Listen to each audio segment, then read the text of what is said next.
And once any of the Balasins and the Nityananda yogis are ready, you can go ahead. Muhammad Aya has gotten back to me. Thank you.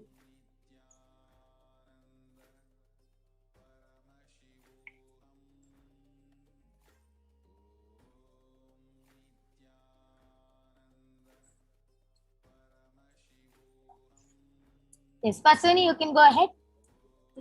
I did the body scanning for S. Mahendra Naya, and Aya Paramashiva revealed that your health is completely fine, but you're having too much of worry, and it's due to your family problems.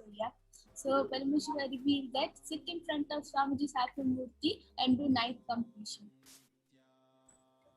Yes. So this is for S. Mahendra Naya. I request you to get back in the chat section.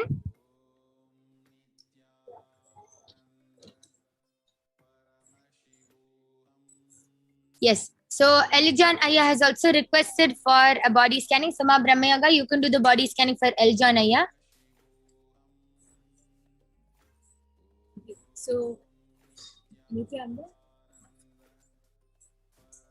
Yes, Mama Hamita, you can go ahead. For Eljon Aya and his son, Aya, first of all, Paramashiva revealed that you have no health problems, everything is okay for you. For your son, Paramashiva is revealing that he has slight stomachache. So it's as if the food is not digested properly. He's really young and he has often stomachaches. So if you can give him some tulsi leaf and a neem leaf, just to chew on for some time, you will start to heal very quickly. Yes. So is this for Aya's son or both? So for both? Aya, you are fine, and your son needs to take some neem leaves and some tulsi leaf, just so that his stomachache can reduce and his digestion will be healed. Yes. So that is amazing scan. Eljon Aya, this is for you and your son. And Una Mustonen has requested, could I please have a body scanning for myself, my son, who has an epilepsy, and my brother who has paralysis. He can barely move. Yes, thank you, Ma. Una Aya, I request you to just post your real name, as it is a personal scanning for you. It is a requirement. I request you to post your real name, and for sure we'll be doing the body scanning and helping you out. And please also do get the permission from your son and brother. If your son is old enough to make decisions for himself, then please get his permission. Otherwise, you can request for a body scanning for your son and your brother, as that is also our integrity to get the permission of the person before doing the body scanning for them.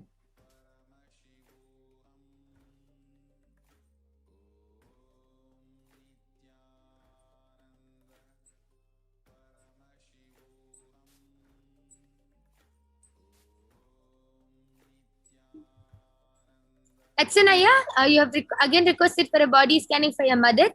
Ma Brahmayoga actually did the body scanning for your mother, Ma Inashia, and she has revealed. Why don't you go ahead and again reveal the solution? So it's in Manchari Aya. Paramashiva actually revealed for your mother that kidney stones are starting to form in her stomach.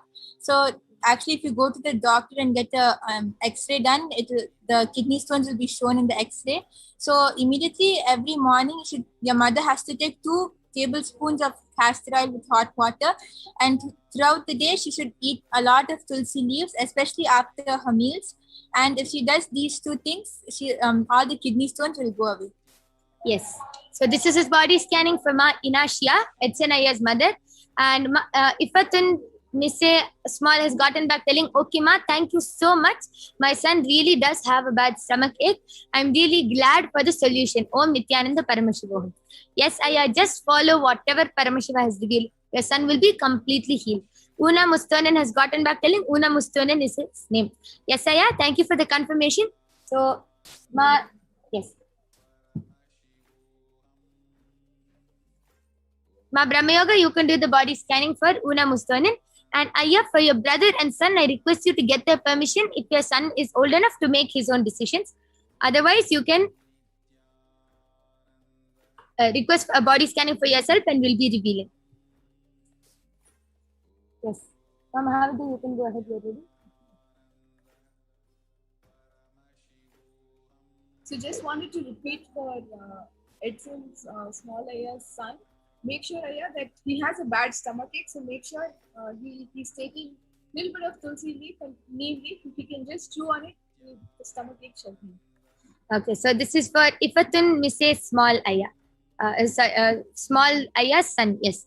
And Indra VK has posted, my daughter Sheetal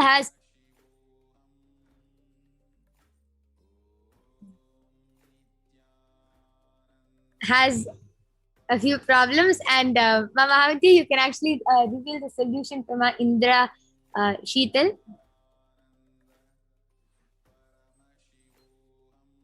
We have a permission. Yes, actually, yesterday we did the scanning. She has requested for the solution to be repeated. So you can just do a scanning and repeat.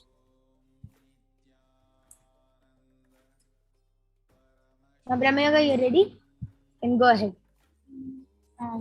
He had to come back with the permission. You can do the body scanning for him. For Puna Aya has also requested for a body scanning for himself. You can do the body scanning for him.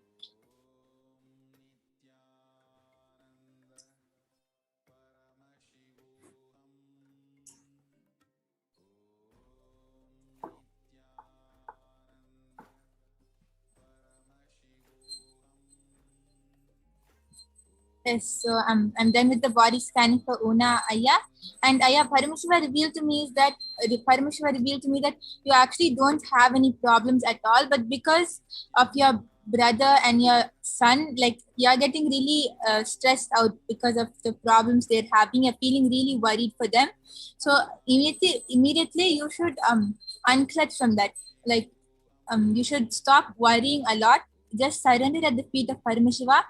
And like you'll see that you're actually getting headaches also because of the stress you're having. So if you just unclutch from it completely, the stress you're having will also become less and the headaches will completely disappear. And also you'll be able to do healing for your son and your brother. And that healing will actually help them. The pain they're going through and the suffering they are going through will really reduce. Paramashiva will flow through and you'll be able to heal them. The moment you unclutch from your worry and your stress of their problem and surrender at Swamiji's feet. Yes, so that was amazing scanning. So Una Aya, just follow the solution which Paramashiva has revealed. Will be completely healed, Aya. And yes, Mama Haviti, you can go ahead. So Ma Sheetal, so Ma Indira, please tell your daughter. Ma Indira, please tell your daughter. So she needs to really compete with her health actually. And if she needs assistance or you need assistance, completion with the body specifically. So if you need assistance, there's definitely like guided techniques on Swamiji's YouTube channel. You can pick up one of those satsangs and follow. Or there is a complete one-day program in Paramashivoham, which will guide your daughter into how she can do completion with the various parts of her body. This will really bring immense healing to her, and the sooner the better. If you just the problem that you mentioned, it will immediately going to start healing. Yes. So Mahendra, this is a scanning for your daughter Sheetal. Yes. We have one more scanning left. Actually, Ma Soni is doing the scanning for Jyoti Prasad Venkata Subramaniam, who has requested, Nithyananda, I'm suffering from black magic. Can you please scan my body and give me some remedy? So the moment Ma Soni is ready, yes, you're ready? Yes, go ahead. Nithyananda, I did the body scanning for Jyoti Prasad Venkata Subramaniam Swami Aya. And Aya Paramashiva revealed that you're suffering from black magic. So Paramashiva gave a solution as to do 108 times chant Mahavakya and wear sacred ash and kumkum and wear Rudraksha Mala as well.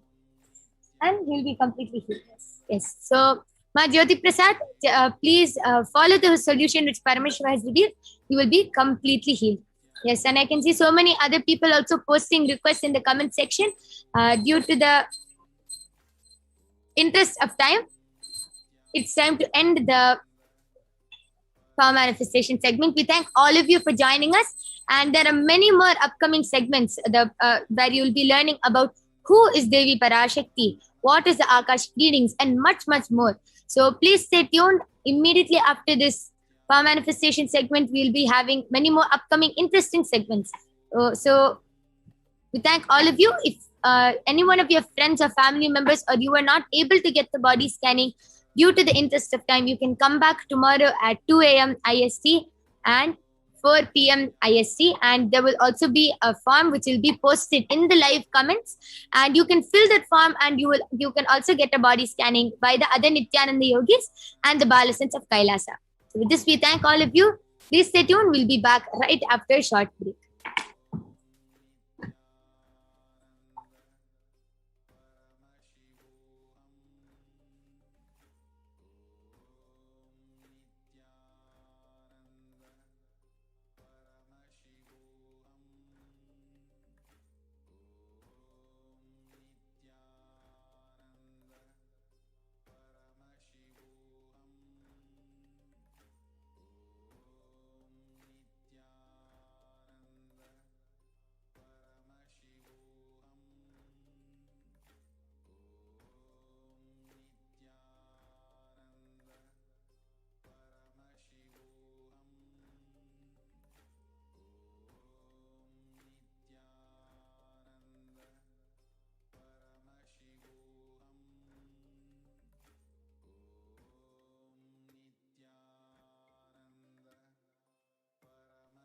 Yes. So till then, I will be explaining how the power of body scanning works. So anytime any one of you get any problems, you'll go to the doctor, and the doctor will diagnose you. Okay, you have a cold, you have a fever, you have this problem, you have that problem, and the doctor will give you a solution, right? The doctor will give you a medicine, something which will heal you. But the one thing which the doctor cannot do, the one thing which the medicine cannot do, is heal or find out the root cause of the problem. The doctor will never be able to reveal why the problem even started in the first place. And the medicine will never be able to heal that root problem. The difference between a body scanning and going to a doctor is that the third eye scans and reveals what is the root cause of the problem. As all of you know, our body is very mysterious. Some stomach pain which you're having can be related to something in your brain, can be related to some incompletion which you have in your past. It can be related to anything. So it is necessary to know the root cause, because only when we heal the root cause of the problem can the body problem even heal. Same thing with even a weed plant. If you are growing so many crops and you have a weed plant in the middle, if you continue cutting its branches, it's never going to stop growing. Only when you uproot the plant will it stop growing. So same thing with the body problems. Only when you heal the root cause of the problem will you be completely healed. So what the third eye does is scans the root problem, the root cause, and heals that and gives a solution for that. There are many cases where the volunteers are not able to relate with the scanning, but then actually if they see later, when they follow the solution to whatever Paramashiva has revealed, all the other problems which they are aware of gets healed, because Paramashiva reveals the solution for the root problem, the root cause. So this is how the power of body scanning works. Meanwhile, all of you can also go ahead and share how you manifest the power. What experience do you have? How do you feel when you're scanning? Ma Brahmayoga, you can go ahead. So my experience of body scanning and how I feel when I do body scanning is actually, like, the moment I close my eyes, I'll see a picture of a whole body, and then I'll ask Paramashiva, what is the problem? What does this person have? And what should I tell? And then that time I'll see, like, one part of the body will be highlighted in red color, and then automatically it will get zoomed into that part, and then I'll see the problem, and then after that I'll ask Paramashiva for the solution, and then the picture of the body will disappear, and another picture, like a image of just the solution, will come.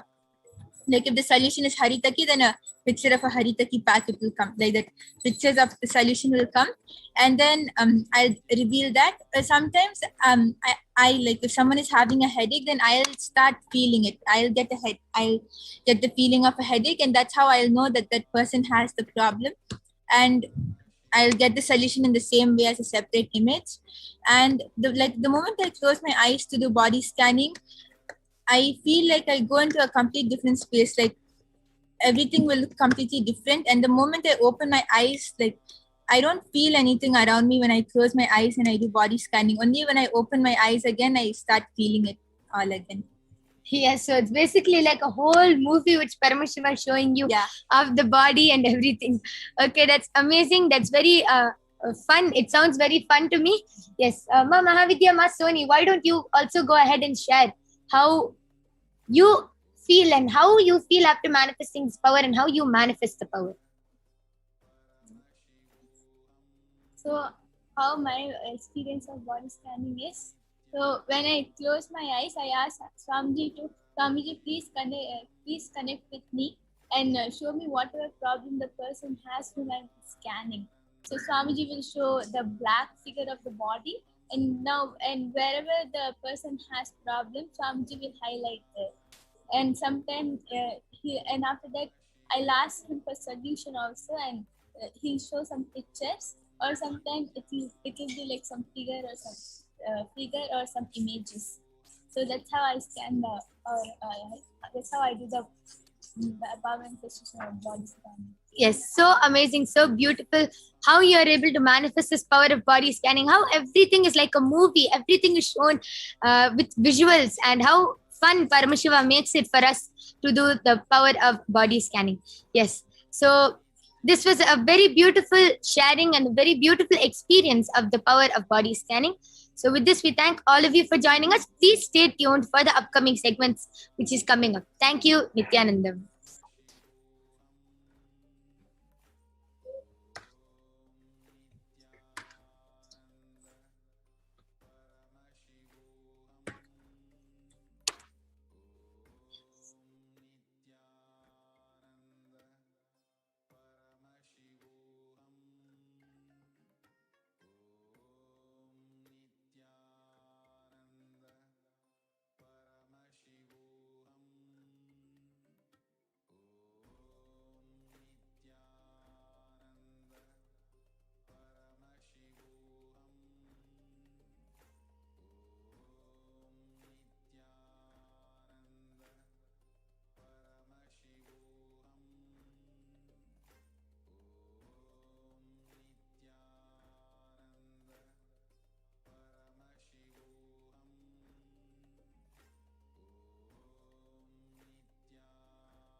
Yes, Nithyanandam, everyone. Yes, so we had an amazing power demonstration session. So we'll now be moving on to the next segment of this program, the divine feminine consciousness. Yes. So let us understand more about Devi Parashakti. So we have Vaniti Sadashiva Priyananda joining with us.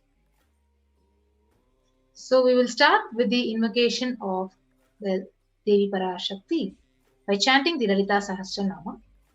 Sinduraruna Vigraham Trinakya Spurat Taranayaka Shekaram Smitamuki Mapina Vakshoruham Panibhyamalipurna Ratna Chasakam Raktotphalam Bibhratim Saumyam Ratnagatastha Raktacharanam Dhyayet Paramambikam. Now I'll be chanting the English translation. The Divine Mother is to be meditated upon as shining in vermilion, red body with triple eyes sporting a crown of rubies studded with the crescent moon. A face all smiles, a splendid bust, one hand holding a jewel cup brimming with mead, and the other twirling a red lotus.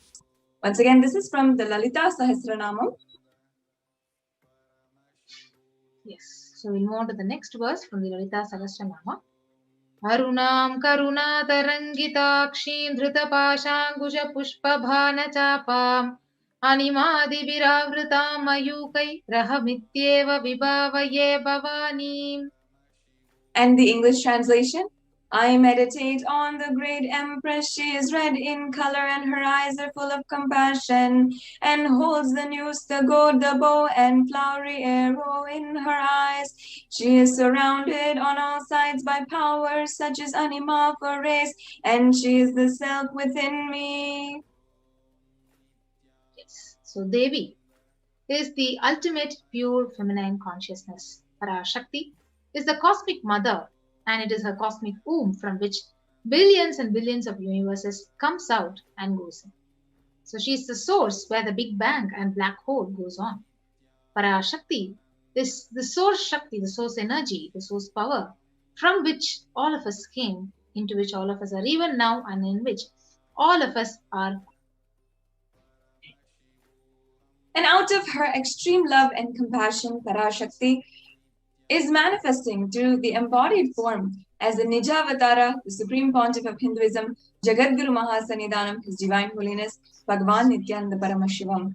She is gracing us, answering all of our questions, attending to our prayers, and giving boons, healing us, revealing our past, present, and future, and delivering profound spiritual truths, and ultimately giving us the experience of Paramashivoham. Yes. So in the words of Devi Parashakti herself, she has revealed, rising as Omkara, expressing as Vedas and Agamas, blossomed as Krinkara, filled as Parashodasi, living in 40 triangles, the Kailasa Swamini, who is in Kailasa Sri Pura Chintamani, Parashodasi, sitting as a part of Paramashiva, Parameshwari, who rules the world, Paramashakti, Manonmani, Meenakshi. As Nithyananda, I took the Nija Avatara here to give good boon to everyone, to bestow all the goodness. Hiranya Garbha Swarupini, Brahmanda Yoni, Shami, Chandramauli Rapala, Aparna, Uma Parvati, Savitri, Navayavana, Samraja Lakshmi, Parashodasi, Meenakshi, taking the form of Nithyananda. I came here as Nijavatara. With great compassion, I am blessing, listen. People, to do good to all of you, I took the form of Nithyananda and came down as Nijavatara. Raising in Omkara, blossoming as Shiva, Shiva manifesting as the source of existence, powers of existence, expression of existence.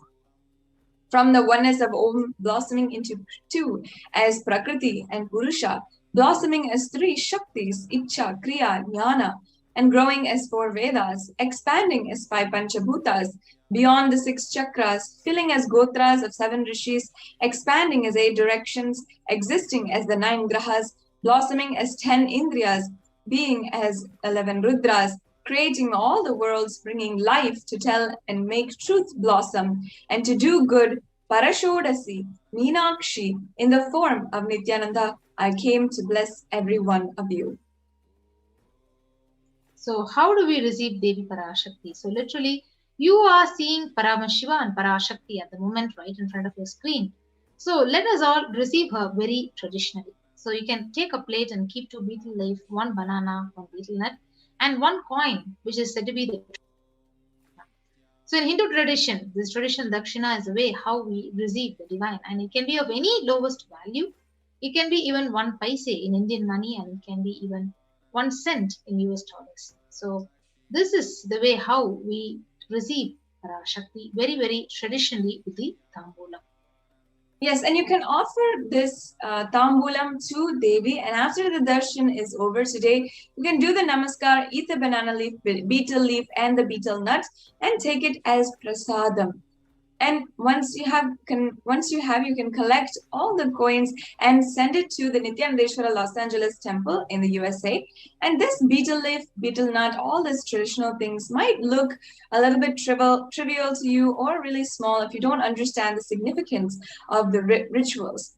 However, after a few days of just starting this practice, starting the ritualistic practice, keeping the real sincere space of Devi accepting your offering, no matter how small it might be, suddenly you will start to grow deeper and deeper sentiment for Devi Parashakti.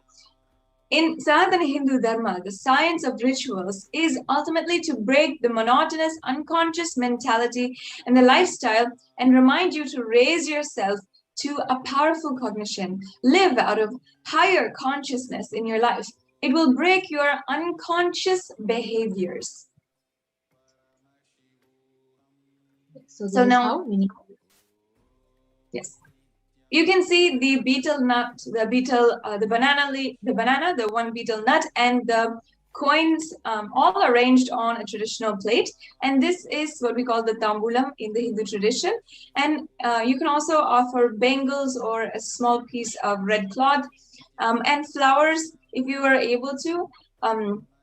And arrange that on a small copper plate, a plate which you don't use for regular use if you have like that, and arrange it all and make it and offer it to Devi. This is the best way prescribed by the ancient rishis, by the Hindu scriptures, to receive the Devi Parashakti, to receive any god and even any guest whom we all see as God in the Hindu tradition. So this is the tambulam.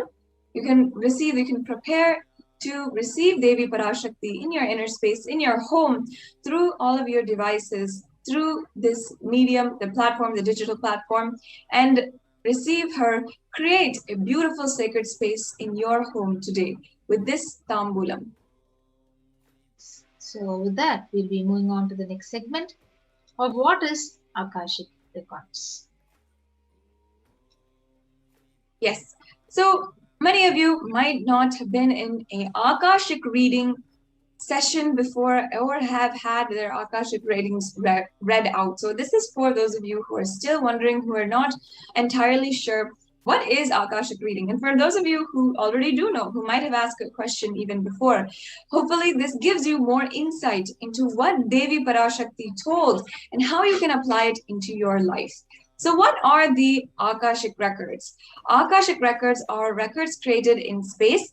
Whatever has happened in time is there in space as a file. Nothing can be destroyed. Now, you have to understand that none of your actions, thoughts, plans, any of your words that you use, nothing actually can be destroyed. Now, Akashic records are the cosmic records of everything that has happened, happening, and which will happen. So Akashic records are the verbal, the visual, the 5-dimensional documents. Whatever is happening is continuously getting recorded. So all the information which you collected from all your births is already recorded in your DNA, the biomemory. So you can actually access some of them just to understand and not to waste your time, your life, doing the same actions again and again, and understand why is the way your life is happening at this moment. Yes.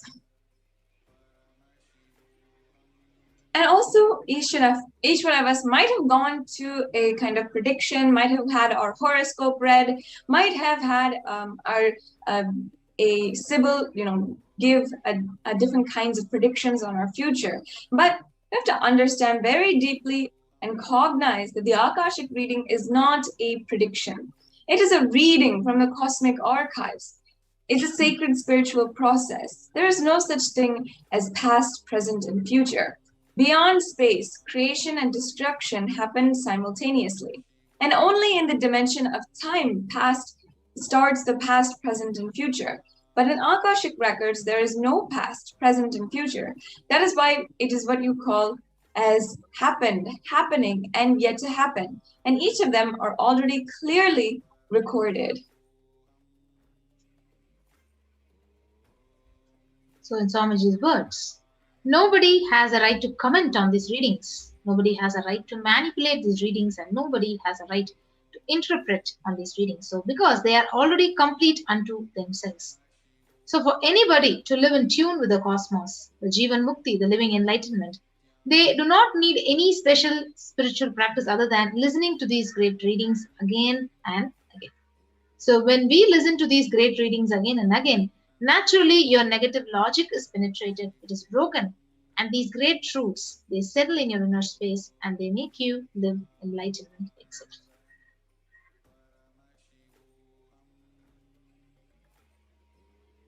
And only an avatar can decode Akashic readings. As the avatar of Paramashiva, the Supreme Pontiff of Hinduism has graced the humanity with the blessings and darshan in the form of Devi Parashakti, revealing answers to questions to the yearning of seekers as solutions, breakthroughs, and liberating humanity from pain and suffering.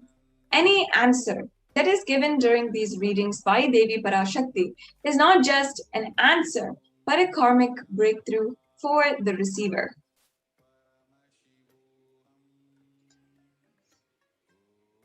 So, let us move to the Shastra Pramana, the scriptural reference to man for the manifestation of power of Akashic reading. So, this is from the Vijnana Bhairava Tantra, Dharana 61, Sutra 84. Akasham vimalam pashyan krutva drishtim nirantaram shabdhatma takshana devi bhairavam vapurapnuyat. And now I'll be reading out the English translation.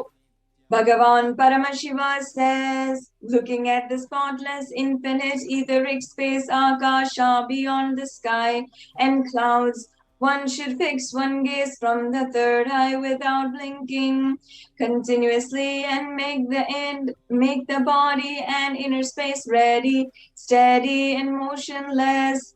In that very moment, O Devi, one attains the nature and powers of infinite space, Bhairava.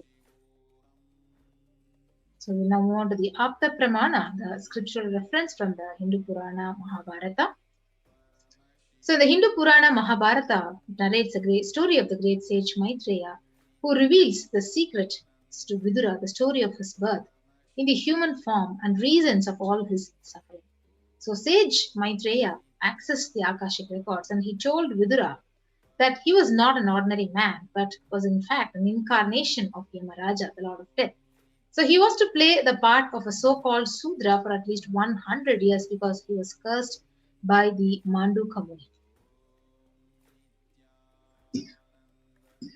Now, what you can understand, what you can receive from this Akashic reading, the transformation that can happen. The Supreme Pontiff of Hinduism says, all the information you collected from all of your births is in your DNA. You can access some of these just to understand and not waste your time doing the same actions again and again. Accessing the DNA code, reading the Akashic records will be useful for you to be liberated from your default future, bringing an end to binding cognitions, known and unknown suffering, and leading you to experience enlightenment. Paramashivoham.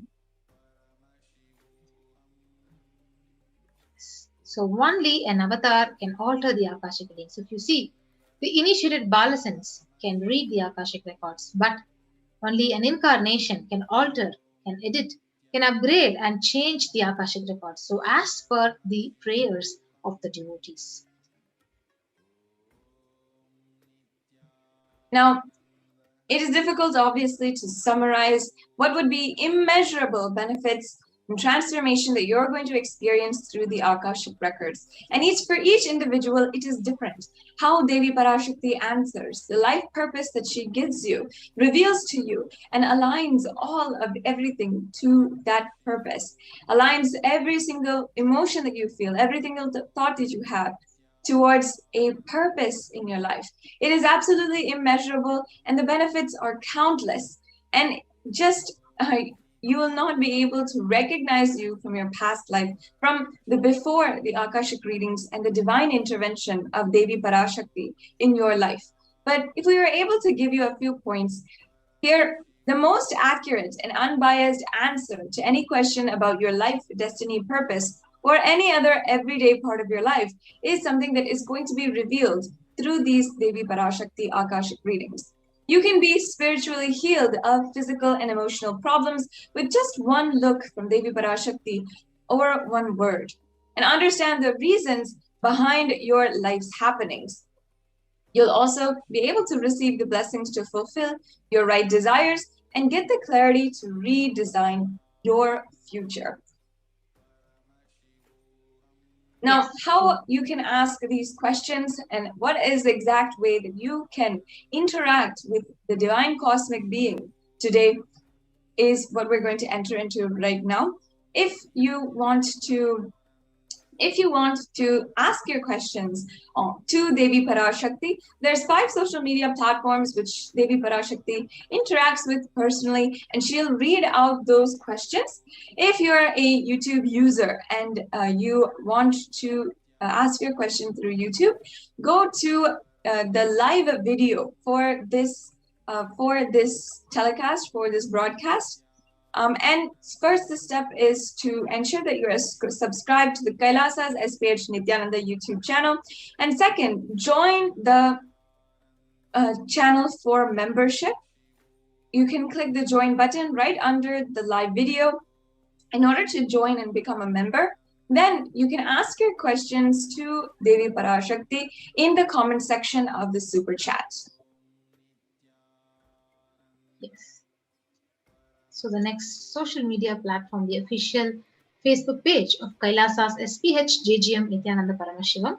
So you could see the official page. If you're not a follower of this page, you can go like and follow Kailasa's HDH Nithyananda Paramashivam Facebook page. And in that, when the live stream is happening, you can go under the live comment section and ask your questions here and connect to Parashakti and receive her blessings as well. Yes, and if you are a frequent user of Twitter, most of your day spends on Twitter, and you want to ask your question to Devi Parashakti through Twitter, you can ensure that, first of all, you are following at Sri Nithyananda, the official handle of the Supreme Pontiff of Hinduism on Twitter, and go to the live video telecast broadcast in Twitter. There will be a tweet on the Kailasa's SPH Twitter feed for today's broadcast, and every single day the same tweet will be there. You can ask your questions by replying to the tweet with the hashtag #AskTheAvatar and tagging at Sri Nithyananda, tagging the official handle of the Supreme Pontiff of Hinduism. And right in the reply section of the live video, you can ask your question.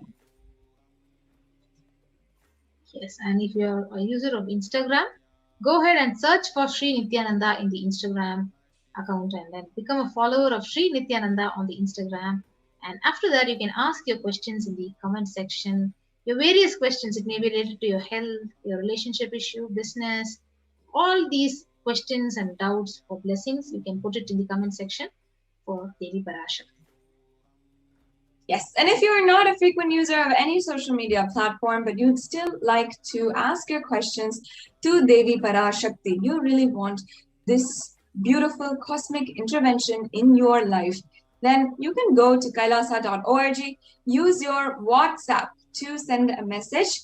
In the browser on kailasa.org front page, you will be able to go and ask your questions on WhatsApp chat. And you'll see a green widget in the left-hand corner, and you can use that to interact with Devi Parashakti. Now, this brings us to a conclusion for how you can ask these questions on different social media platforms and how you can literally make this breakthrough happen in your life. We'll now be moving on to the further segments of today's program. Welcome all of you and thank all of you for being here today. And we'll now be understanding the offerings that you can make towards Devi Parashakti. Let's first understand the significance of these offerings, how these offerings can deepen our relationship, deepen our sacred sentiments with Paramashiva and Parashakti. Offering is a giving of a divine gift of pure love, devotion, and oneness, and it consists of 2 parts essentially. One is giving, and the other is accepting. It's important to recognize here that only when the divine accepts what one offers, the offering becomes complete. An offering is not made out of fear nor out of greed. When an avatar lands, offerings are purely a part of the grand Leela played out for the purpose of enlightenment.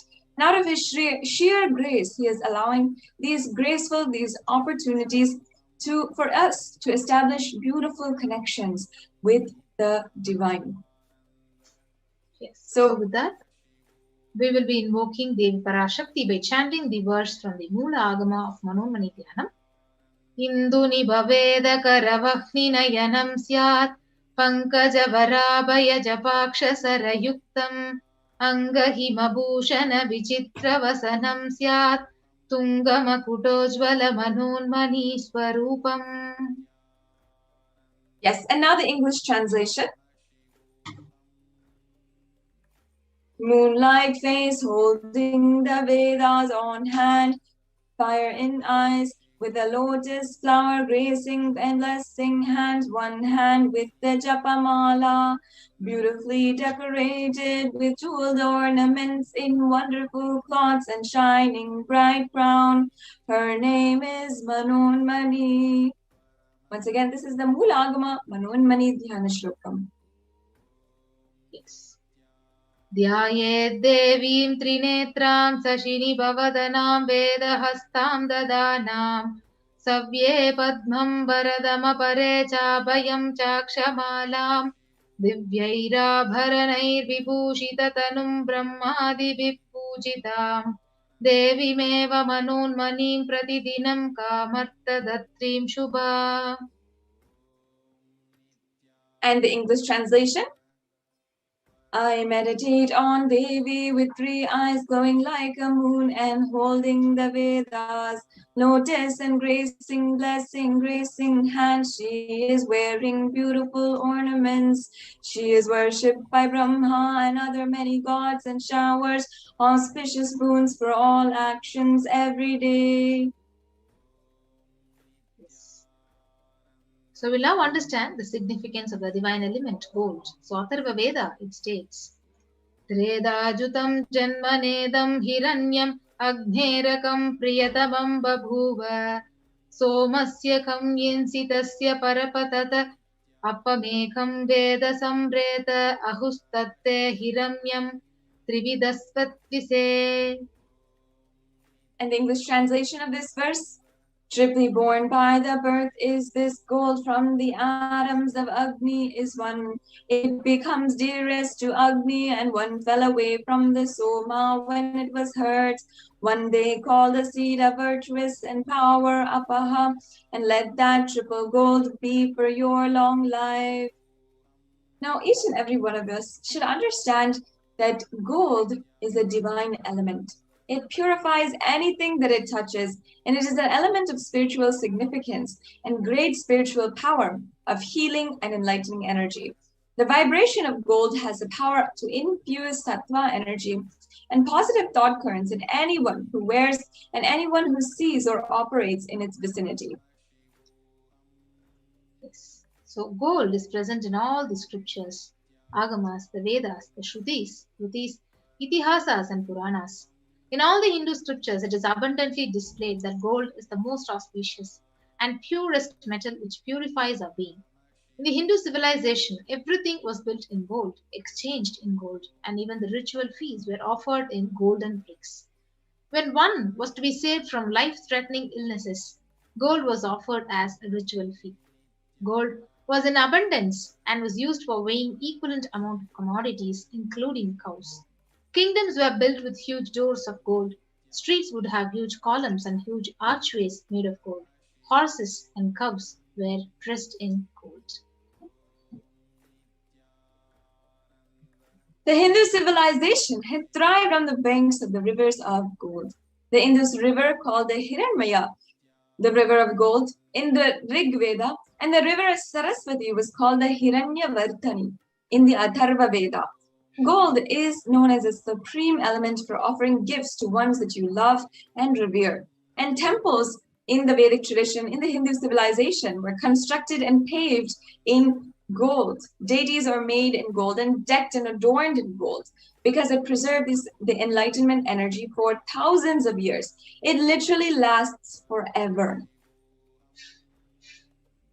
So with that, we'll be moving on to the first offering to Devi Parashakti, the offering of E-Hundi. So the Shastric verse, it says, Bhakti Priya Bhakti Gamya Bhakti Vashya Vayapaha Shambhavi Sharada Radhya Sharvani Sharmadayini. And in this translation, Devi is fond of true devotion and is realized through true devotion. She can be won over through true devotion and she removes all fear. So if there is any fear in the minds of the devotee, Devi is sure to remove all that fear. And it is stated that Devi likes to be worshipped in autumn. So here it is meant that autumn of our lives, when thoughts turn more and more inwards, the role of the divine is known and understood very clearly. So the need for Devi worship, it literally becomes stronger.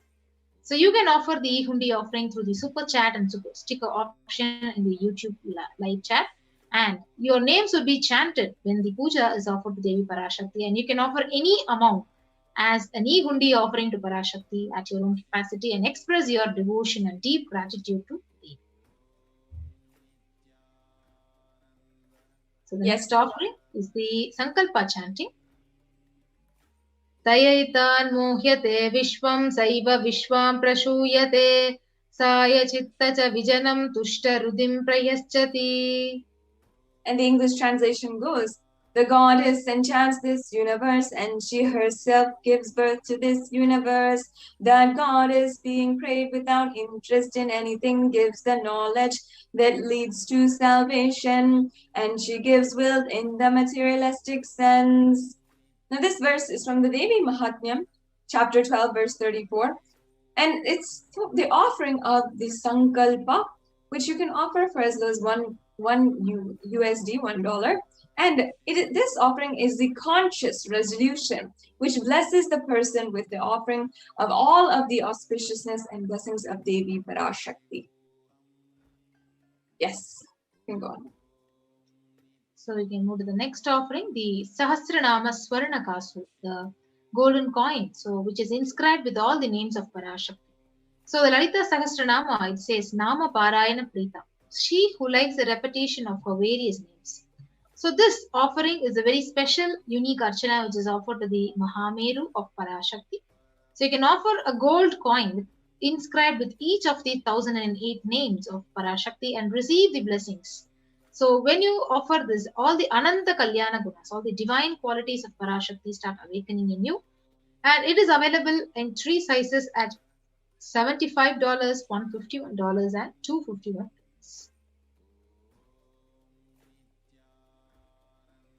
Next offering is the Mukta Anguti, finger ring with a pearl. Mukta Hara Lasat Kirita Ruchiram Purne Dubaktra Prabham Shinjan Nupura Kinkini Manidaram Padma Prabhavasuram Sarva Bhishta Phala Pradam Girisutam Vanirama Sevitam Meenakshim Pranatosmi Santatamaham Karunya Varam Nitim. The English translation. I bow down to the goddess Meenakshi, whose crown has garlands of pearls, and the face shining like a full moon, who wears anklets that are studded with gemstones and has small bells, who is shining like the splendor of a lotus, who grants all the wishes, the daughter of the mountain, who is worshipped by goddess Vani and Rama. I remain ever bowing to the goddess Meenakshi, the ocean of compassion.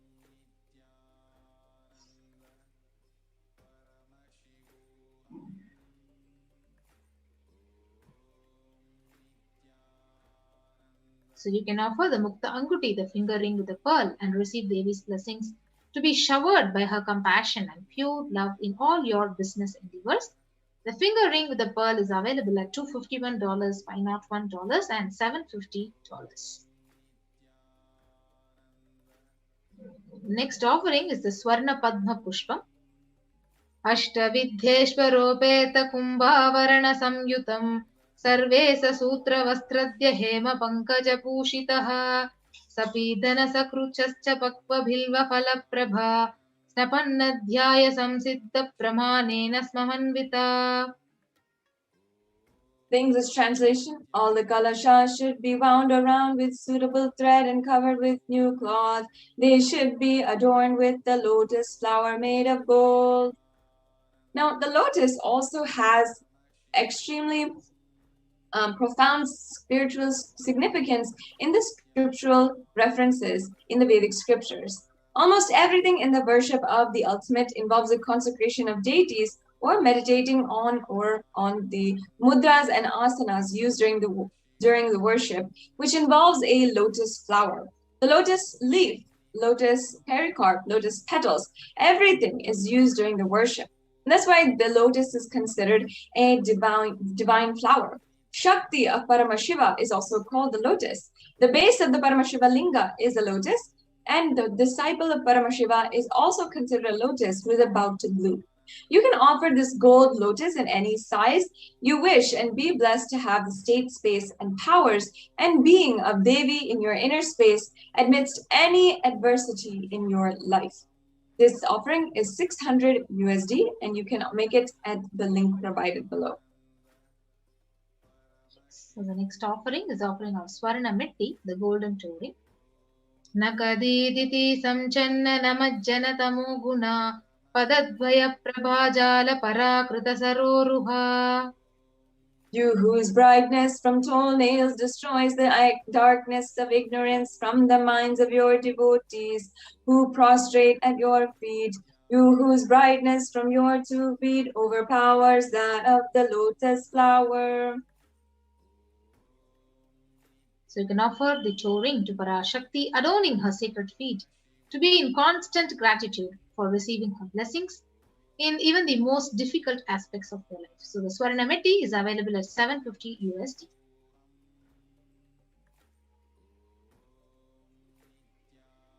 Now, the next offering is the Swarna Mantika, the golden hairline jewelry, which is a traditional offering, a traditional jewelry that many women wear. When we offer this Mantika to Devi Parashakti, it has superior spiritual significance.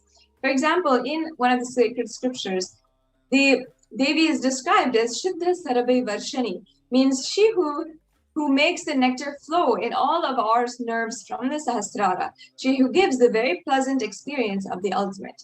The Mantika represents the nectar flowing from the Sahasrara, which is fully opened. This offering you can make for 750 USD and make it at the link which is provided. And you can offer the Swarna Mantika in order to have the blessings of achieving the blissful state of overflowing gratitude and the space of complete completion with Devi Parashakti. Yes, so the next offering is the offering of Pratyaksha Pada Puja, beautiful offering. So we can actually, the Sastra Pramana from Sloka 83 of Saundarya Lahari, it says, Nakadiditi samchanna namajjana tamo guna padadvaya prabhajala parakrita saroruha. And the English translation, the illumining splendor of Devi's toenails dispel the darkness of ignorance in the devotees prostrating at her feet. Her feet defeat the lotus in beauty. This shloka is from Saundarya Lahari, which states that the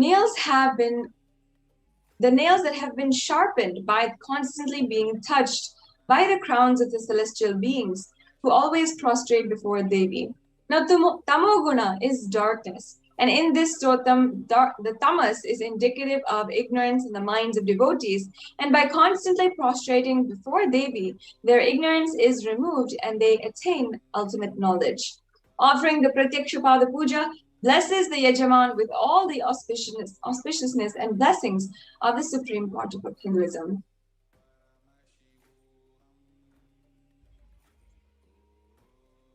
Yes, the next offering is the Vastra Seva, the offering of the sacred cloths to the Supreme Pontiff of Hinduism, the Nija Avatar of Devi Parashakti. So you can offer the Vastra Seva and receive the blessings and all the auspiciousness of the Supreme Pontiff of Hinduism at $1,008, and it is also a part of the Pratyaksha Pada Puja. You can offer this seva by going and clicking onto the link tiny.cc/Devi-offerings. Yes. So now we have a summary of all of the offerings. This comes to a conclusion to the different offerings that we're just giving you a summary of every single thing that we had gone over. We have the e-hundi offering, which you can make for any amount of money that you'd like to do. You can make that in the super chat of YouTube live video also. And we also have the Sankalpa chanting offering, the offering of the conscious resolution for $1, the Sahasranama Kasu, the pure gold coin with one sacred name of Devi from the 1008 names. So this offering you can make for $75, $157, or $251. There's the Mukta Anguti, the pearl finger ring offering, which you can make for 251, 501, or 750 USD. You can also make the Swarna Padma Pushpa, the golden lotus flower offering, for 600 or 1,200 or 1,800.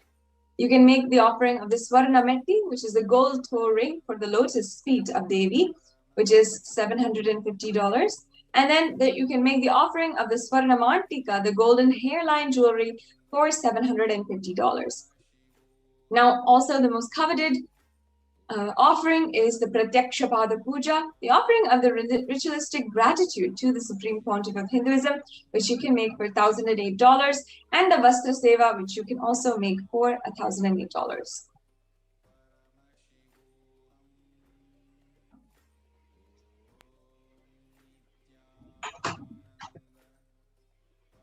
Now, if you're ready to make a payment today, you have two options. Now, if you are ready to offer today, or if you have the intention to offer specific sevas, then you can go further with the next steps. If you are interested in making this offering, and I encourage each and every one of you that even if you may not be ready at the moment with the money that you have, money that you want to offer, make an offering to Devi Parashakti today, you can still ensure that you start the process for the offering today. Don't deny this beautiful offering to Devi Parashakti. These traditional offerings have so much of sacred significance for how much they can manifest in your life and how they can deepen your relationship with the divine cosmic beings. So in the registration form below, tiny.cc/bhavasamadhi, if you're interested in offering, or if you need help in manifesting the offering, or if you want more details about what is this offering, how it goes, and so forth, you can go to the registration form, tiny.cc/bhavasamadhi, and fill it out, and you can proceed with the next steps of making your offering in due course. And if you are ready to make your payment today, ready to sign up for the offering, then you can go to tiny.cc/Devi offerings, make an online payment, if you're ready to offer the seva by online payment. Then make sure that after you make your payment, that you're submitting the details needed for the puja. You have to submit various details that will be chanted during the auspicious ritual. And you can go to tiny.cc/Sankalpa2021 in order to fill out that form and ensure that your offering has all of the blessings bestowed upon you. So now, Ma Atmapriya Swami will be running through how you can make your payments today and how you can fill out the registration form. So when you click onto the link tiny.cc/Devi-offerings, you'll be taken to this page and you can go and choose which seva you want to offer to Parashakti. For example, you want to offer the Mukta Anguti and it is $251. So go ahead and add it to your cart. So once you add it to your cart, you will be guided to the next page of how to proceed to the checkout. So go ahead and click on the proceed to checkout button here. And after that, you can fill out all the billing details that is required. And once you fill out, you can place an order, you can make the payment and click on the place an order button here and submit it and offer the seva to Parashakti. So as you have done an online payment and offered the seva to Parashakti, now you have the opportunity to submit all your names of your family members, your friends, your colleagues, whoever you want to be blessed by the Parashakti when the puja is happening. Go to this Sankalpa link, click on to the next and fill out all the details which are required, and don't forget to click on to the Devi Bhava Samadhi Darshan and click on next and submit this page so that all your names will be chanted while the puja is offered to Parashakti. And we also have one more option, the super chat and the super sticker option in the YouTube when the live darshan is happening.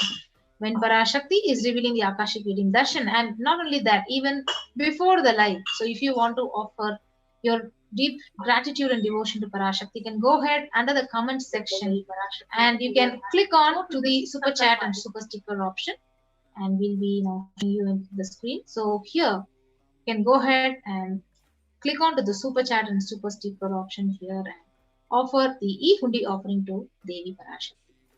Yes.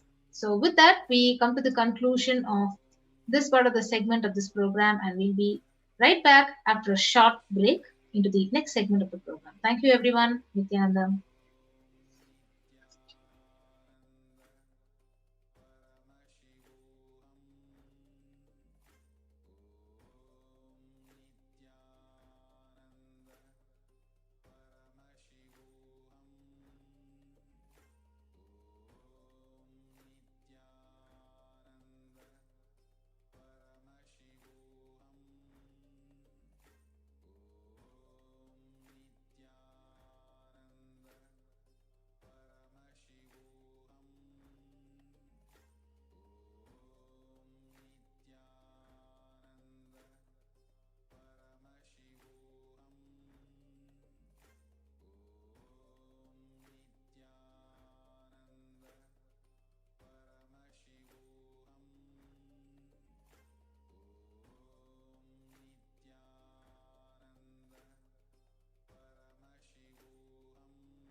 Nithyananda.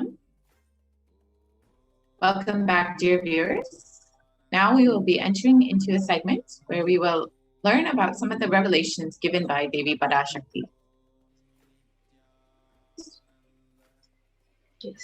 So we will now understand the revelations about the black fungus by Devi Parashakti.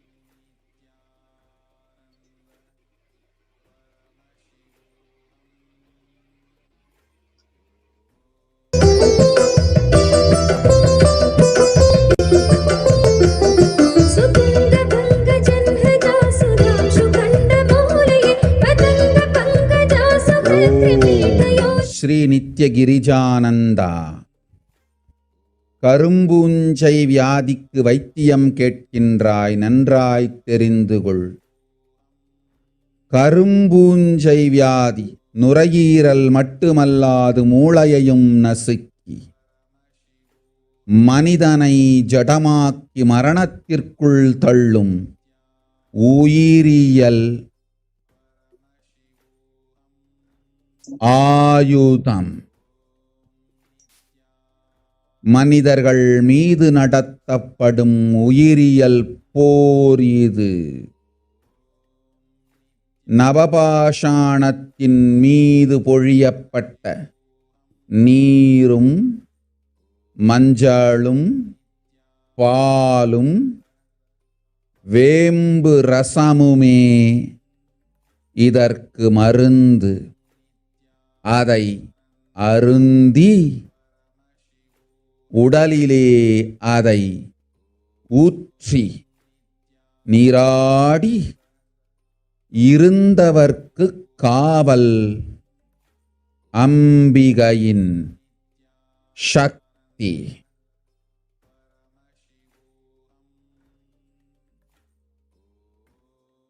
ஓம் ஓம் ஓம்.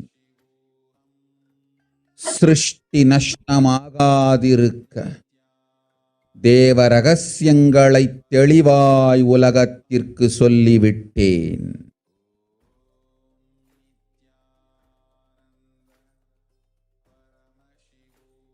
இந்த ரகசியங்கள் எல்லாம் உலகத்திற்கு நாம் நித்யானந்தன் வடிவு கொண்டு சொல்லும் பொழுது எதிரிகள் பெருங்கோபத்தோடு நித்யானந்தன் திருவுருவை அழித்திடாமல் இருந்திடவே அவன் திருவுருவை கைலாயத்திற்கு கொண்டு வந்து பாதுகாப்பாக்கிக் கொண்டு பிறகு இந்த உண்மையெல்லாம் உலகத்திற்கு சொல்லுகின்றேன். அன்னை பராசக்தியும் கூட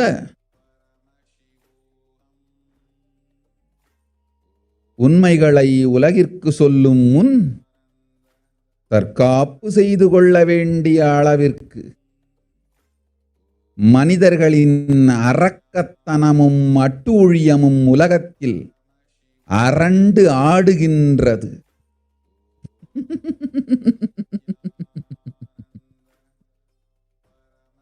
ஓம் ஓம் ஓம் ஓம் ஓம்.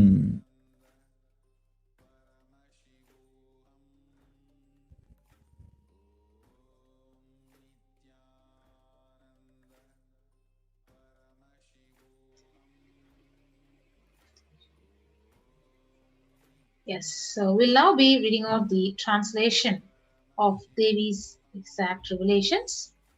You are asking remedy for black fungal disease. So know properly. Black fungal disease is not only, it will affect the lungs, it will smash the brain also. It is a bioweapon that makes humans a lifeless matter and push them to death. And the demonishness and atrocities of humans is dancing in the world that even Mother Parashakti needs to do self-protection before telling the truths to the world.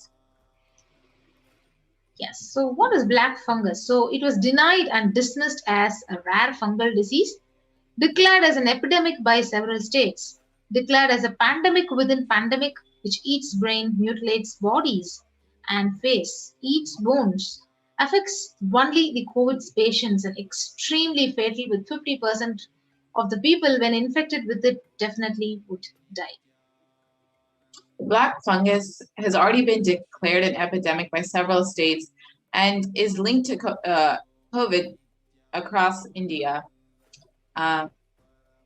As stated earlier, it has more than a 50% mortality rate and has affected more than 7,200 people in India, and 219 people have lost their lives.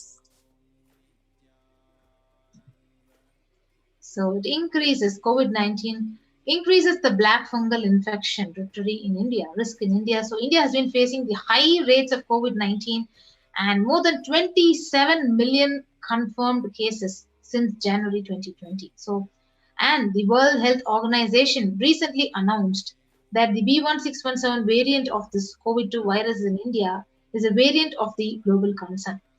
So not only that, this black fungus, which is referred to as mucormycosis, so 90 people who recovered from COVID-19 died from mucormycosis, black fungus, and there are calls by the Indian health authorities to declare a mucormycosis epidemic across the India. The deadly black fungus outbreak has been declared an epidemic while cases rise to over 12,000 and COVID hit India. And there have been a range of states across India who have declared this as an outbreak. And over 300 people have died as a result of this extremely rare condition.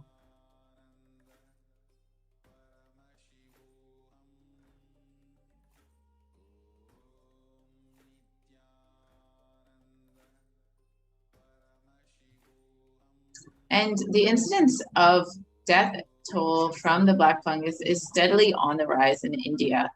And it's considered a pandemic within a pandemic. So after COVID-19, the soaring number of fungal infections among the recovered patients have emerged as a new medical concern. More than 12,000 cases of fungal infection have been reported from different parts of the country. That has created a sense of panic among the people.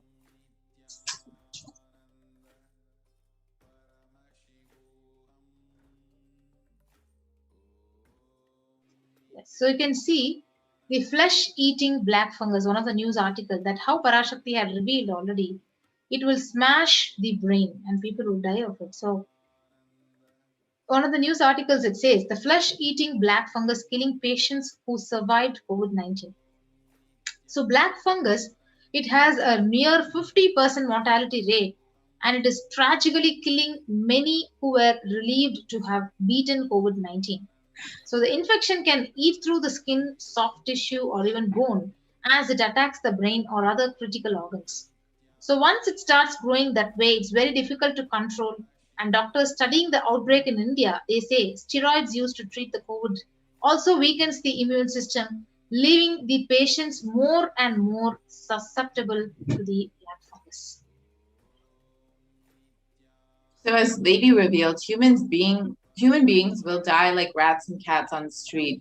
There will be dead bodies floating in large quantities in Ganga, and authorities will fudge numbers and underreport. The dogs eating those dead bodies will also get COVID, and as they are dying and poor human beings eat those dogs' dead bodies, they also get COVID and die.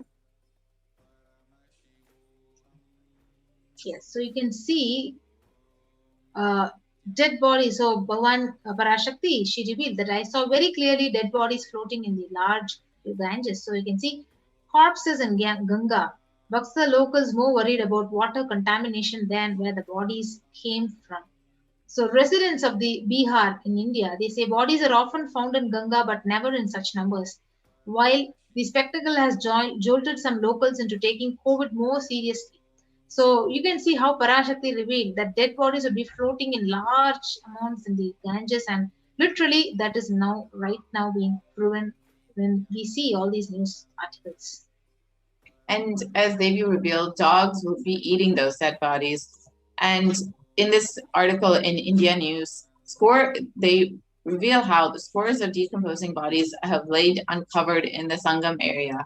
And for the last 2 to 3 months, people have been burying their dead here. Sand covering the bodies is blown away by the strong winds, exposing the decomposing bodies.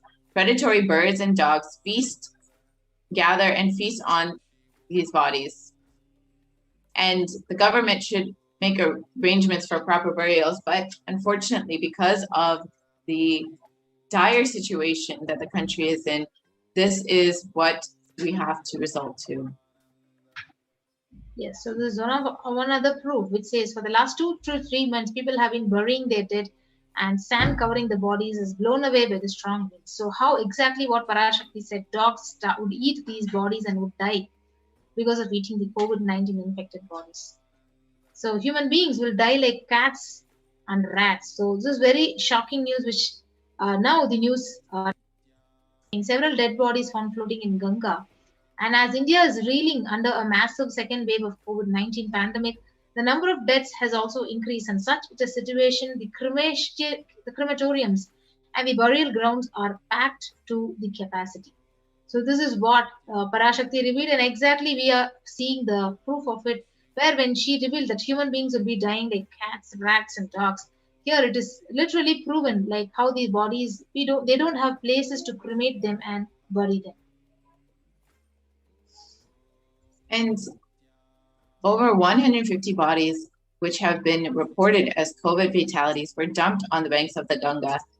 And these COVID bodies will be washed down further and can be eaten by stray dogs, which will further spread the coronavirus. This has been revealed by Devi Parashakti, and this news article has confirmed this after the revelation by Devi Parashakti.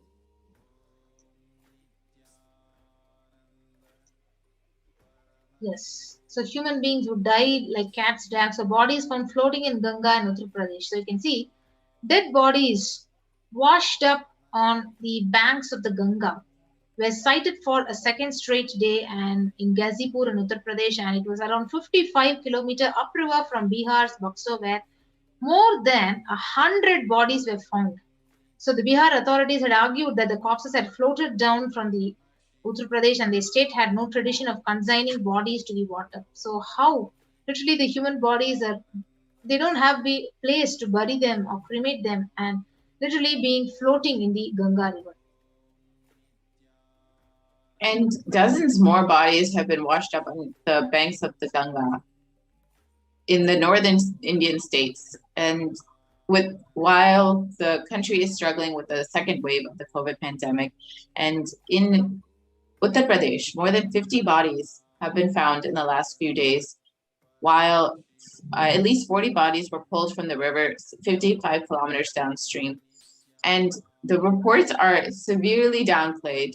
While they're suggesting that only 40 bodies have been found, the numbers are actually much higher. Yes, so India is dying while the media is lying. So you can see the earlier reports where the media were downplaying number is reporting 40, and this article itself is reporting 40. So exactly what Devi Parashakti said, that the amount of bodies, the amount of people who are dying, and the number of bodies that are buried and what the media is reporting is completely not matching, and completely an undercounted number which is being given by the media. India is in denial of the world's most deadliest disease. Just how big could India's true COVID toll be? The reports are suggesting only 27 million cases and a little over 300,000 deaths. However, this is severely underestimated. If it's actually calculated, a conservative estimate shows that more than 400 million people have been estimated to be infected, while there have been at least double the number of deaths that have been reported. And this is a very conservative estimate. If we are looking at a more likely scenario, over 500 million people have been infected with COVID, with 1.6 million deaths. This is in India alone. So you can only imagine how bad it is when they're reporting such low numbers. If Swamiji and Devi Parashakti revealed that if you personally take your own toll, if you just speak to your family members and ask them in India how many people they know who have died, every single person will have at least one family member, a neighbor, or somebody who is infected and has passed away from COVID. These numbers are severely underreported if you yourself consider all the people you know who have passed from COVID-19. Yes, so the horrifying news, over 2,000 bodies found within 1,140 kilometers from the banks of the river Ganga. So this is what is a very shocking news. Like over 2,000 bodies were found in 1,140 kilometers on the bank of the river Ganga. So as per the report, 350 bodies were found and buried near Mahadevi Ganga Ghat. So this is what Devi Parashakti exactly revealed, how human beings will die like cats and rats, and there'll be no place, and Ganga will be flooded with bodies, and literally dogs would eat those bodies. Everything is now just reported by the media. And the New York Times says the actual figures are likely to be much higher, with more than half of the Indian population infected with COVID. So while the estimates in the news is saying that there's only about 27 million people, in the New York Times, when calculated, they have suggested that it can be up to 700 million people. Nearly half the population of India has been infected with COVID-19. And the worst case, the India's COVID deaths are 14 times higher than the government count. So that is the news where New York Times says the actual figures are higher, with more than half of the Indian population which are affected by the COVID-19. COVID is now airborne. So this has been denied and criticized, but accepted as a theory, a possibility recently. And it has now been accepted as a fact. And however, the warnings have been delayed, and there's been a serious criticism of this delayed acceptance because it has affected so many millions of people, because they were not prepared or understanding that COVID can spread much easier than what was suggested. However, nobody has been held accountable for the death of millions of people. This is where is one of the research by the scientist Luc Montagnier. He says he's promoted several controversial and unverified claims surrounding vaccination COVID-19 pandemic. So his criticism of the vaccines for this COVID is also one of the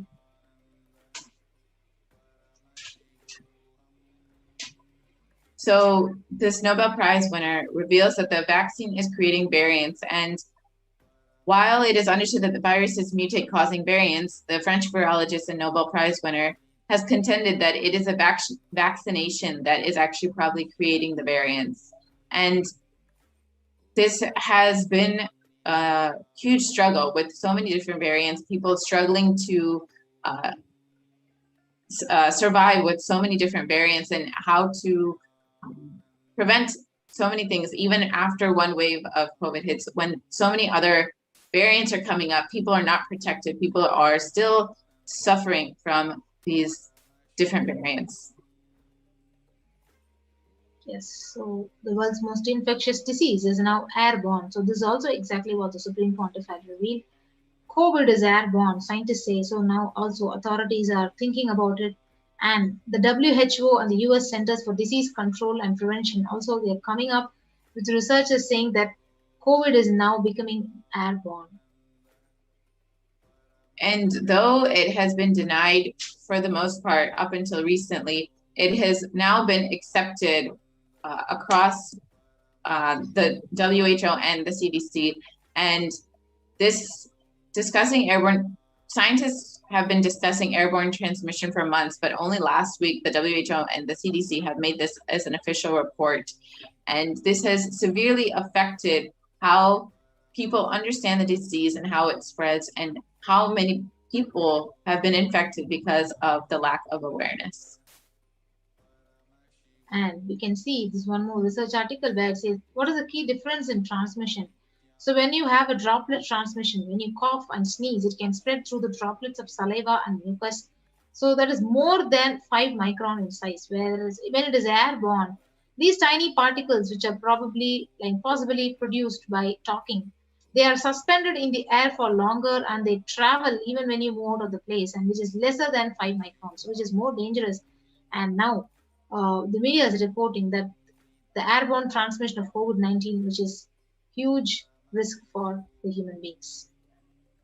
And as revealed by the Supreme Pontificate of Hinduism, home quarantine is not possible in India. And the Prime Minister has, the Chief Minister of Assam has revealed this as one of the prime reasons for the large number of deaths during the second wave of COVID in Assam. And there have been an estimated of 92 deaths on a single day, which is the highest that they've seen. And they are saying that we have seen more death cases are happening from home isolation, as several people do not keep oximeters and some do not read the counts in the meter properly. Yes, so this is what exactly Parashakti revealed, and Supreme Pontiff also told in the satsang that home quarantine is literally impossible. So now the Maharashtra government of India has announced a decision to stop home quarantine in 18 districts, which show higher COVID positivity rate than state's average. So the state public health minister, he also had decided to ensure better healthcare facilities to patients in districts which are showing higher positivity rates. So this also says how whatever Supreme Pontiff had revealed is again and again coming true, and now only the media is reporting that. Yes. And about 41% of houses have just a single room, which is shared by about 5 people. So this makes it extremely difficult to home quarantine when people are packed in such tight spaces with very little ventilation.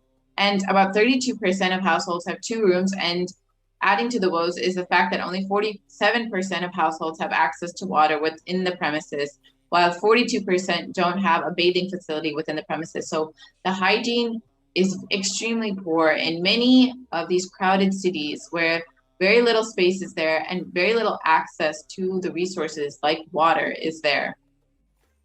This has caused a serious increase in COVID-19 spreading. So this is one more news article which says self-isolation, which is COVID for home quarantine, is impossible for 40% of the Hindu families where, because 3 or more people are actually sharing a room. And this is a challenge of physical distancing, and it is greater in rural areas than in the urban areas. So this is where home quarantine for those with the self-quarantine measures is literally impossible in India. So where is the space for home quarantine in cities? As stated earlier, these cities are very crowded. People are living in extremely close quarters, and it is very difficult to maintain any social distancing, especially if you have a family member who's been affected or a neighbor who's been affected, because there's such poor ventilation on top of the extremely crowded homes. And the census data suggests, and experts also agree, that the ministry's guidelines on home quarantine is nearly impossible, especially in urban households. And these guidelines on home quarantine say that the person showing COVID-19 symptoms has to remain isolated in a well-ventilated room, preferably with an attached toilet. If another family member needs to stay in that same room, it's advisable to maintain a distance of at least 1 meter between the two. But this is nearly impossible when you are living in a home with 5 people with maybe 1 room, maybe 2 rooms. This becomes nearly impossible for any kind of isolation or social distancing because everyone is within each other's breathing space. Yes. So with that, we come to the conclusion of this segment where we could see literally every revelation of Devi Parashakti is coming true. And that is being reported when we saw how each news article is capturing what Parashakti had revealed exactly, and the various revelations are now proven true. So with that, we will be moving on to the next part of this program after a short break.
நன்றாய் கேட்டுக்கொள். உன் கேள்விக்கு உன்மூலமாய் உலகெங்கும் இருக்கும் இந்துக்கள் எல்லோர்க்கும் அளிக்கின்றேன் உத்திரம். கேட்டு வாழ்ந்தால் உங்கள் வாழ்க்கை பத்திரம். நன்றாய் கேளுங்கள். பிறப்பின் ரகசியத்தை பிறப்பிலா பெருமை உடைய பரமேஸ்வரி சொல்லுகின்றேன் கேளுங்கள். அண்டஜம், யோனிஜம், ஜலஜம், பீஜம் எனும் 4 விதமான பிறவிகளில் 84,000 யோனில் பிறக்கும் பிறப்புகளிலேயே பெருமை வாய்ந்ததும் உத்தமமானதும் மனித பிறவி. அந்த மனித பிறவியிலும் பலமுறை பிறந்து உழன்று அரசியல், பொருளாதாரம், சுகபோகம், தர்மம், அர்த்தம், காமம் எனும் ஆசைகள், துக்கங்கள், அச்சங்கள் அனைத்திலும் அழன்று உழன்று இனி வேண்டாம் இப்பிறவி, வேண்டுவது மோட்சமே என்று முடிவெடுத்தோர்க்கு மட்டுமே ஹிந்து மத யோனிஜம், ஹிந்து பெற்றோர்க்கு பிறந்திடும் சனாதன ஹிந்து தர்ம யோனிஜம். மனித பிறவி உத்தமம், சனாதன ஹிந்து தர்ம மனித பிறவி உத்தமோத்தமம். இந்த உத்தமோத்தம பிறவி எடுத்த எல்லோருக்கும் ஜீவன் முக்த விஞ்ஞானத்தையும் சனாதன தர்மத்தையும் காக்கின்ற கடமையும் உண்டு. அதனால் வருகின்ற நன்மையெல்லாம் அனுபவிக்கும் உரிமையும் உண்டு. இந்த கடமையை செய்வோம் என்று சத்தியம் செய்ததனால்தான் அந்த உரிமை அளிக்கப்பட்டது. பூமிக்கு வந்தபின் மனம் மயங்கி மதிமயங்கி சனாதன தர்மம் காக்க மறந்ததனால் மாயை அவர்கள் உயிரை பறிக்கின்றாள். நன்றாய் புரிந்து கொள்ளுங்கள். உயிரை கொடுத்தாலும் தர்மத்தை காப்போம் என்று உறுதி எடுத்தவர்க்கே சனாதன ஹிந்து தர்ம யோனிஜம் அளிக்கின்றேன் யான். உடல் பெற்ற பிறகு ஊழிப் பெருவலியால் ஆசை அச்சங்களை உதறவிடாது, உதறியும் விடாது சனாதன ஹிந்து தர்மம் காக்க மறந்தோரை உயிர் வாழத் தகுதியில்லாதவர் பட்டியலில் உடனடியாய் மாயை சேர்க்கின்றாள். அதனால் ராட்சசர்களும் அசுரர்களும் தானாகவே இவர்கள் உயிரை எடுக்கின்றார்.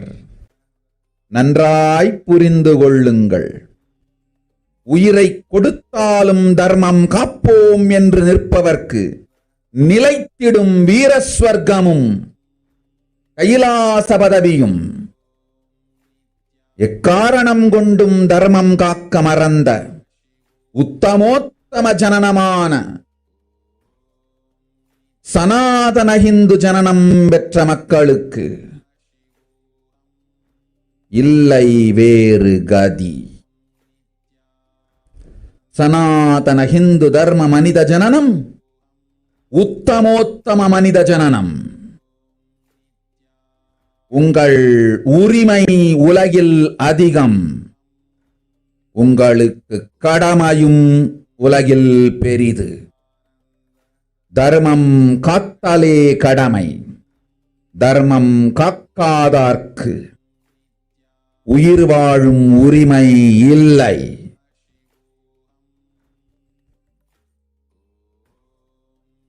நன்றாய் புரிந்து கொள்ளுங்கள்.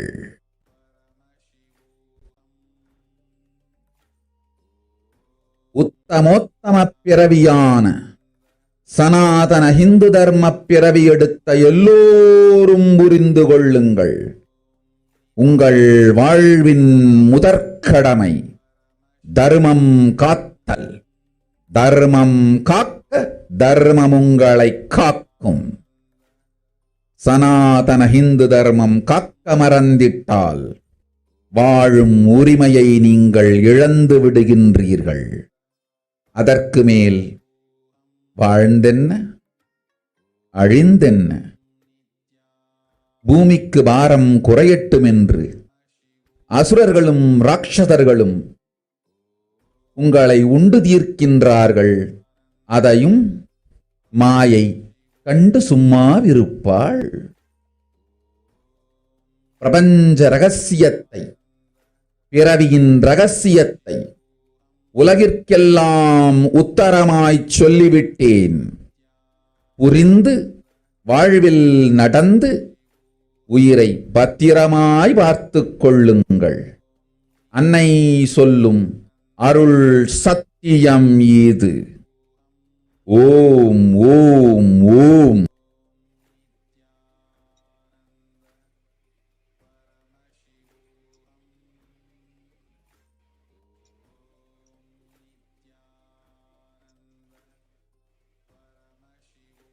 Yes.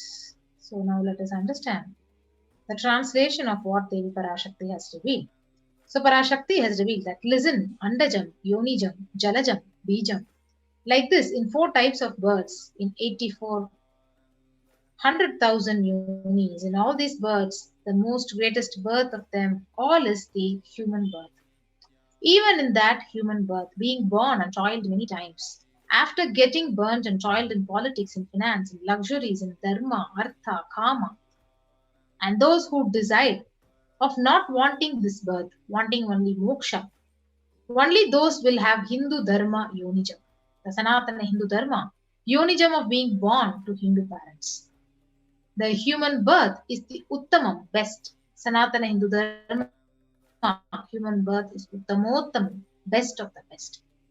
Everyone who took this uttamottama birth has the responsibility of protecting the signs of living enlightenment and Sanatana dharma. And also, they have the right of experiencing its benefits. This right was given to them because of their commitment given by them to do this responsibility.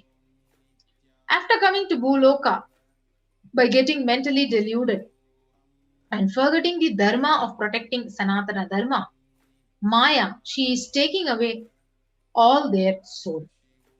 Understand carefully. I am giving the Sanatana Hindu dharma, Yonijam, only for those who gave the commitment of protecting the Sanatana dharma, even by giving their life.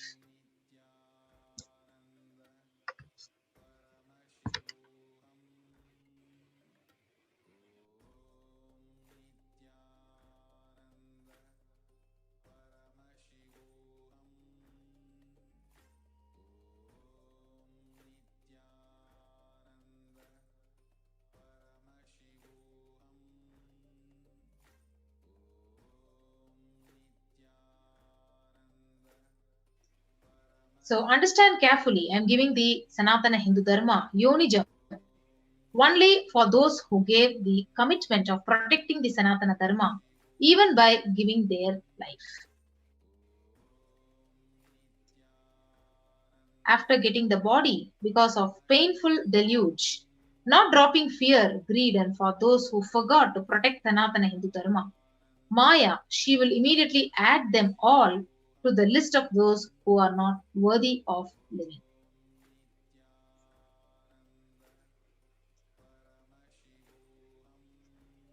Therefore, Rakshasas and Asuras are automatically taking away their life. And understand properly, for those who stand that even by giving their life, they will protect Dharma, will permanently have Veera Swarga and Kailasa Padati. For any reason, people who forget to protect Dharma, having the Uttamottama birth of Sanatana Hindu birth, there is no other way for them. So Sanatana Hindu Dharma, the human birth, is the Uttamotama human birth, and your right in this world are immense. Also, your responsibility in the world is large. Protecting Dharma is responsibility.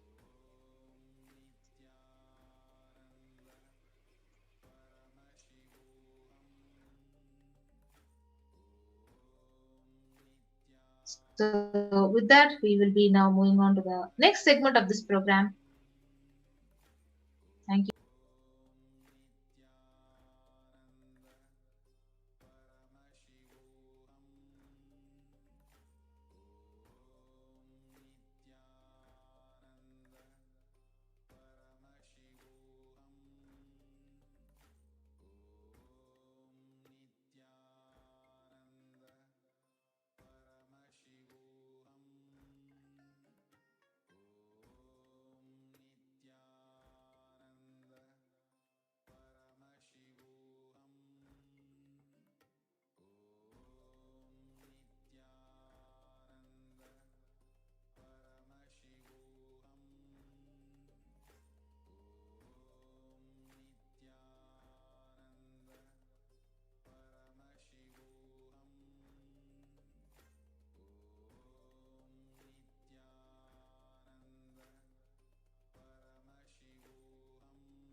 Nithyananda, the next segment is about Kailasa's de facto spiritual embassies as COVID care protection centers. Now let's look at some of the stats today. The Human Rights Watch has reported that 1.5 billion students are out of school already. More than 91% of world's students are out of school due to school closures in at least 188 countries. 36.5% of US college students pointed to stress as the biggest reason why their academic performance suffered negatively for the past 12 months. In addition, 29.5% listed anxiety as a factor. For American middle schoolers, 61% of the teens admitted feeling a lot of pressure to get good grades. Approximately 1.27 billion learners are currently affected due to closures in response to pandemic.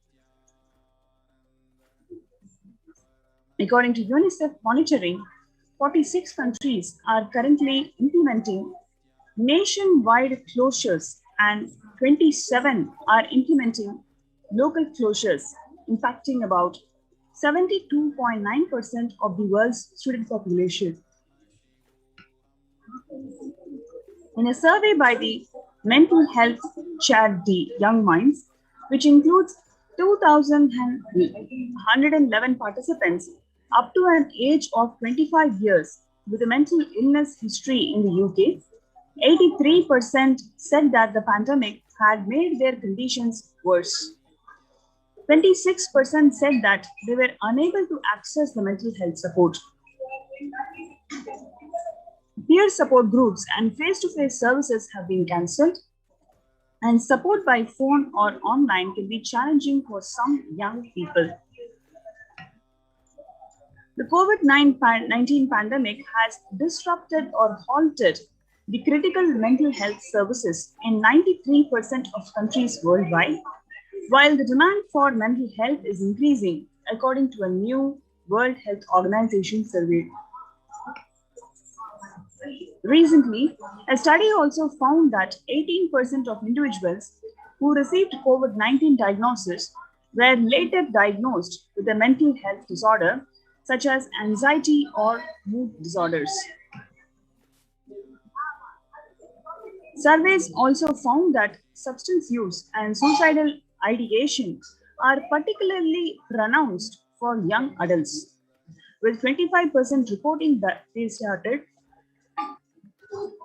or increased substance use during pandemic, and 26% of reporting serious thoughts of suicide. Every year, over 1.2 million students drop out of high school in the United States alone. That's a student every 26 seconds or 7,000 a day. About 25% of high school freshmen fail to graduate from high school on time. So what we are seeing today is how the Department of Education, especially worldwide, the number of students who have dropped out of education, a number of people who are affected, number of students who are affected because of pandemic. Now, in the next segment, we are going to see the contributions from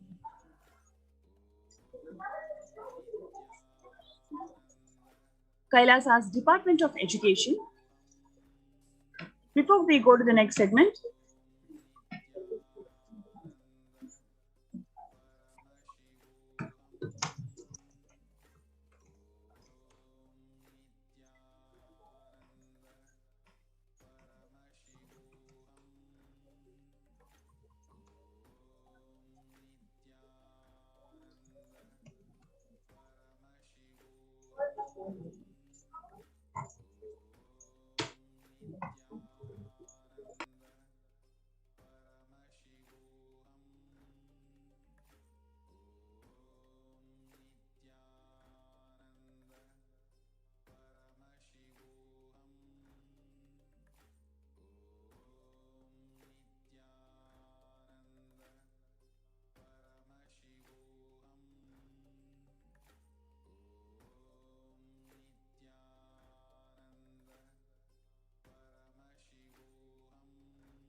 So you have this opportunity of joining the COVID care protection centers.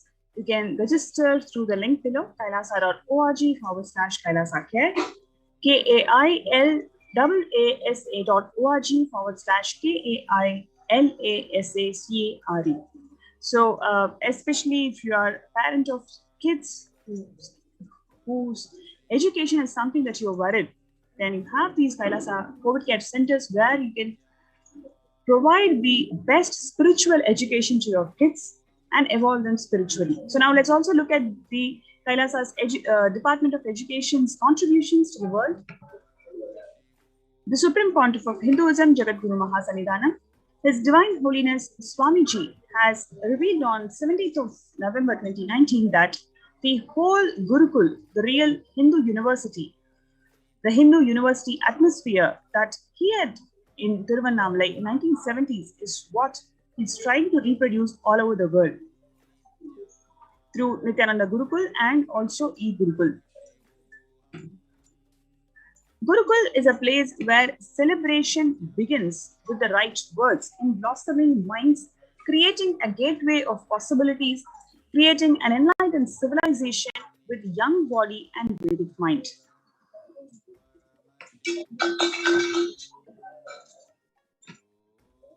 The Nithyananda Gurukul is a mystical Vedic school established by the Supreme Pontiff of Hinduism. Here, the students live their highest potential and manifest various spiritual powers. The Gurukul functions according to the vision that education is for life, but life itself is not for education. What we earn from this Macaulay education is we consider that life itself is for education, but according to the Vedic principles, education is for life. And that is what the core principle of the Nithyananda Gurukul. The Gurukul brings to the world the right kind of education that empowers you. The current system of education established by Macaulay and Max Muller in India is a non-involving narrative style of teaching. The original Indian education system was not about continuously giving words, ideas, concepts, theories, or theologies. It is about awakening you to the right context, which is enlightenment. The Indian education system, the Gurukul, is more of a transmission of the knowledge rather than the mere transfer of knowledge.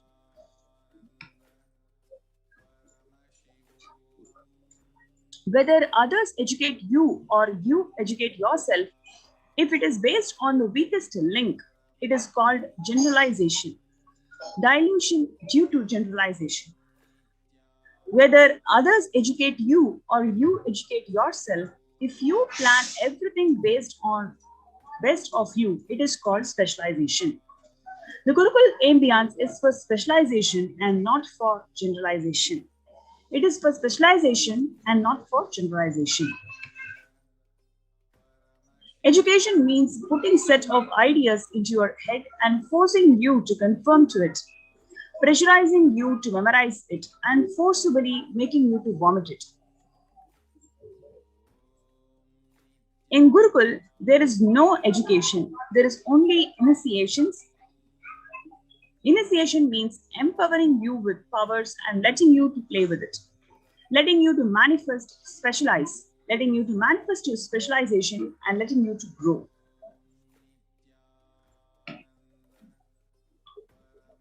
Now, let's watch this video where the Supreme Pontiff of Hinduism is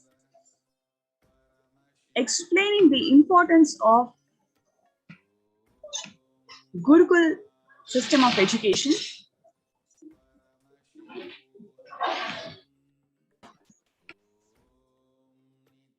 Now it is time, as per the astrology, no theory can rule any human society which is imposed on that society more than 60 years. Now 60 years is over for the non-involvement narrative education system. I am telling you, future is Gurukul system. The future of education is where the teachers and students live together in one place. If needed, let the parents also stay there. But because basically kids do what you do, they won't do what you say. Understand? They do what you do. They won't do what you say. Whatever you do, simply they will do. They will never do what you say. Most of the time, they don't care for what you say. The future of the Indian education system, I can say, the future of any intelligent education system will be Gurukul system. I am not talking out of pride or arrogance. I am talking seeing the future. I am telling you, I will be leading this revival in the education system through our Gurukul system.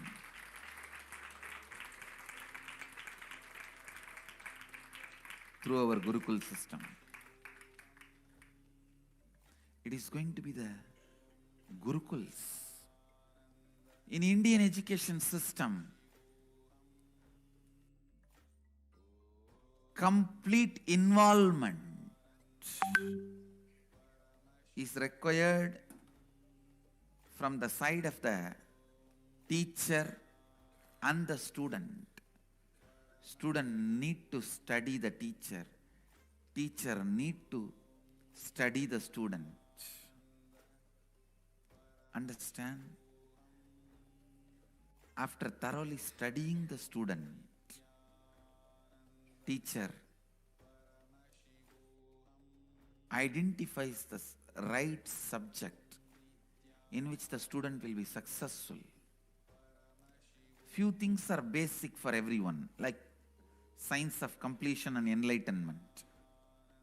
Other than the science of enlightenment, all other things, master selects the subject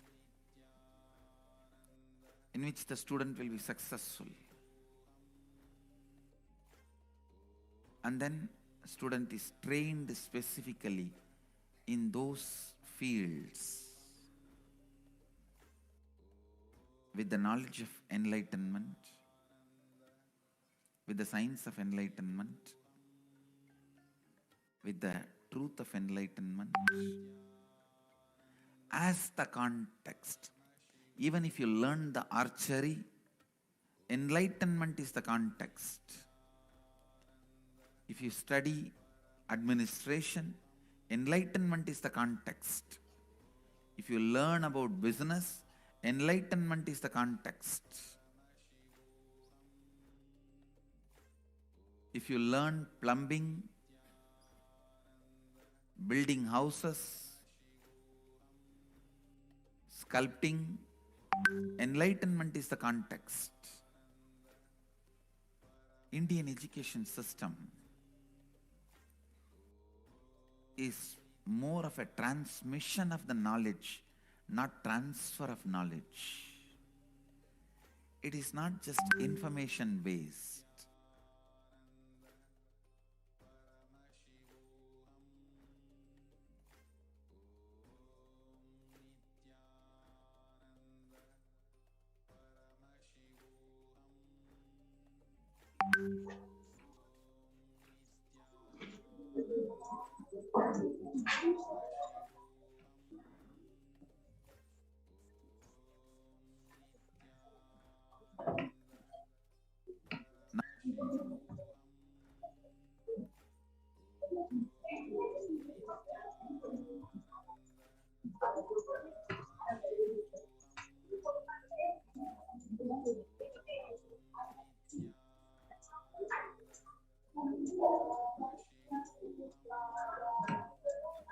Today, the education is known to be the key factor to enabling upwards socio-economic mobility and the strongest means of removing poverty.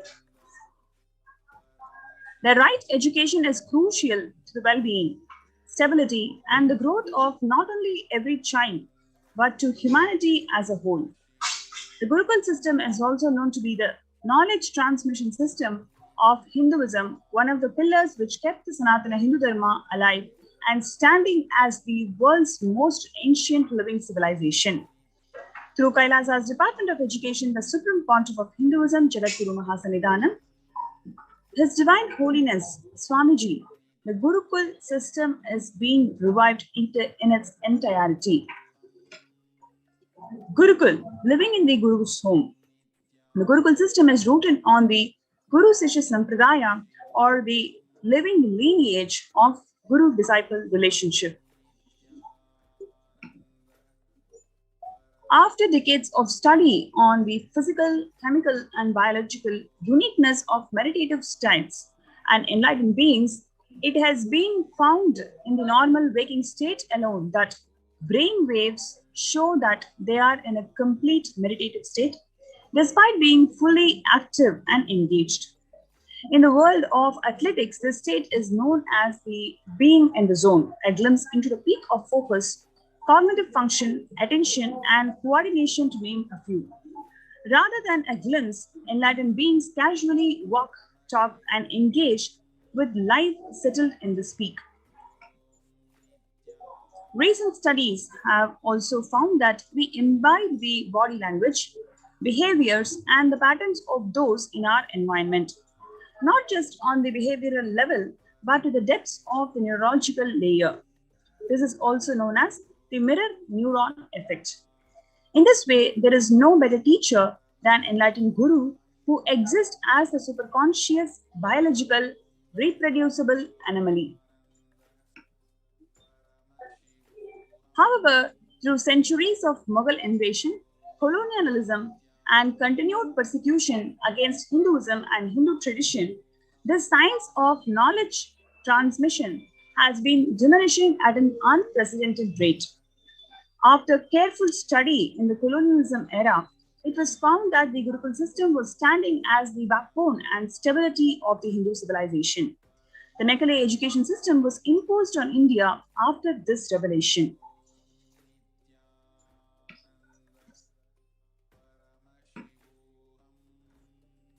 13,000 plus universities across Bharat and 200,000 Gurukuls were destroyed in Bengal and Bihar alone.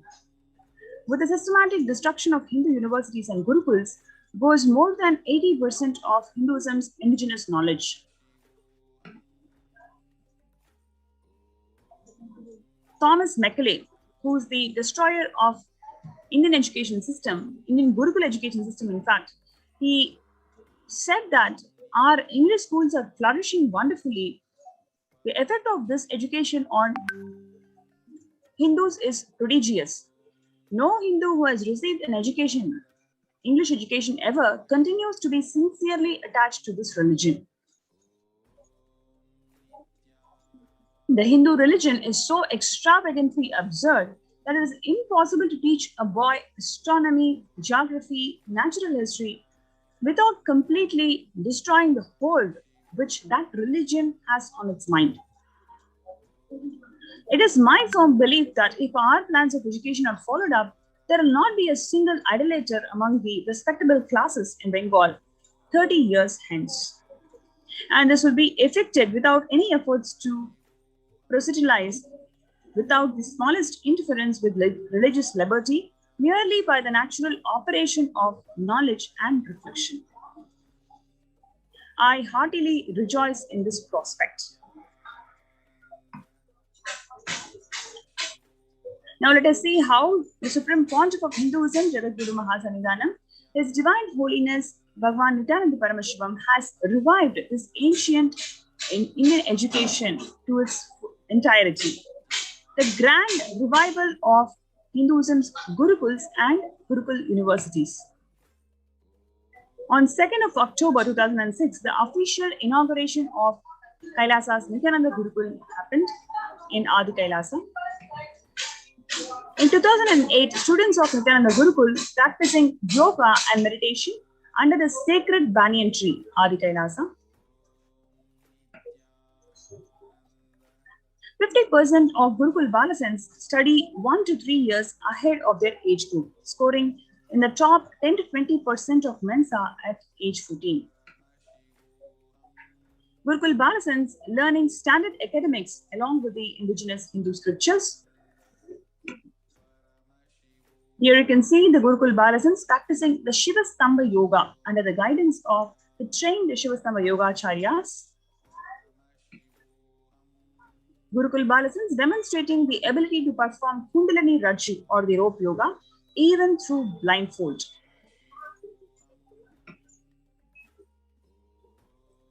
The Supreme Pontiff of Hinduism, Swamiji, personally teaching the once lost science of Dhanur Vidya.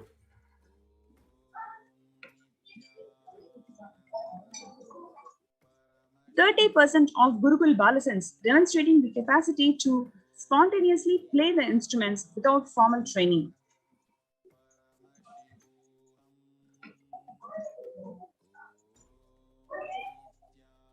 Here you can see the Gurukul Balasans living the Agamic Shastra based lifestyle.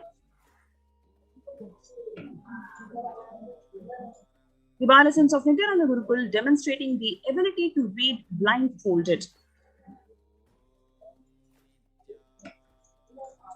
The Gurukul Balasans participating in Vakyartha Sadas. The Gurukul Balasans addressing the Kailasian delegates in Tiruvannamalai in India. Balasans of Nithyananda Rajavidya Gurukul, after successfully hosting the worldwide webinar of the highlights and the science of Nithyananda Gurukul,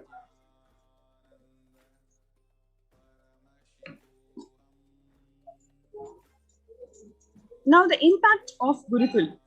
It impacts on whole brain learning, stress-free living, zero teen violence or the aggression, quantum memory activation, recalling verbatim after a single hearing called Ekasantagrahi in the Vedic age. Kailasa Nithyananda Hindu University is the world's largest Hindu university that has been established around the world, with 450 plus campuses in 150 plus countries, which is available to the public from 2003 onwards. Reviving and presenting the world's most ancient lost knowledge in a user-friendly way, the ancient truths taught in a way directly applicable for the modern man's personal, practical, and professional life.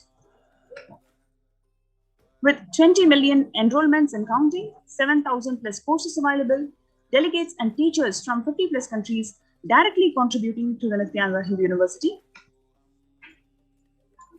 Now let us watch this video where Swamiji beautifully shares that how each of his Gurukul kids is $1 trillion economy.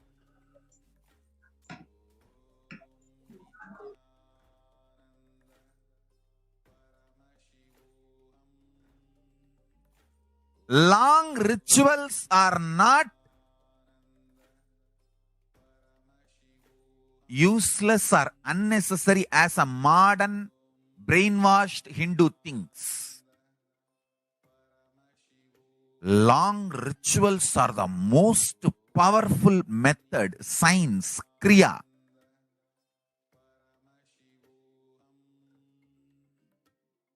to awaken all the life energies. See, totally we have 21 life energies. I will describe all the 21 like a fundamental principal forces of life, like gravity, how all these are fundamental forces, principal forces externally. Internally, there are 21 life energies. Ability to visualize, ability to make decision. All these 21 is given to you, but you use them accidentally. That is why your life is full of accidents. Your marriage is accident, wealth is accident, life is accident, money is accident. Very less is planned, much is accident. And I tell you, I have seen people become thieves by not knowing the power of their life energy. I tell you, thief is the cheapest way to exist. I tell you. Because you do not know you own trillions. That is why you steal millions. If you know you own trillions, why will you steal? Listen, asteya, non-stealing, comes to a person who mastered his life energy. Each of my Gurukul kid is $1 trillion economy. I tell you. Each of my Gurukul kid, the powers they can manifest. Understand, Gurukul is not a joke. It is a powerful science. Especially, see, normally, one child plus one child is a two child. But in the Gurukul ecosystem, one child plus one child is 11. 1, 1. Not 1 plus 1. 1, 1, 1, 1, 1. If there are 3 child, it is not 1 plus 1 plus 1, 3. No. It is 1, 1, 1. 111. The energy multiplication. Because the ecosystem, understand, that is why Gurukul has to be with the ecosystem. I have always seen, whenever I download a power on one child, when the group sits, I can share that power on the whole group.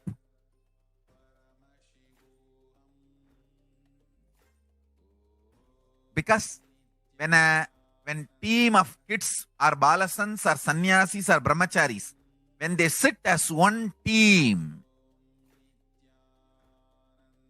it is very easy for me to just like a lightning pour the energy on them. Understand? The Sankhya of life energy is different. The multi-dimensional logic of life energy is different. People cannot understand this Sankhya. The multiple life energies, awakening them to its peak and manifesting them is all about life.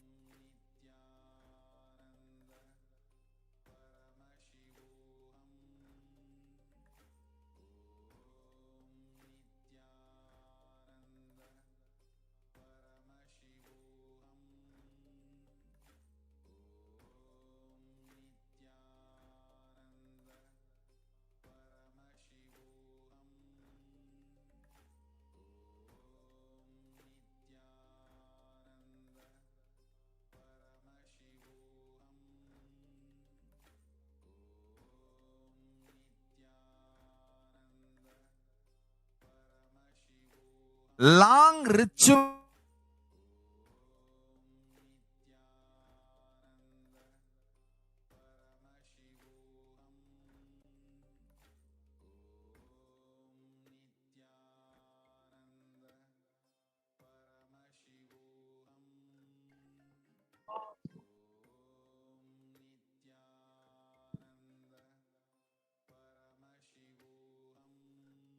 Welcome back. So as we heard, the Supreme Pontiff of Hinduism, Nithyananda Paramashivam, explained the significance of Gurukul education.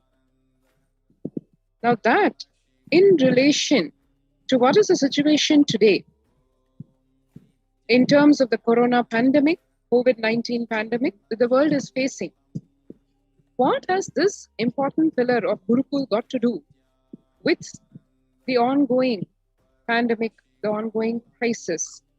To understand this in more depth, we really need to listen to what Devi Parashakti has revealed about what to do, how to protect oneself, what is a priority in the oncoming months till the end of this year specifically. Devi Parashakti revealed on 12th May of this year, I came as Nijavatara. I am blessing you. Listen. People, listen. To do good to all of you, I have taken the form of Nithyananda and came down as Nijavatara. People of India, listen. Carefully listen. Time after time, Bharatam is Jnana Bhumi, where enlightened beings come. We cannot make Jnana Bhumi as infertile. Enlightened beings have to come. They have to live. It has to flower. Few hypocrites, because they are stuck in delusion, we cannot sacrifice the world. Cosmos cannot be destroyed. The ship I did to save cosmos from being destroyed is called Adi Kailasa. The ship I did to protect beings from Pralaya is Adi Kailasa. Because of conspiracy of Drohis and enemies' rule, the captain had to leave the ship. Before 12 years, knowing the great deluge that is going to happen, all Aushadhas, by this Guru Purnima, that Jnana Rasavadam, Navapashana, is going to flower. Allow people to come and take dip in Navapashana flower. People, whoever come and dip in Vaidyasarovar, they will not have death. They will not have corona. Crores and crores of people will come in line. Every day they will come and dip in Anandalingam. Listen well to my words, Devi continued on 13th May. For India, I made ship as protection. The Nithyananda Navapashana Lingam in Vaidyasarovar. Go to Adi Kailasa. O Indians, listen. All those regretting losing Nithyananda Nijavatara without confusion, without talking just as lip service, go to Adi Kailasa. Crores of people will come there looking for health, Navapashana, water feast and medicine to get health and protection and enlightenment. To protect India from the great destruction, I, Parashakti, made this huge ship. Even if captain is not there, ship is there. And now, where are we today? When first world countries are closing their borders and literally shutting the doors during this massive global emergency, when schools across the world are shutting down, more than 90% of the schools, as we know, are no longer functional. It's only so-called online education that's going on. Kailasa has opened its doors to all without exception.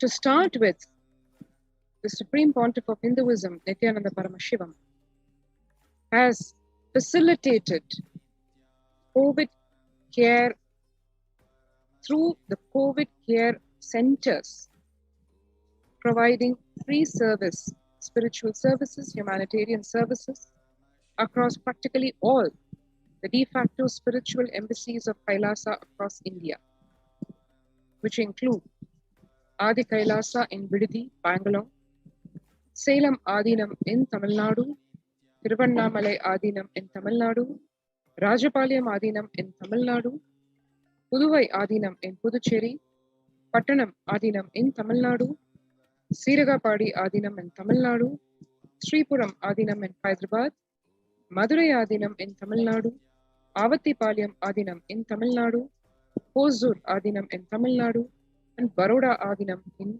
Gujarat. That's like over a dozen free COVID care centers being open in all the de facto spiritual embassies of Kailasa across India so that, as per Devi Parashakti's ordainment, human beings can prioritize till the end of this year just their very existence, their survival, just being alive. All these pre-COVID care centers providing multiple facilities in multi-layer form. Kailasa literally rushing to the aid of India as India finds itself on the verge of the COVID-19 third wave. Multiple pre-COVID care centers have been opened across the de facto spiritual embassies of Kailasa across India.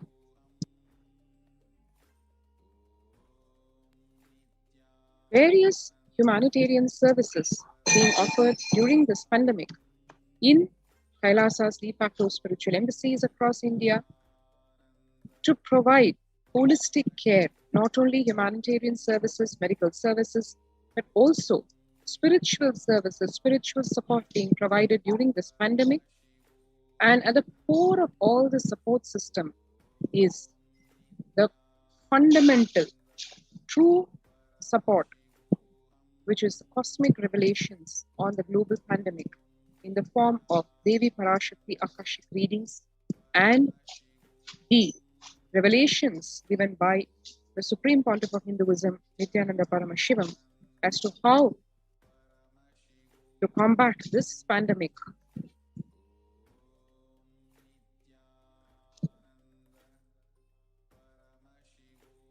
The various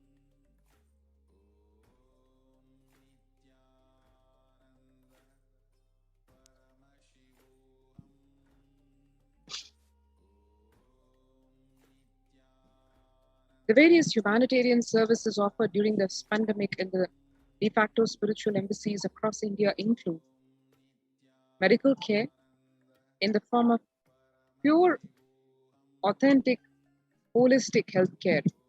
All fields of medicine being provided in the form of allopathy, Ayurveda, Siddha, naturopathy. Infrastructure to accommodate thousands of people who are coming and who are yet to come. Accommodation for the multi-layered quarantine facility so that protection is provided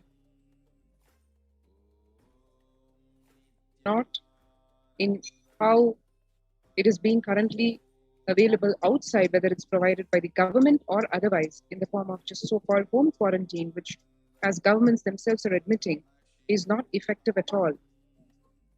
Emergency readiness in the form of ICU on wheels, enabled with all the state-of-the-art equipment, personal protective medical equipment, food security management through food banks, and organic farming to ensure sustained support for the whole community that is residing in, coming in, and going to come to the various de facto spiritual embassies of Kailasa across India.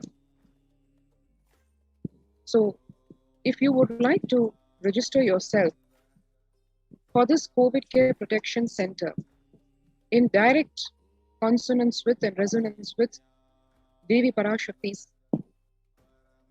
ordainment of protect one's life is the highest priority till the end of this year, you can register right now for the multi-layer quarantine facility available at the various de facto spiritual embassies of Kailasa across India.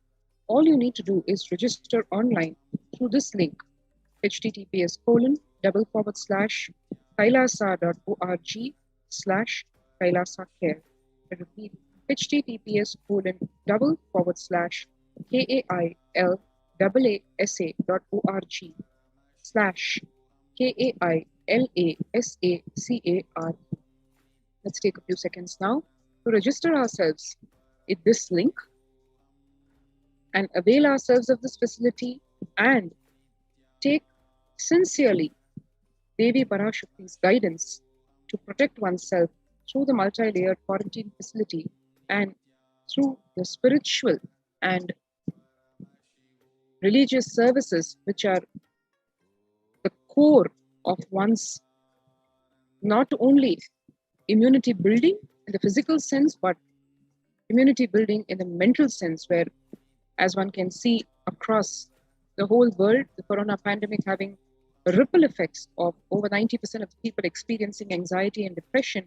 In order to combat that, the core spiritual teachings, the ultimate truths of life revealed by the Supreme Pontiff of Hinduism, forming the core of the lifestyle in all the de facto spiritual embassies of Kailasa across India. So not only to protect oneself from the corona pandemic, but to go through this pralaya and come out of it successfully without any mental breakdown, and in fact experiencing a quantum leap in one's consciousness, a leap into super consciousness. All this can be available to you just with a click of a button now if you register yourself at this COVID Care Center protection link and decide to avail of this facility.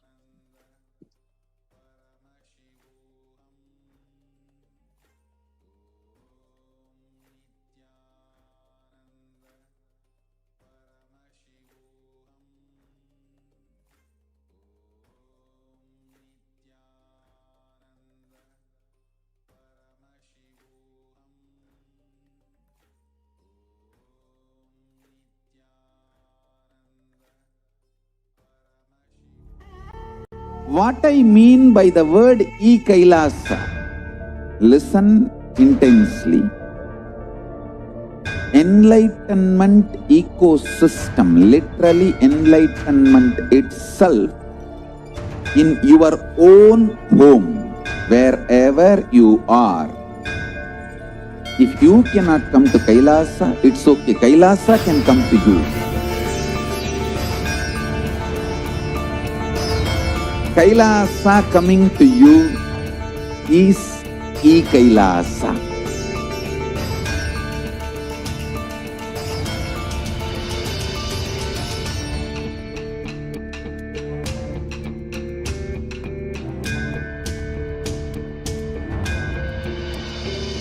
I will revive Hinduism. I am a Hindu revivalist, not by any revolution, but by evolution.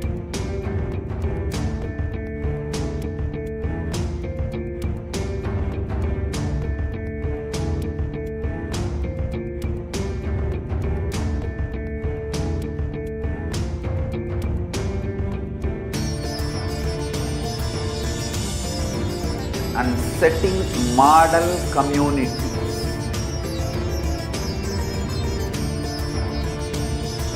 Kailasas, enlightenment ecosystems, Sarvanya Pitas all over the world.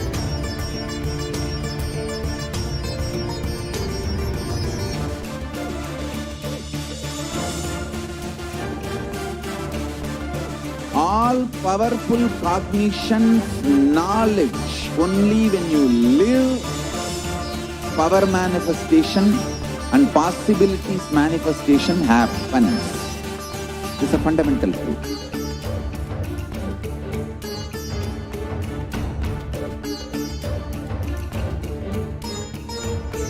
Hinduism cannot live exclusively as one sampradaya. No.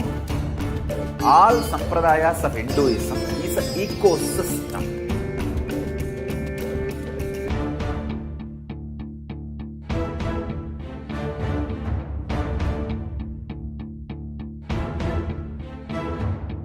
So don't keep quiet thinking that if one sampradaya is attacked, only that sampradaya is going to be affected.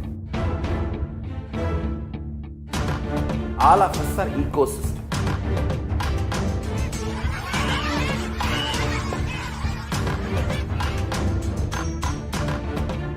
I invite all of you to get involved and enjoy Hinduism by the principle of Dharmo Rakshati Rakshitaha. When you protect Dharma, Dharma protects you. We will make the whole planet flourish spiritually. The spiritual prosperity will happen to the whole planet. We all have to coexist together.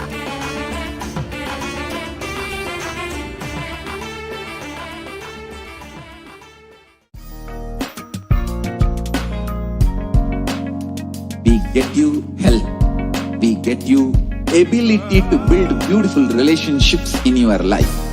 We get you direct spiritual support, and we make sure you become wealthy.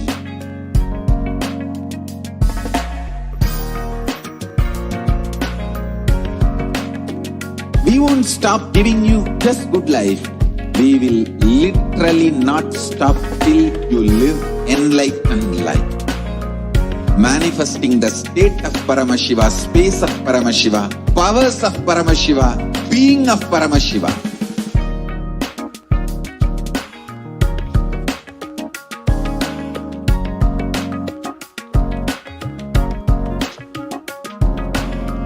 Whole world should become Kailasian. I want the whole world to know Hindus have something great to contribute to the world.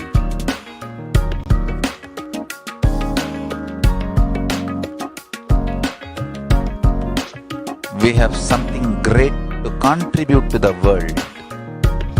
Let us do that.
Nithyanandam. And now let's see, after having seen the inception of this incomparable spiritual enlightenment ecosystem called Adi Kailasa, today, as per Devi Parashakti's ordainment, how Adi Kailasa is, specifically Adi Kailasa is enabled for the multi-layer quarantine facility for the COVID care protection centers. Specifically, in terms of the Department of Health, the elaborate, micromanaged steps that have been taken directly by the guidance of the Supreme Pontiff of Hinduism, Nithyananda Paramashivam. As Bhagavan says, God is in the details. And needless to say, even in this important aspect, dimension of the COVID Care Protection Center, the Department of Health, the health care, what all needs to be done, to what level Bhagavan has micromanaged the implementation of health care in the COVID Care Protection Centers. Let us take a look at the same. Immunity boosters and COVID care are very closely related.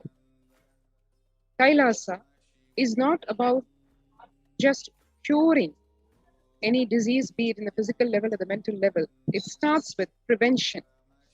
And immunity boosting is very fundamental to combating the possibility of COVID infection. So the supplements that are provided at Adi Kailasa Sarvanyapeetham COVID Care Center include allopathic immune boosters, which in the form of zinc supplements, vitamin D and vitamin C, so as to boost the immunity of the people who have come to avail of the COVID care protection. Through Ayurvedic medicine, naturopathy, Siddha, immunity boosters are also being provided to protect one and all from the COVID-19. The immunity boosters and natural remedies in the form of steaming once a day with herbs like tulsi, eucalyptus, nochi, and turmeric leaves.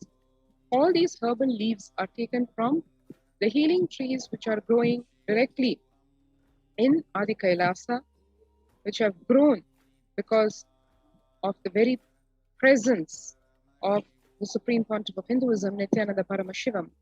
Literally every inch of Adi Kailasa, the Mother Earth in the Adi Kailasa Sarvanyapeetham, so giving, so nourishing, providing everything that is needed for every resident. Every plant that grows over here is a herb, is an understatement to make.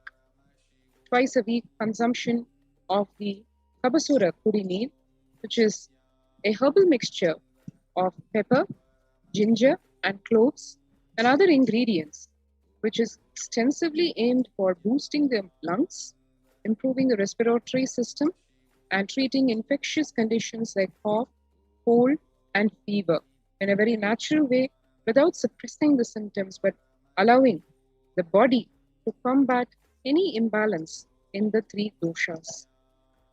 The Nilavembu Podi needs to be taken once a week, Agastya Lehyam, 5 days. This entire detailed prescription and the medicine, the boosters, everything given to each and every resident here.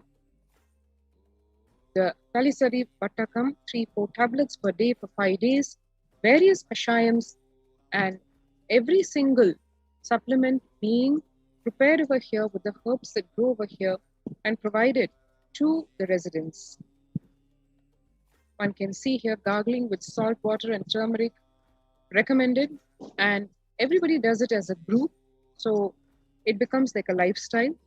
And to hold all this together in a sustainable form, the physical health, the mental health, psychological health, and spiritual growth.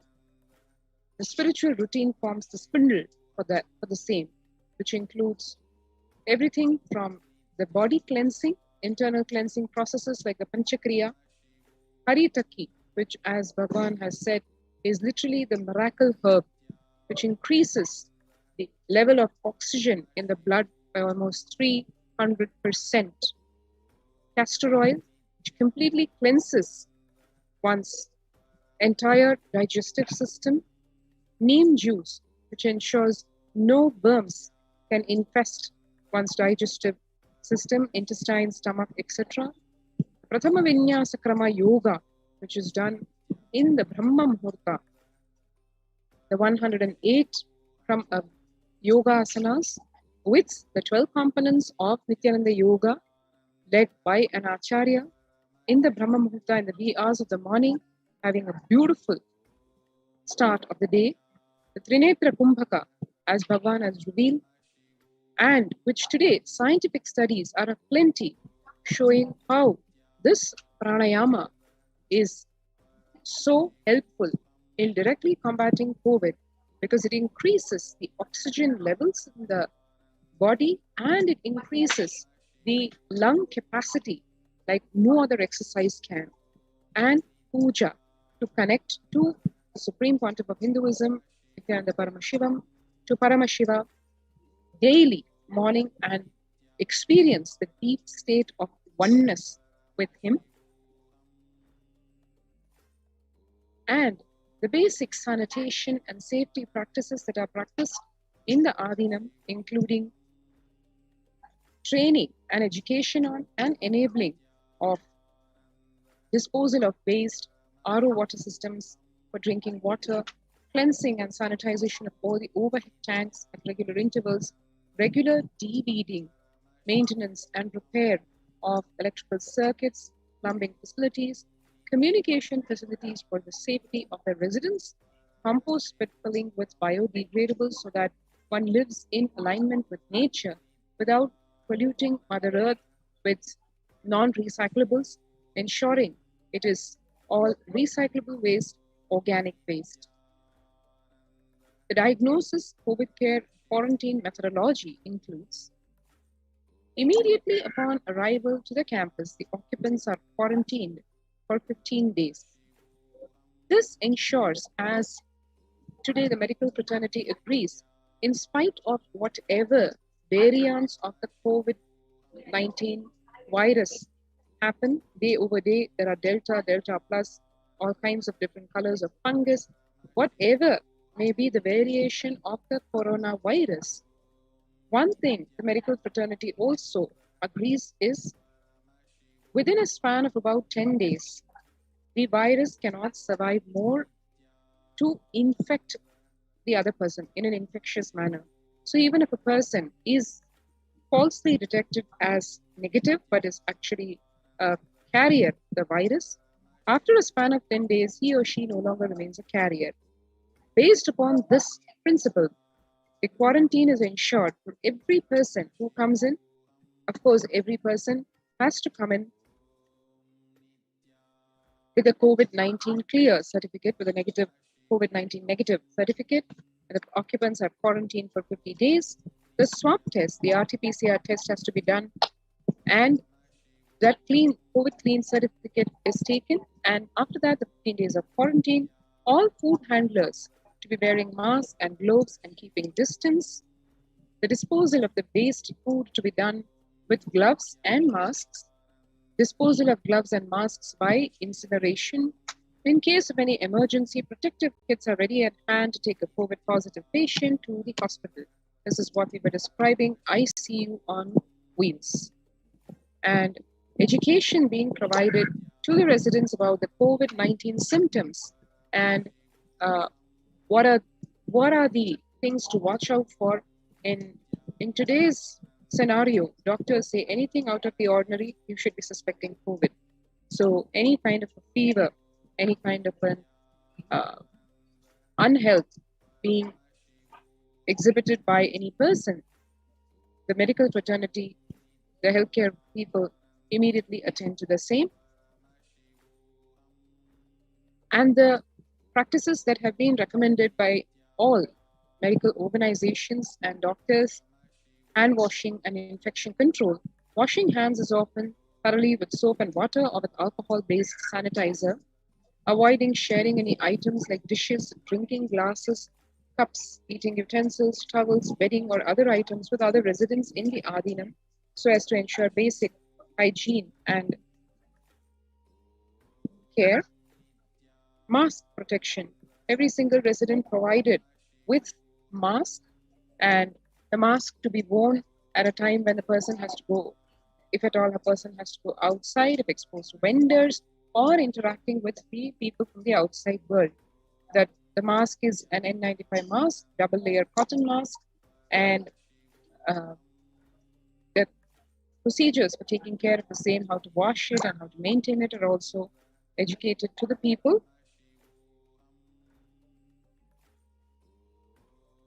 Face shield.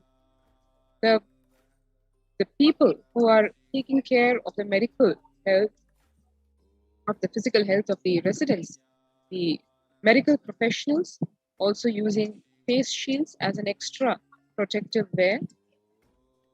And the quarantine rules explained to the people along with why we need to do so. The first line of quarantine being the people in the first circle who come in contact with the outside world, be it the post person or the delivery person who gets the courier delivery person who gets across the packages to the people. The area of stay of this first line of quarantine is confined to the outermost circle in this multi-layer quarantine facility where communication with the outside is happening with vendors, etc. And those people are, as Bhagwan said, the frontline defense. They stay in a well-ventilated single room, preferably with an attached separate toilet. The person should not be coming into contact with inmates of Adinam, especially the elderly people, pregnant women, children, and persons with comorbidities like hypertension, diabetes, heart problem, asthma, etc. And their movement is restricted to the interaction with the outside world and within the precincts, within the room or the area that is allotted to them, so that there is minimal interaction and hence minimal exposure, minimal risk.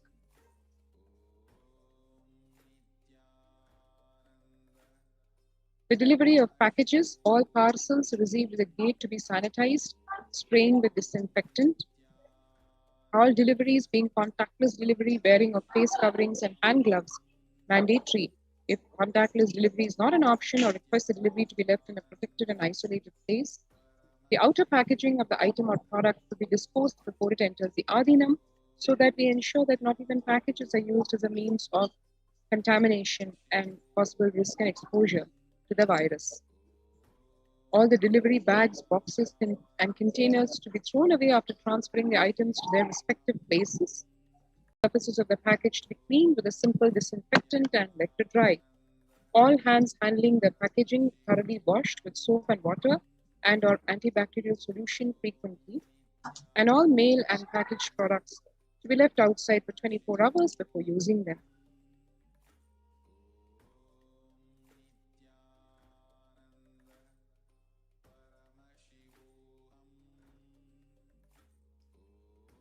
And the warning signs, if the fever is continuing for more than 5 days, or it returns in the second week after having been febrile for a day or two, all these conditions tested daily in terms of the temperature, the body temperature, the heart rate, and any signs of breathlessness or tightness in the chest, monitored, and the due medical care and preventive action taken. Oxygen saturation levels, another important parameter that is checked with the pulse oximeter. If it's less than 94%, it's a red flag. And the 6-minute walk test, where one records the saturation rate before and after they're walking briskly for 6 minutes. And if the saturation falls by more than 3%, it is not favorable, and less than 94% is not good either. One can see here the in-campus ambulance all equipped with the state-of-the-art equipment, including the ventilator. And as we always know, prevention is the best medicine. So people who come in as newly residents will be given a separate room with a toilet facility. Under no circumstances they exit the room It's a special quarantine facility and strictly followed so that there is no interaction with the rest of the people who are not in the quarantine period being 15 days, including the food being served at their doorstep, so that there is absolute care and discretion exercised to ensure no violation of the multi-layer quarantine. And the people in the quarantine facility also monitored and ensured that they have good hydration, good nutritious diet. They do steam inhalation twice daily, salt and turmeric hot water gargling twice daily. Ayurveda and Siddha medication to be given as per the instructions by the doctors and the physicians, and the doctor contacted if there is worsening of symptoms for specific management, which could be further consultation or investigations and treatment.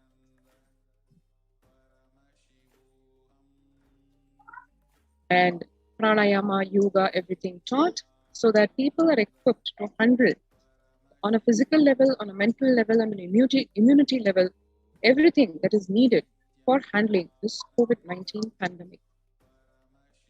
So if there are no symptoms at the end of the 15 days, person can come out of quarantine and the person then mixes with the rest of the Adinam.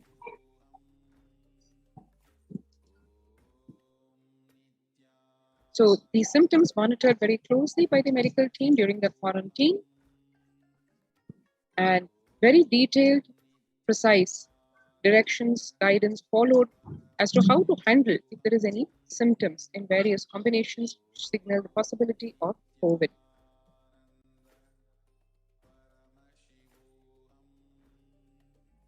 Various leads assigned at various places so that safety of the inmates is ensured. No visitors allowed in the vicinity of the quarantine person. And the environmental sanitization, including disinfection of the various surfaces, including toilet surfaces, clothes, linen, etc. And the various medical tests, an elaborate list of medical tests conducted so that if any other issues are also detected and accordingly can be taken care of.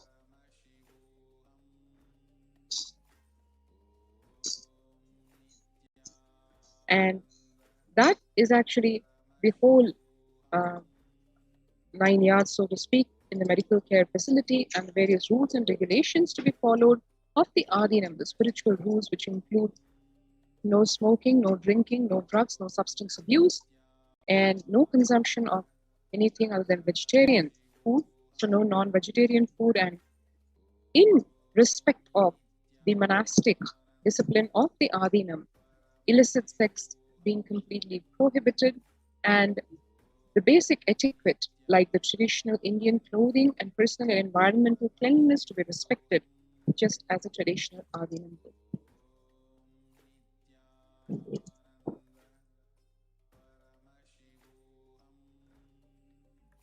Emergency handling also equipped in the Adinam with the ICU on the wheels, oxygen concentrators in the case of emergency.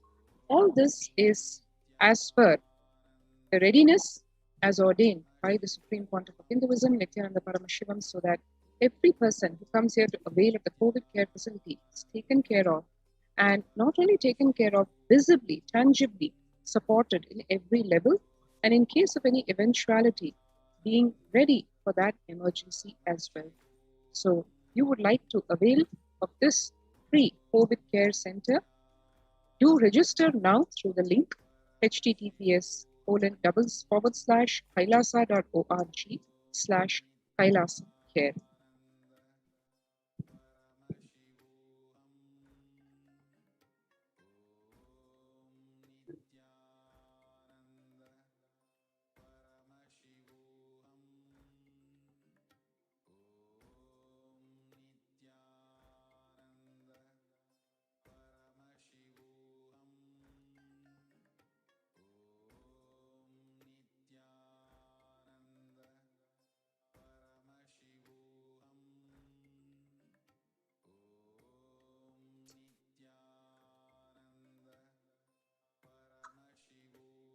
Just be alive for next 3 years. Don't die within next 3 years.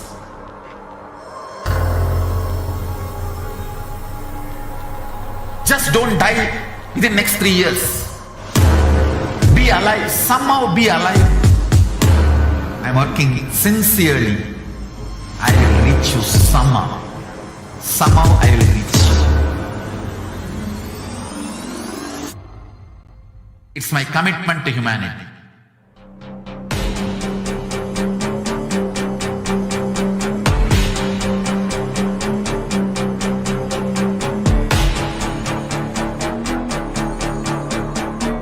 Just don't die within next 3 years. I will reach you wherever you are, whichever corner of the world you may be. I will reach you with enlightenment.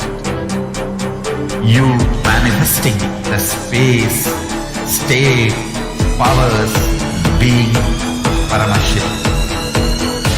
It is possible, and it is possible for you.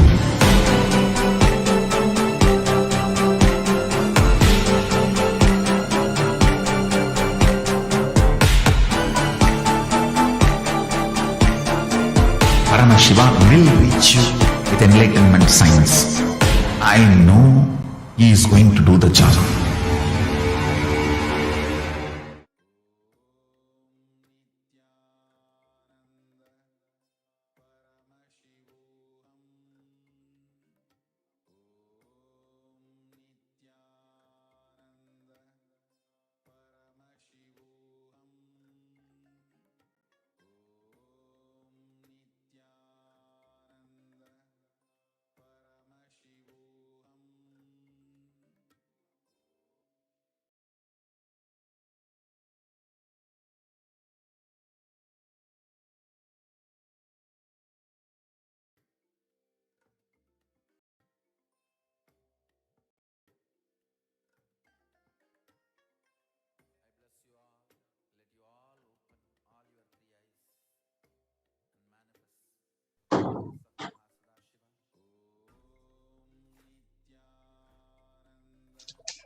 Nithyanandam, welcome back to all the viewers who are joining with us.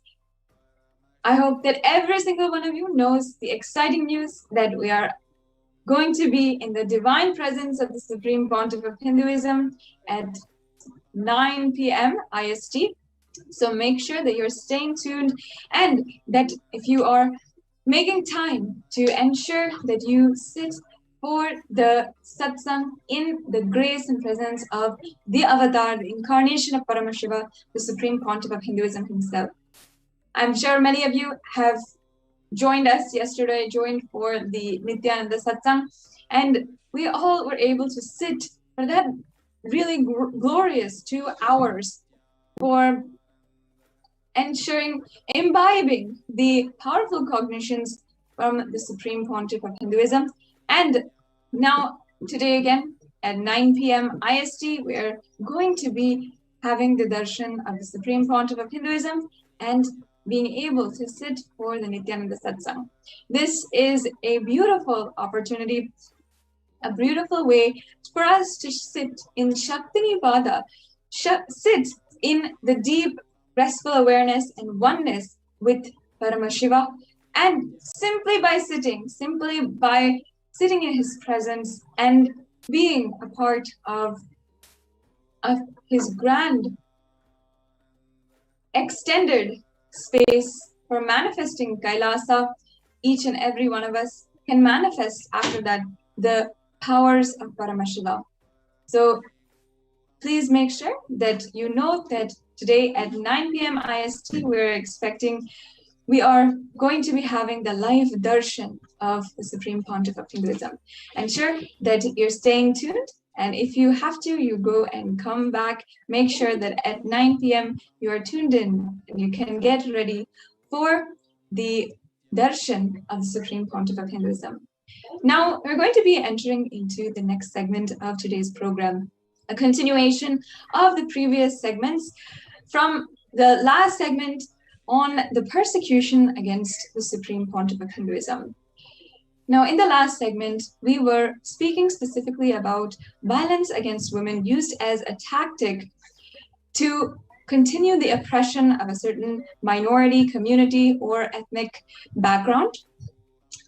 And we saw specifically how the sexual violence, the gender-based violence, is used as a tactic, used as a way to make sure that a certain society is continued to be disempowered and ultimately, essentially enslaved by oppressive and enslaved by supremacist forces.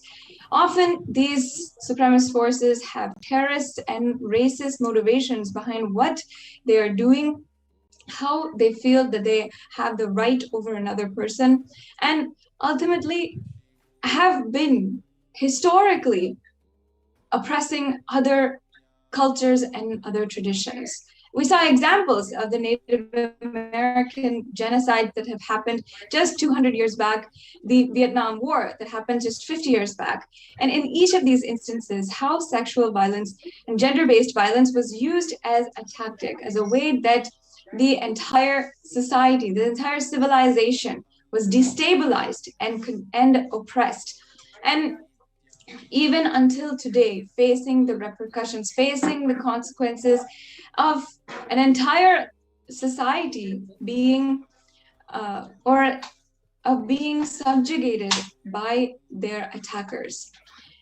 In the Hindu Holocaust, for the last around 1,000 to 700 years, or 700 to 1,000 years, we have seen again and again how when the Mughals invaded, this was the same circumstance, where they first attacked the women and children and destabilized the entire civilization by jeopardizing the future and destabilizing the family, the household, and the leaders of the community.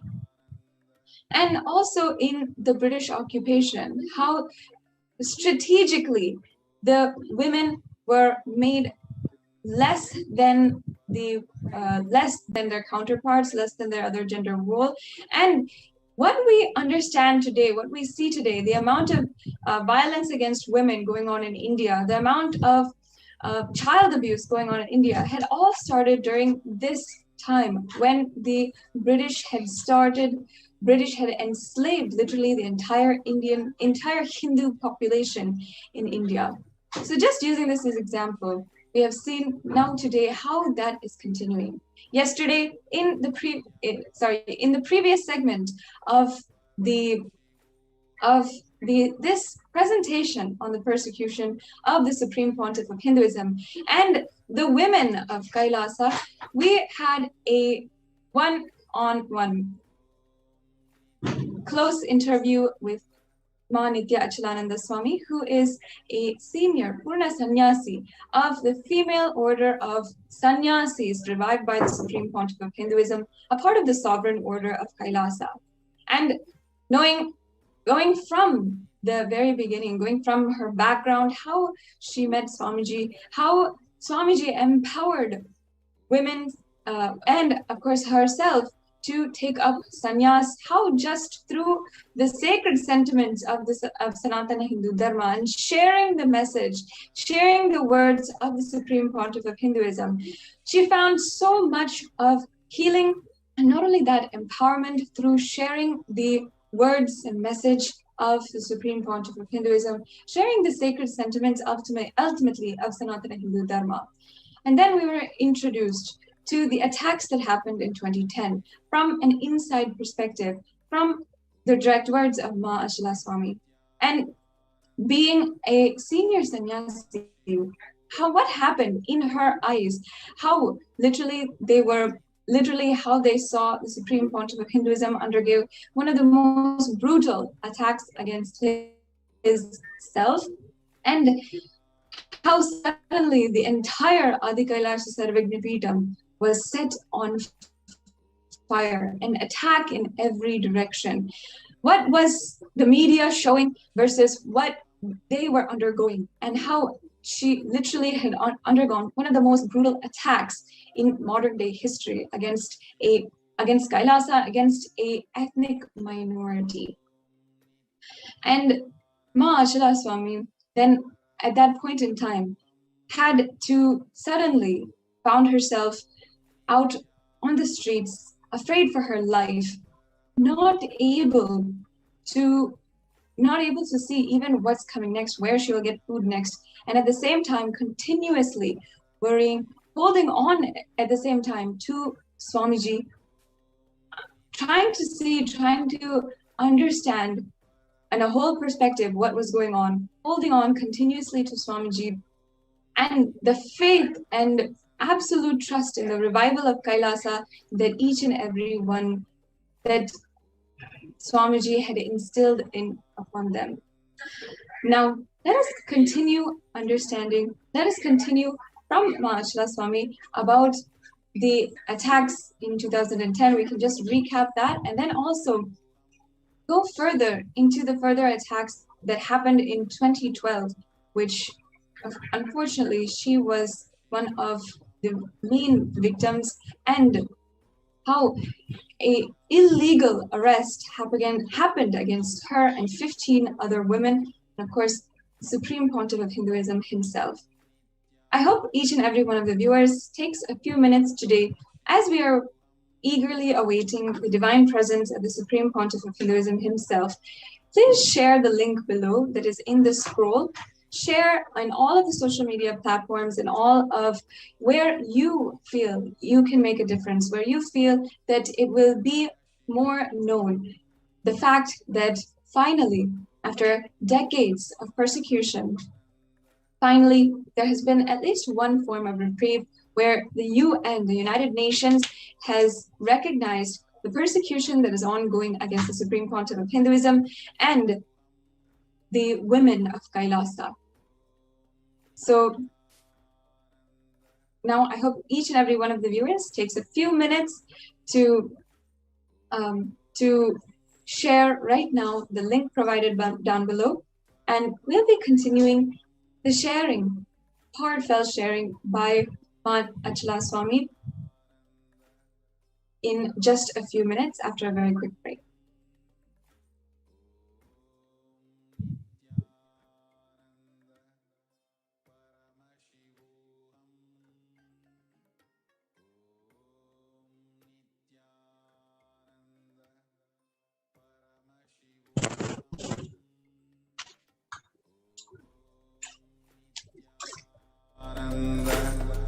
Paramashivoham.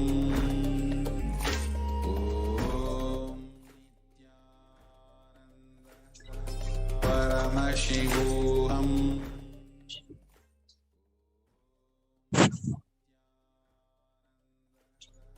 Paramashivoham.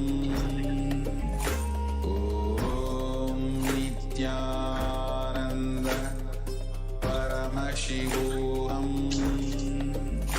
Om Nithyananda Paramashivoham.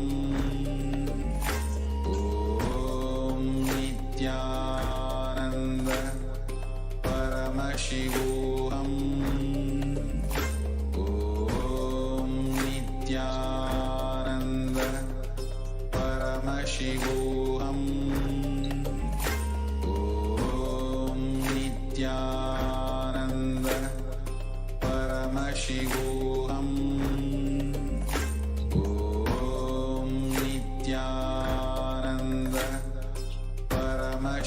Paramashivoham. Om Nithyananda Paramashivoham.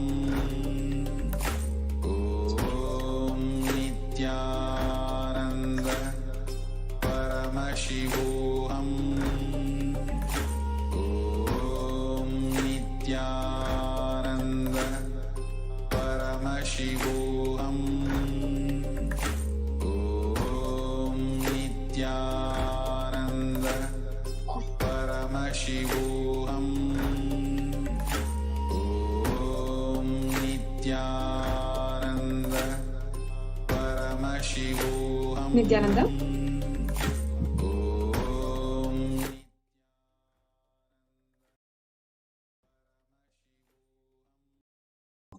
Nithyananda, welcome back to all the viewers. Now, I welcome Achala Swami again to the panel today to continue the sharings that she started yesterday on the persecution against the Supreme Pontiff of Hinduism. Now, yesterday, Achala Swami, we walked through the 2010 attacks and how you saw your guru's home becoming literally burning to ashes, and how you felt during that time, and how in 2010 suddenly you found yourself, not even knowing where to go, what to do, and you had this strength at that point in time and perseverance to come back to ensure that you're coming back, you're standing as a sannyasi of the Nithyananda order because of the empowerment that the Supreme Pontiff of Hinduism had literally bestowed on all of us at that time. And despite, even after 53 days in prison and seeing him go through so much, and after that, coming back to the world, establishing worldwide satsang centers, having the Zoom conferencing starting, and in so many different ways, many developments, despite this persecution happening. Still in 2012, we saw brutal onslaught of attacks again on the Supreme Pontiff of Hinduism.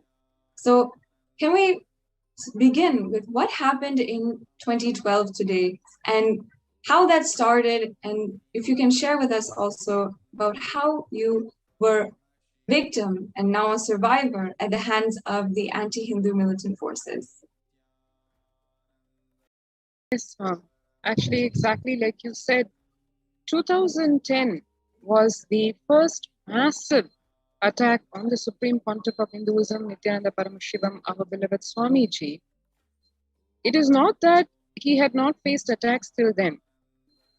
The day he entered into public life, like Swamiji says, the anti-Hindu terrorist militants recognized the power he wields and the potential he holds long before the so-called Hindus, practicing or non-practicing, realized.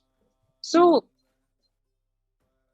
way back from 2003, attacks on his life had started. 2010 was the first major one because many of the so-called ideologically disconnected forces, be it atheistic terrorist militants or the neo-Hindutva forces, they all ganged up together because they had one common cause, which is exterminate the Supreme Pontiff of Hinduism and Kailasa, because they knew if Swamiji is given one sliver of a chance, he is going to revive Hinduism in all its glory. So they very well knew that's not meant to happen if they have to have their sway. So 2010 was the first attack in the major way, and then 2012 was one more shocker because here you had literally the governments openly declaring war against Swamiji, against the Supreme Pontiff of Hinduism. You had unimaginable statements made by governments, by heads of states, and by these anti-Hindu terrorist militants, literally live broadcasting of murder attempts, assassination attempts on the Supreme Pontiff of Hinduism. One can see here just one of the footages of this so-called reporter. He's actually an anti-Hindu terrorist militant, the chief reporter of a state-sponsored television channel by the name Suvarna TV. And there he is blatantly standing over there. He actually is holding a package in his hand, which he said, no way you are going to come, and he wants to actually hand it to the Supreme Pontiff of Hinduism, who's just a few feet away from him. And later, when actually things unveiled, we knew it was actually an anthrax bomb. Openly, you can see here, this is not a footage which is captured just by us. It is footage that has been relayed across television channels, not just regional, local television channels or national television, just like we saw in 2010. The Supreme Pontiff of Hinduism, his quarters being burned, and he locked inside that along with his monks and being burnt alive, and that is being flagrantly, so shamelessly telecasted in television. The same way over here, this so-called reporter comes into the press conference, which is called by us, to expose how the Supreme Pontiff of Hinduism was actually framed in 2010 in the false case, accusing him of rape, how the whole thing was debunked. We called for a press conference for that, and this reporter just walks in over there with an anthrax letter bomb. And there we are fighting for our lives, fighting to protect Swamiji, because this man was all set to give that letter bomb to Swamiji, and there Swamiji said in public, he is telling, no way, I'm not going to accept any suspicious package from you. And literally in the moments that ensued, we just took it on, the disciples, the monks and the nuns, just taking him on, because there Swamiji is saying, no, I'm not going to take it, tell him to get out. And he just doesn't listen. You can see him just advancing with this package, which is an anthrax letter bomb. And he just stepped out to counter this terrorist. And we're telling him, no way, we do not want to touch this suspicious package. Take your package and get out.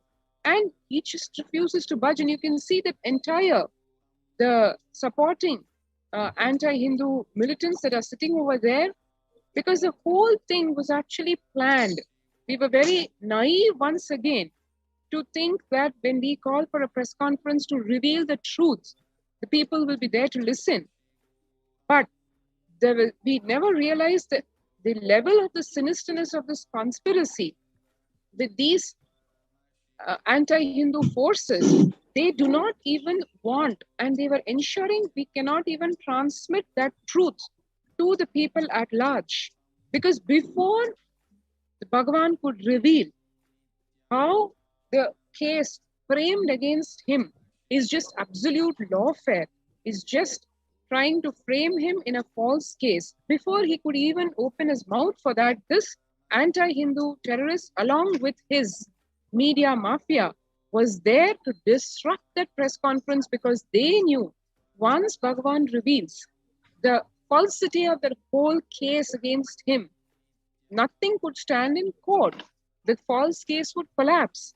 And whatever that they had conspired for years to frame him, to frame the Supreme Pontiff of Hinduism, would just disappear into thin air. And that is something that they could not afford, because not only would it be a victory for the Supreme Pontiff of Hinduism, it would also make a statement about the diabolical conspiracy which was launched against Kailasa, against Bhagavan, against the followers of the Supreme Pontiff of Hinduism. So they disrupted successfully that press conference, not without direct assassination attempt on Swamiji. And there he is coming. You can see so brazenly, so boldly, with his chest held high, because he knows that what is going to follow is exactly as they would want to be crafted. Because they are the ones who hold the camera. What they relay on television is what reaches the people. So how much ever we screen that, hey, you can't be literally attacking Swamiji like this. He can't put his life at risk. You can't be assaulting us, female disciples, sannyasis. None of that gets portrayed. What gets portrayed is just as they want angry faces of all of us. Why are we angry? Because we got molested, literally in public. You grope someone's chest and you sexually assault a woman, a sannyasi at that. What else can you expect other than just anger at how this can be happening in a so-called largest democracy? How can it be happening in Bharat, in India, which is home, which is known to be respecting women as mother herself? So this, you can see here how the This time, the conspiracy was even more multi-layered and even more sinister because you had the media mafia ganging up already planned. Previously, it was in the form of the fabricated morph video, which they spread virally. This time, it is live telecast because all the elements are in it together. You have the media mafia, you have the bureaucracy, you have the police watching silently because they don't want to take any stance here, or they want to give their tacit support to what is happening out there. And it is not something as the media mafia would project it to be a mob violence. It was not. It was a planned attack. And not only that, they actually got away with something as paradoxical as, you can see the footage clearly shows this is what is relayed in television. We, the followers of the Supreme Pontiff of Hinduism, and he himself are the victims of the attack. Yet, instead of taking action against these perpetrators, we, the victims, were actually projected as criminals, and we had to face arrest. So the day unfolded into something just unbelievable, just shocking. Even today, as we remember it, I'm not able to understand any logic behind how this can be sustained in today's modern world, in modern society, where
even after the attack, that first of all, a media personnel had come in, and in the guise of a media personnel, trying to attempt to directly breach the security of the Supreme Pontiff of Hinduism, and then attempt to assassinate the Supreme Pontiff of Hinduism. Then literally out of self-defense, when women such as yourself and female sannyasis such as yourself, out of self-defense, are literally screaming and trying to act out of self-defense, the media is showing this in a completely different way. Then next and following hours, within a few hours, just a huge mob of anti-Hindu militant forces suddenly jumping over the gates, throwing literal boulders inside of the Adinam, and ensuing violence across in every single direction. This kind of violence not even precedented by peaceful sannyasis, such as how you lived for literally the last 5-6 years in the Adinam.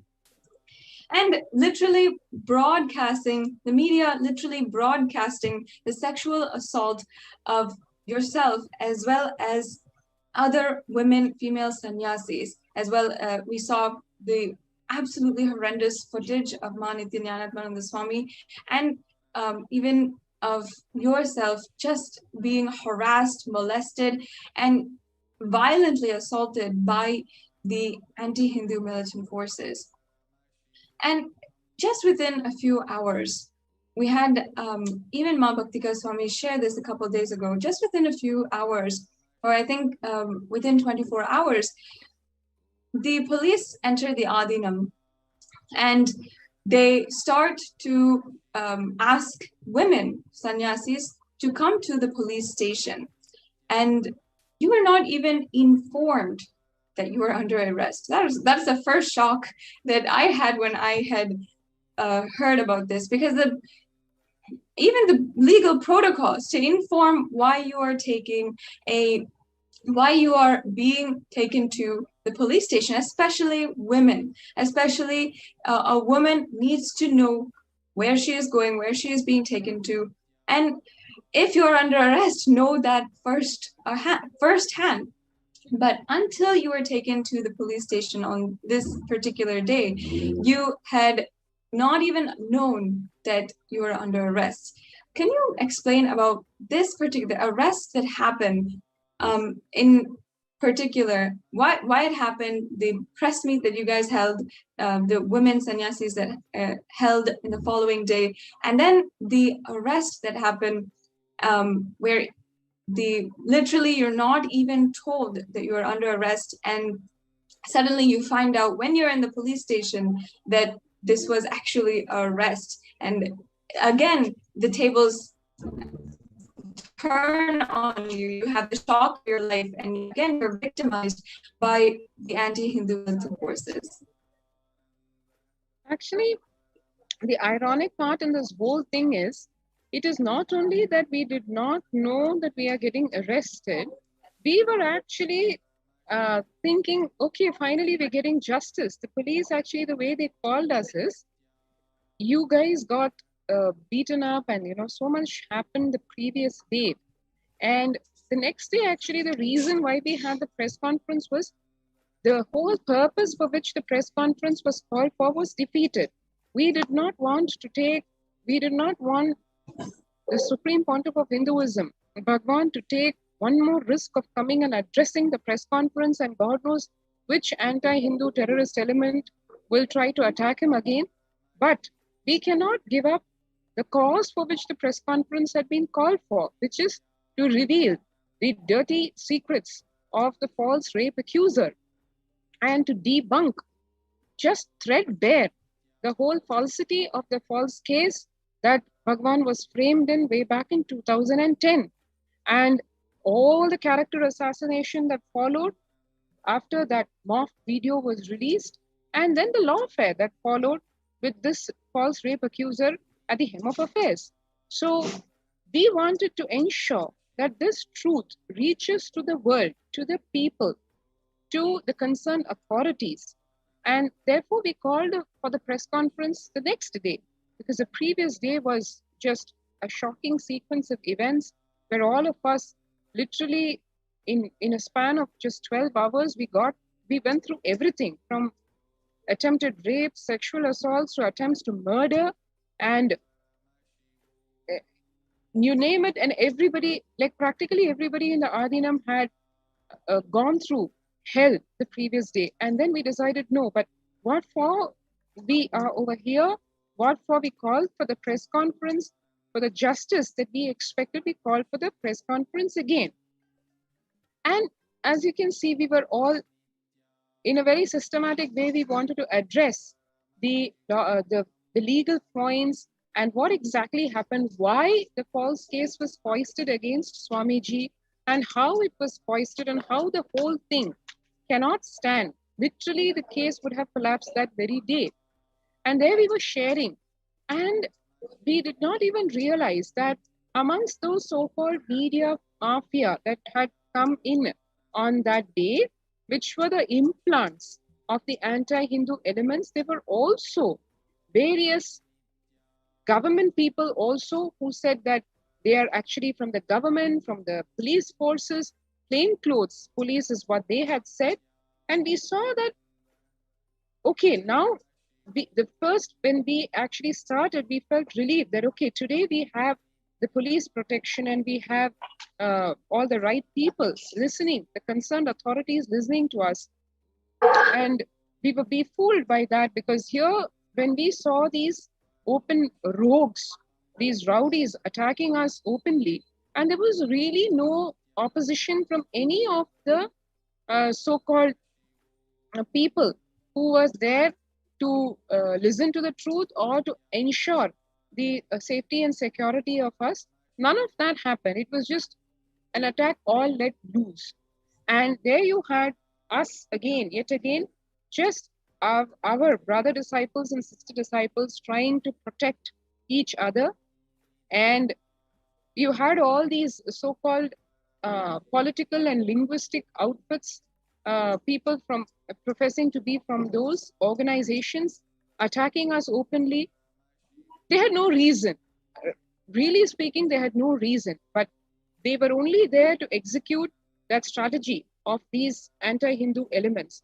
In fact, I remember a few years later, about 3 years later or so, when we were having on television, we always conduct television programs providing spiritual counseling live to the live, people who call in.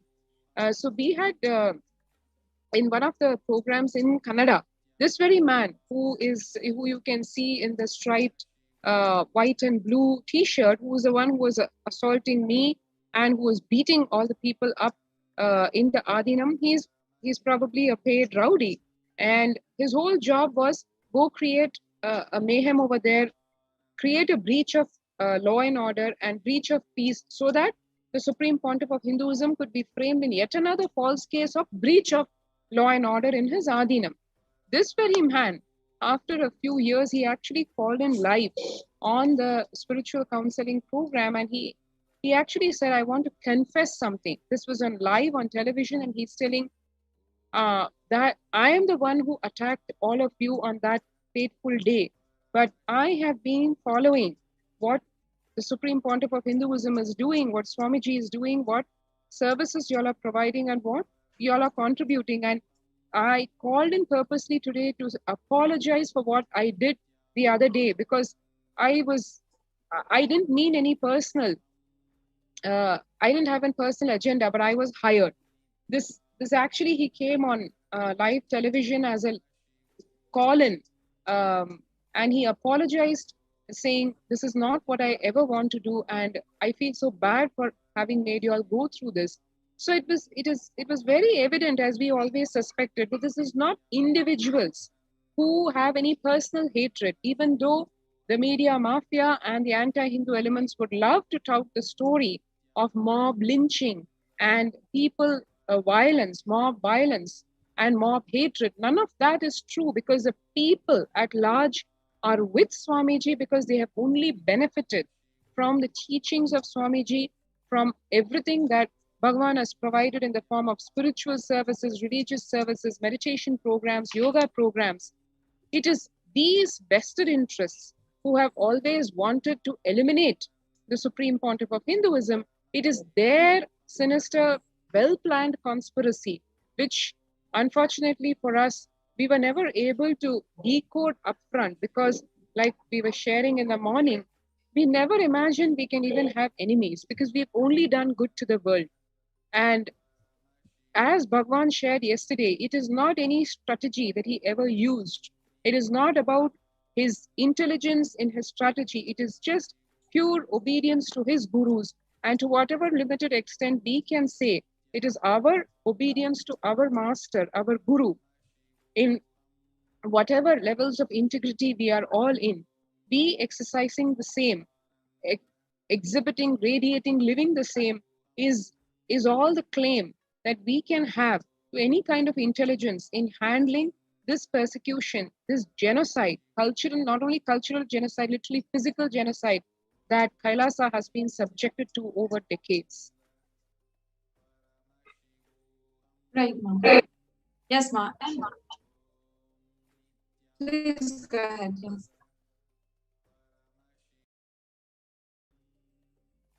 You can see over here. Yes. So actually, in police, the police people, the policemen, it's not that they have not seen in front of their eyes this rowdy attacking us, but you see the tacit response that he gets and those anti-Hindu elements get. It is just like they're given so much of respect, as if they did nothing. And on the other hand, as you were just saying, all of us, the female monks, the male disciples, especially the people who voiced their opposition against the attack that was being done on the Supreme Pontiff of Hinduism, all of us were very nicely arrested without even being told that we are arrested. We in fact were led to the police jeep saying, come, we will take your interrogation.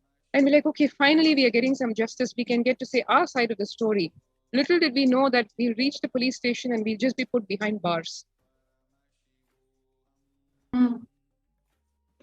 Yes, Ma, that's exactly the crime that, again, another example where they're showing in one way, the media in the outside, they're telling us even in one way. And what ends up happening is a complete crime against our basic human rights. And in this case, it was not just you and the 15 other women who were arrested at this time, but another false case filed against the Supreme Pontiff of Hinduism, another arrest against the Supreme Pontiff of Hinduism, and his life put at risk, put under so much pressure and torture, and again, even kidnapped in this few days that happened. And again, another instance where the life of the Supreme Pontiff of Hinduism was put under risk.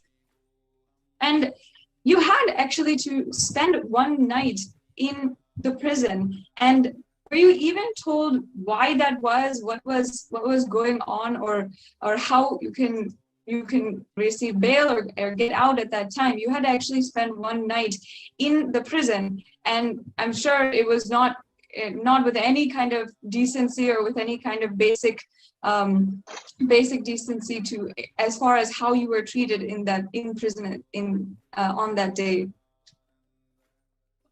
Actually, just like the Supreme Pontiff of Hinduism, none of us was given any legal counsel. We were very clear we've not done any crime. There was no statement taken. There was nothing. We are supposed to be getting access to our legal advice. At least over the past 2 years, post 2010, we had some lawyers and legal professionals who we wanted to take advice from. That was not provided.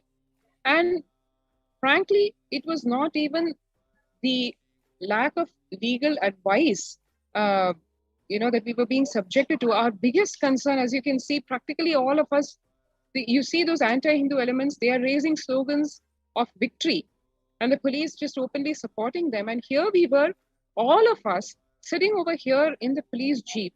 And when we knew that we were arrested, the biggest concern that was there on all our heads was, oh my God, if we are arrested and we are sitting over here in jail, we don't know what other attacks are being done by these anti-Hindu terrorists on the Supreme Pontiff of Hinduism. We do not even know whether he's safe. We don't know whether he's being physically attacked, or they're going to frame him also in a spate of further false cases. We were clueless. If just an ordinary woman is not getting access to legal advice, a legal professional, access to a legal, some reprieve, then where is the question of Swamiji or Bhagwan? He is going to be subjected to one more, God knows how many rounds of lawfare and persecution yet again. That was something that was really bothering us.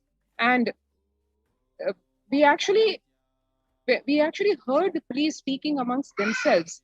It was very clear that this whole thing was not something which is being masterminded on a very local level. It was at a very high level, because we could hear the police making phone calls and the conversations happening where they were getting clear directions about what is to be done next. There in front of our eyes on the television channels that the policemen were watching themselves, we could see the same anti-Hindu terrorist, this chief reporter, he is just declaring his victory in television, saying that, yes, now we have got victory. And he was twisting the whole story. He made it into a linguistic persecution also, because he started saying that Here you have these anti-Kannada. We have been residents of Bangalore for decades, and the Supreme Pontiff of Hinduism has literally served with his own hands, be it in the form of Annadan or free medical camps, free spiritual counseling, and or the microfinancing schemes that have been provided to all the villagers, literally the 1,000 villages that surround Biddi, that surround Adi Kailasa. Not a single person over here we know will even support one statement of what he made. In fact, the locals were the ones who came, who were so concerned. They came and they were so worried. What happened? I mean, what is going on over here? But the story that was projected by this media mafia on television was exactly the opposite.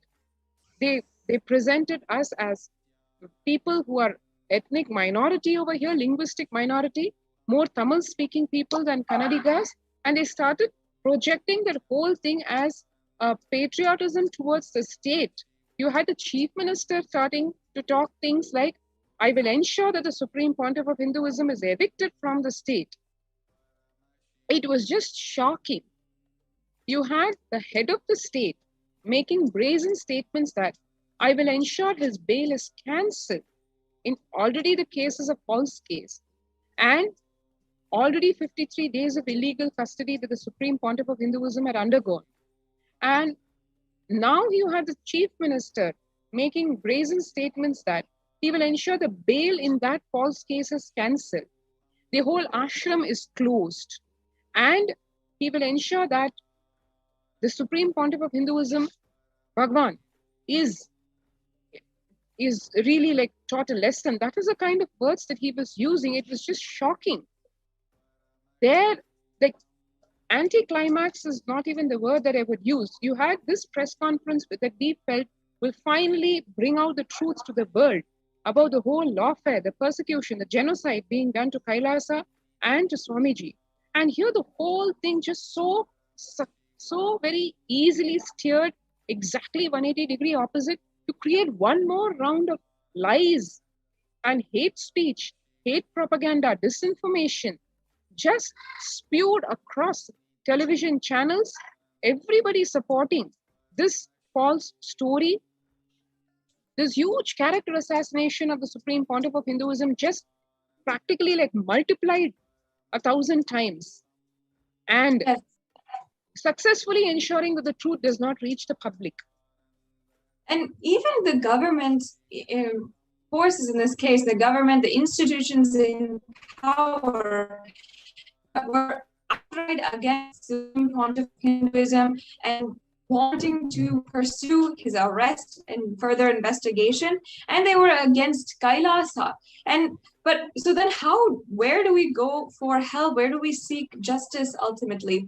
It comes down to that question, because we're trying to go to, in every case, we're trying to go to every source and try to find help. Ultimately, where do we find a solution, and how, in the following days, the entire Adinam was sealed. And actually the other day, as Ma Bhaktika Swami was sharing, we even understood that this illegal sealing of the entire Adinam, even during the Jewish Holocaust, and even during the internment camps that the Japanese were put in the USA, and the Jewish Holocaust in Germany and much of Europe, when the minority, the ethnic minority, wanted to practice their own rituals or their own version of puja, they had to do it in complete secrecy. It was outlawed by the government in place, and the government stopped them from doing it.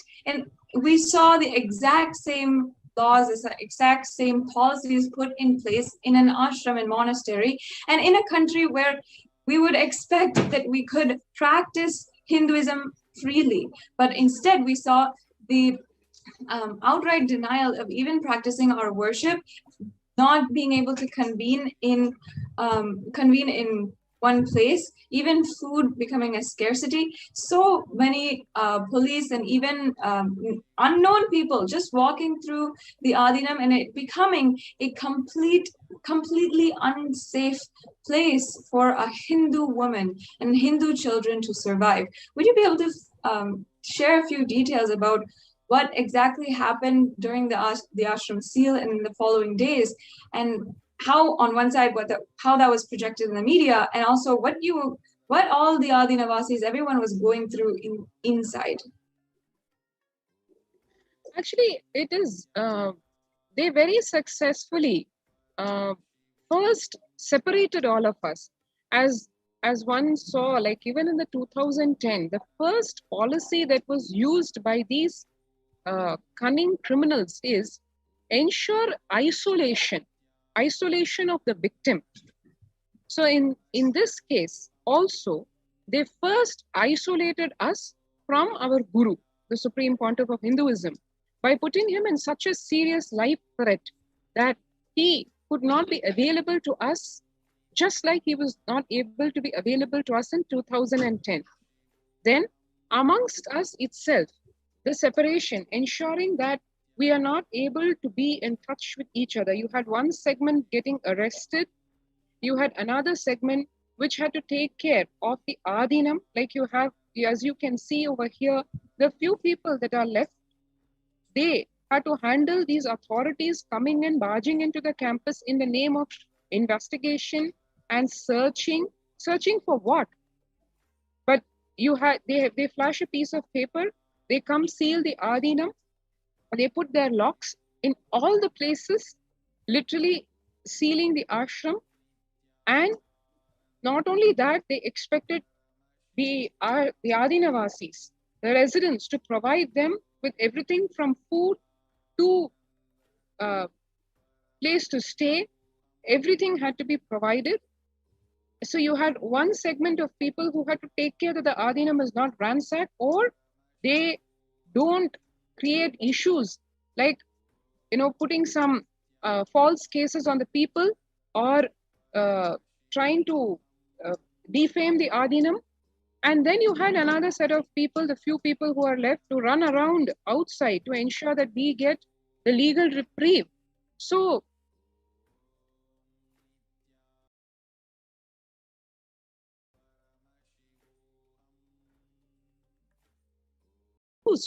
to ensure that we are not kept in our senses, we cannot grasp the reality as it is happening. We are deprived of and always kept under tension.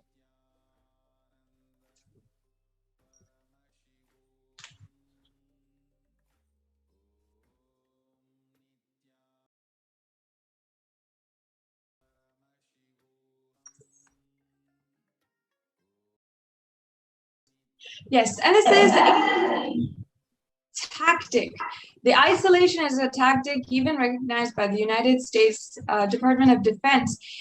In all ethnocides and genocides, isolating the community from their leaders, isolating the women and children, isolating the whole community, and ensuring that they're not able to do what, and not able to continue their lives in a peaceful and uplifting way, not able to continue what they wanted, how they wanted to live, the lifestyle they wanted to live in the first place. In all ethnocides, in all genocides that we've seen across the world. And again, now, in the persecution against the Supreme Pontiff of Hinduism, this is a tactic they used against each and every individual. We're seeing it again and again. And now even with the Supreme Pontiff of Hinduism not even being able to interact, able to live in India safely, is another form where the leader of a community, literally, who is reviving Kailasa and successfully doing so, has sacrificed so much just for us to be able to live the lifestyle of Kailasa, and also at the same time enjoy him, even if it is at a distance. And unfortunately, now we're still seeing that tactic, still seeing the isolation of a leader from the entire minority, the entire Hindus out there who are following him and see him as Guru and as God. Now, thank you, Mahachala Swami, for again sharing with us and going through the 2012 attacks and sharing your perspective, how it happened, and for the first time also sharing personally what it really feels like to have undergone so much of assault, molestation at the hands of the anti-Hindu militant forces, and also, but on the other hand, seeing how literally in the media it is absolutely twisted. And we have this platform, at least on Nithyananda TV, a platform that Swamiji himself has worked so hard for the last 27 years to create for Hindus all over the world to share our story, and at least in one place the truth be exposed, be told to the world about the persecution against the Supreme Pontiff of Hinduism. Now, it has come time for us to enter into the meditation and receive with an open heart and receive with ultimate gratitude the presence of the Supreme Pontiff of Hinduism for the Nithyananda Satsang. Let us all get ready for the Nithyananda Satsang and enter into a brief meditation. Sit with your head, neck, and spine in a straight line and begin chanting the Mahavakya, Om Nithyananda Paramashivoham. Chant deeply and intensely, and let us create a deep, fulfilling space inside of our inner space. Let us visualize the Supreme Pontiff of Hinduism and his darshan. Await eagerly the darshan of the Supreme Pontiff of Hinduism, the incarnation of Paramashiva. Let each and every one of your cell vibrate with the Mahavakya. Om Nithyananda Paramashivoham. Om Nithyananda Paramashivoham. Om Nithyananda Paramashivoham. Om Nithyananda Paramashivoham.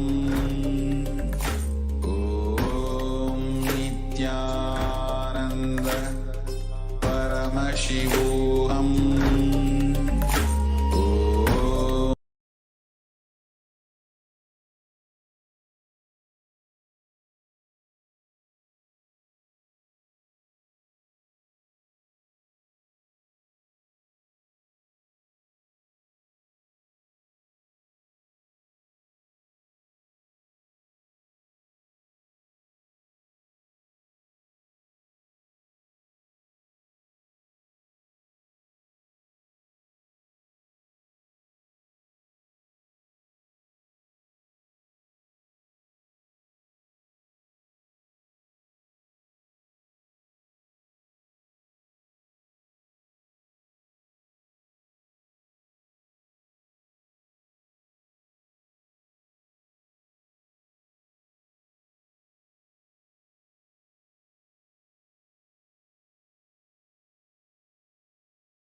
Paramashivoham. Om Nithyananda Paramashivoham. Om Nithyananda Paramashivoham. Om Nithyananda Paramashivoham. Om Nithyananda Paramashivoham. Om Nithyananda Paramashivoham. Om Nithyananda Paramashivoham. Om Nithyananda Paramashivoham. Om Nithyananda Paramashivoham. Om Nithyananda Paramashivoham. Om Nithyananda Paramashivoham. Om Nithyananda Paramashivoham. Om Nithyananda Paramashivoham.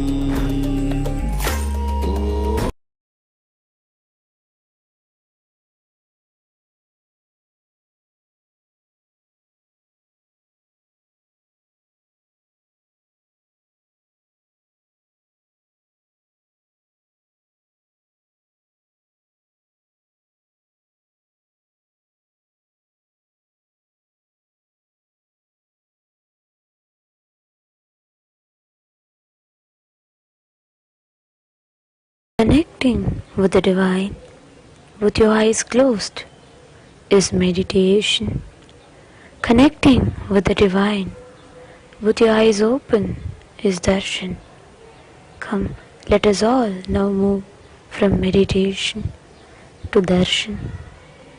Slowly, very slowly, please open your eyes.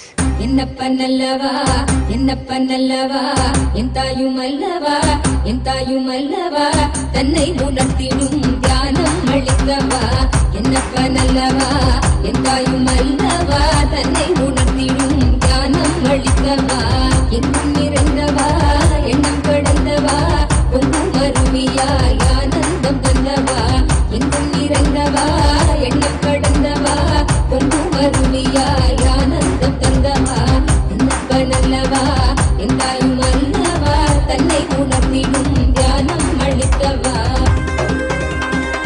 ஏழாம் உடல்கள் தாண்டி நித்திய வாழ்வும் கண்டிட கேடான காலில் தன்னை வென்ற நிலை நின்றிட ஏழாம் உடல்கள் தாண்டி நித்திய வாழ்வும் கண்டிட கேடான காலம் தன்னை வென்ற நிலை நின்றிட சீரான பாவம் பழி நீங்கி பெரும் வாழ்வினே கொண்டாட நித்யானந்த ஸ்புரணம் தன்னை நிகவா சீரான பாவம் பழி நீங்கி பெரும் வாழ்வினே கொண்டாட நித்யானந்த ஸ்புரணம் தன்னை நிகவா என்னப்பன் என்னப்பன் என்னப்பனல்லவா என் தாயுமல்லவா தன்னை உணர்த்திடும் தியானம் அளித்தவா என்னப்பனல்லவா என் தாயுமல்லவா தன்னை உணர்த்திடும் தியானம் அளித்தவா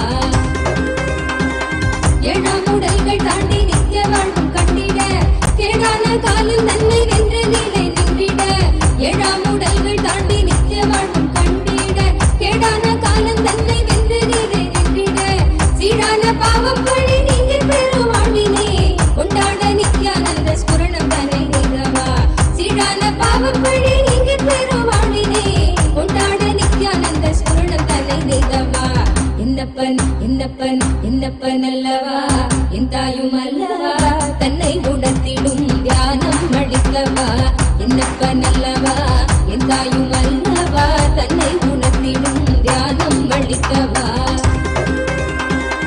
ஏழாம் உடல்கள் தாண்டி நித்திய வாழ்வும் கண்டிட கேடான காலம் தன்னை வென்ற நிலை நின்றிட ஏழாம் உடல்கள் தாண்டி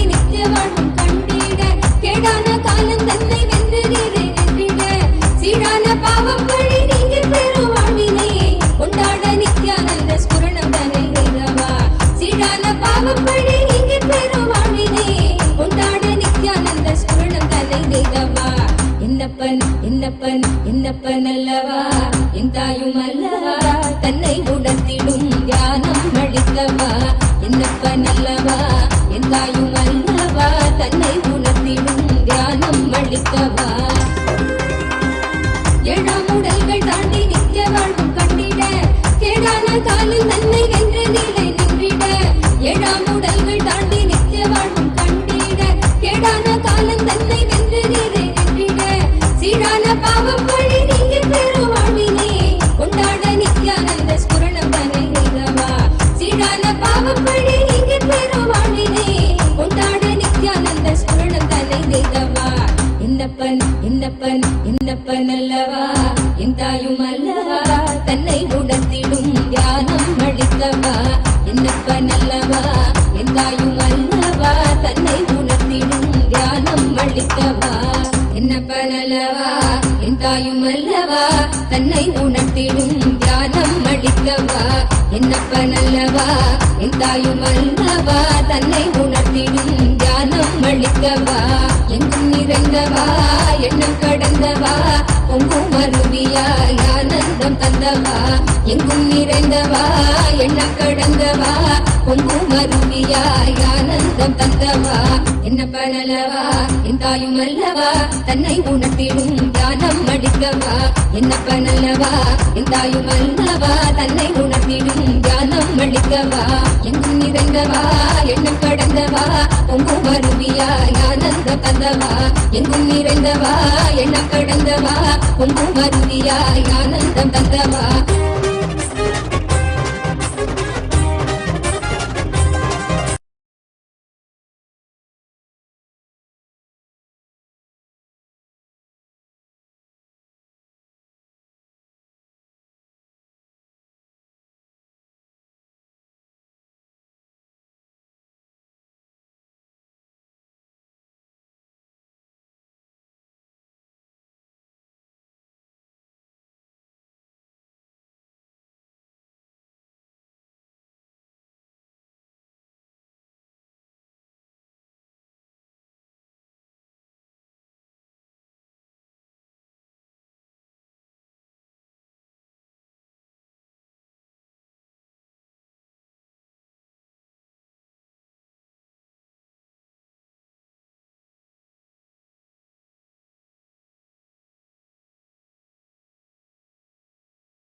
Siva Siva Siva Siva Hara Hara Hara Hara Siva Siva Siva Siva Hara Hara Hara Hara Siva Siva Siva Siva Hara Hara Hara Hara Siva Siva Siva Siva Hara Hara Hara Sami Sudariyen Kodu Adariyen Sutiram Saptiram Nanariyen Tridariyen Nanmai Siridariyen Digambara Desiga Nadisiriyen Siva Siva Siva Siva Hara Hara Hara Hara Siva Siva Siva Siva Hara Hara Hara Hara Siva Siva Siva Siva Hara Hara Hara Hara Siva Siva Siva Siva Hara Hara Sami Vazhiyariye Konda Vazhiyariye Pava Punniyam Nanariye Pulamariyen Pirar Nalamariye Nila Gandana Marandariye Siva Siva Siva Siva Hara Hara Hara Hara Siva Siva Siva Siva Hara Hara Hara Hara Siva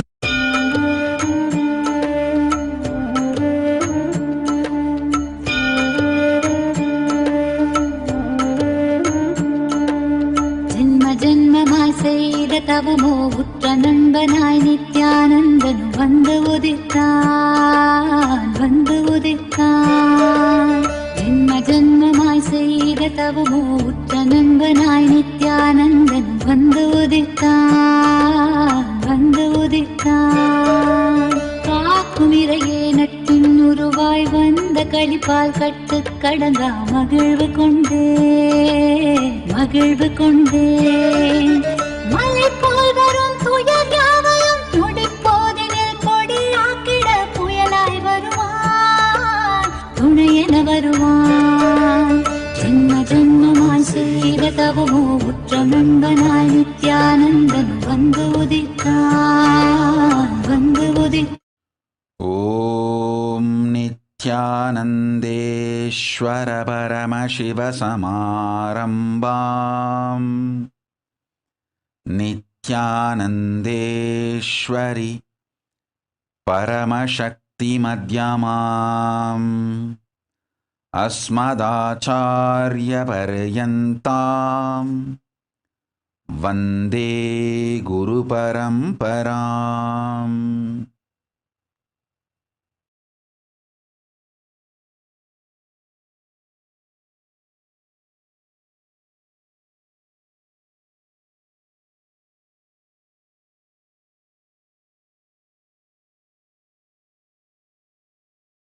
I welcome you all with my love and respect.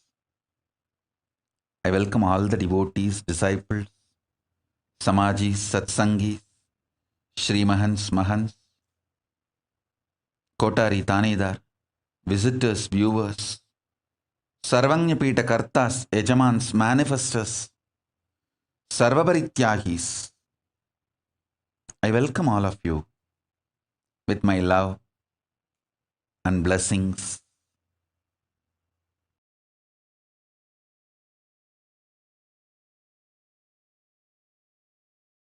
Paramashiva's message directly from Kailasa. Listen.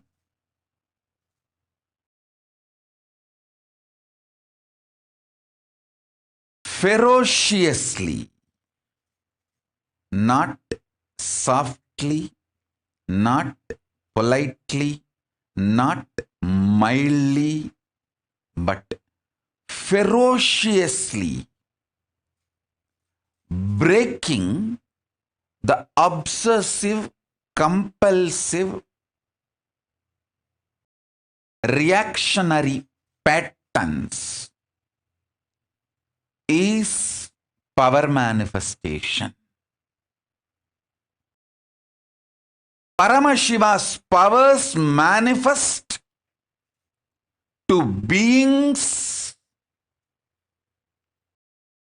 who powerfully, ferociously break obsessive, compulsive, reactionary patterns. Listen carefully. Listen very carefully. I'm going to narrate a small incident from my life. My guru, yoga guru, Yogi Yoganandapuri, Raghupati Yogi, was explaining about yoga to me one day.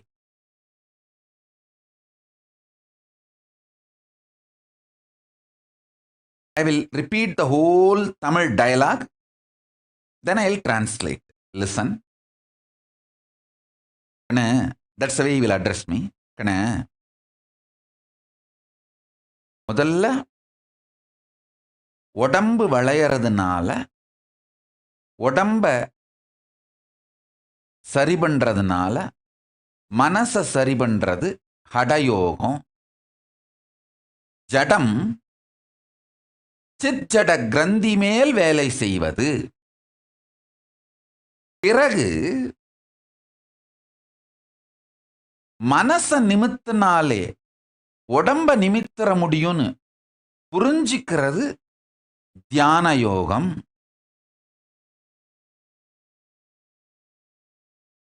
சித்தோட பவரை சக்திய கிரந்தி மேல செலுத்தி ஜடத்தை மாற்றுவது. பிறகு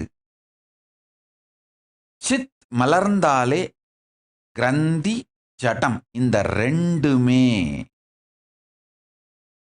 நம் விருப்பத்தின்படி இயங்கும்னு தெரிஞ்சுக்கிறது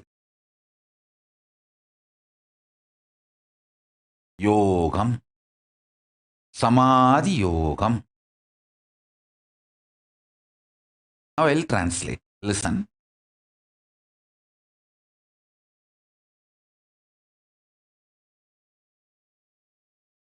First, initially bending the body. By bending the body, you can bend your mind. Learning that is Hatha Yoga. Then, by bending the mind, learning that you can change your body is Dhyana Yoga. Then, realizing by bending your consciousness, playing with your consciousness itself, you can change the mind and the body is Samadhi Yoga. Ultimate yoga. Listen.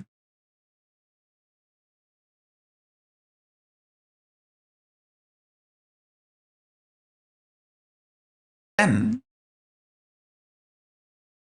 after a few days, I had the opportunity to have darshan of Arunagiri Yogeshwara. That time, I was asking him some clarification. Beautifully, Arunagiri Yogeshwara explained to me. I'll repeat again the exact statement.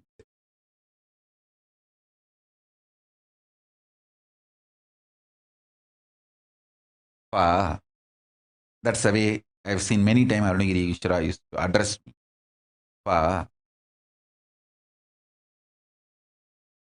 படிப்படியா பண்ணா சாத்தியங்கள் மலரும்பா,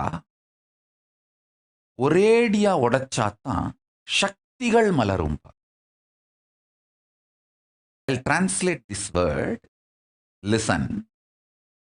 See, if you break your patterns step by step, slowly, you will achieve the great possibilities.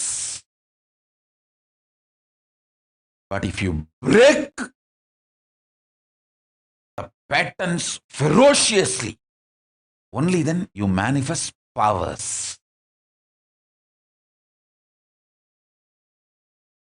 Very beautifully he told me, see, if you do yoga every day, one day you do 10 Surya Namaskar, next day you make it into 25, then you make it into like 50 Surya Namaskar, then you add Surya Namaskar and Pranayama, then you add Surya Namaskar and Pranayama and meditation. This way you will manifest your possibilities. But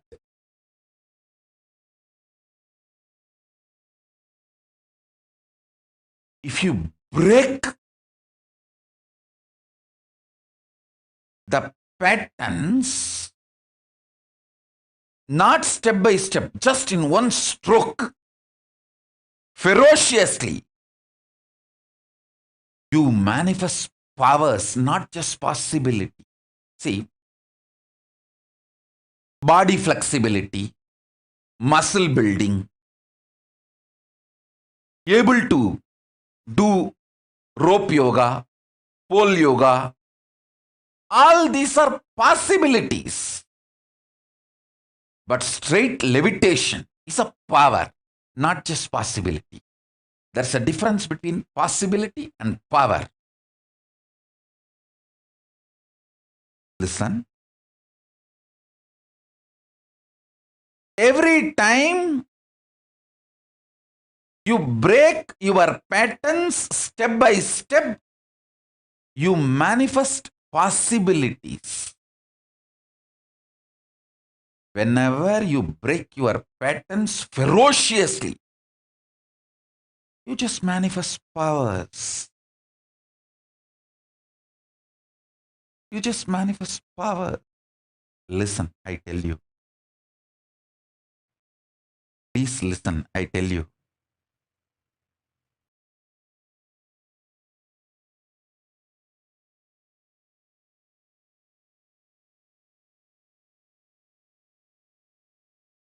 Understand?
Listen.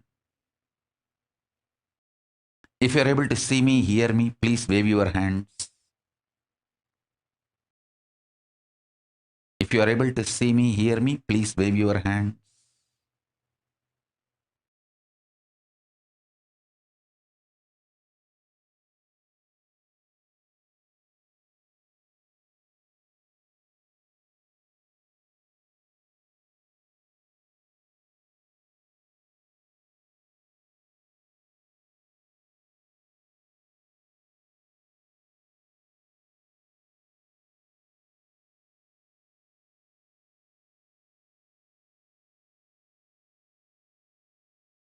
Yes. Listen.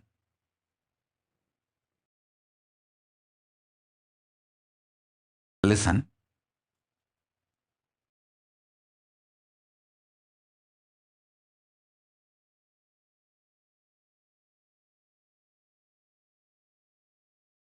I'll repeat now. All of you intensely listen.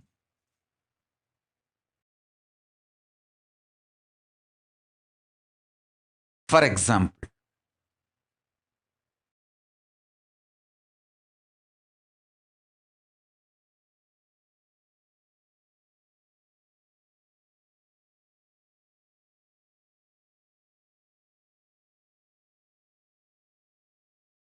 yes, I think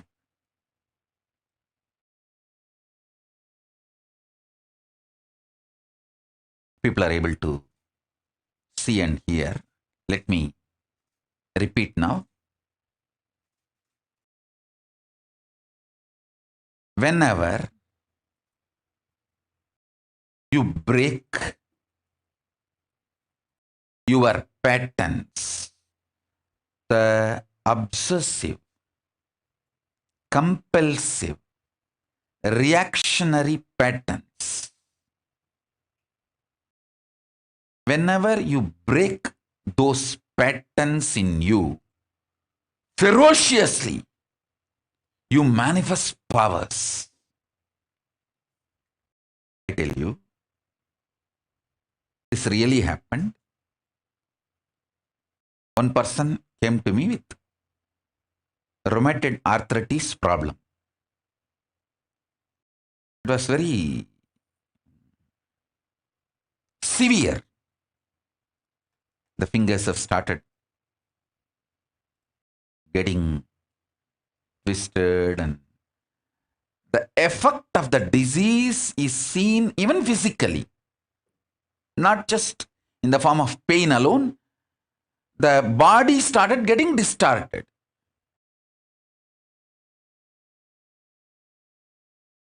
I sat with that person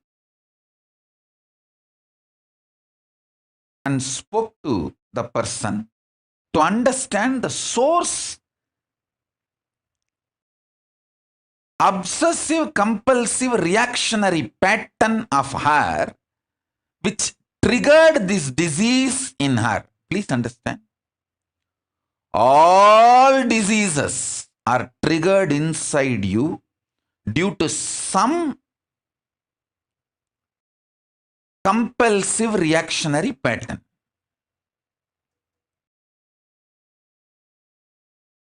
So I wanted to study her pattern.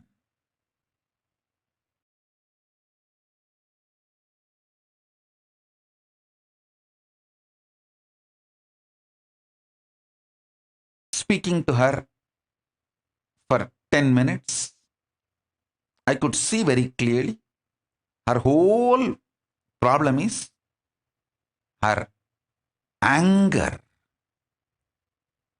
towards mother-in-law, and how she gets triggered by mother-in-law, and how continuously she triggers mother-in-law to trigger her. It's like it has become a very powerful cycle, vicious circle. And even if she stays away from mother-in-law, she projects the same mother-in-law on somebody else and does this. Just the person outside is replaced, but the pattern and the vicious circle continues. I thoroughly studied her. Within that few minutes of talking to her, I could understand. Fortunately, very fortunately, she had a deep devotion to me. Very deep devotion and feeling connection. Very high obedience to the Guru Vak. I asked her, will you do whatever I say to get out of this disease? She said, Swamiji, one, this disease is torturing me and I really want to get out of this disease. Another one thing, apart from this disease, I have too much of love and devotion for you, and anything you say, I will do it. I am absolutely devoted to you. And she was devoted to me, very deeply devoted. I told her, you see, step by step, if you break the pattern of fighting with your mother-in-law and come to completion, heal your relationship with mother-in-law, step by step, your obsessive compulsive reactionary pattern will break and you will get out of this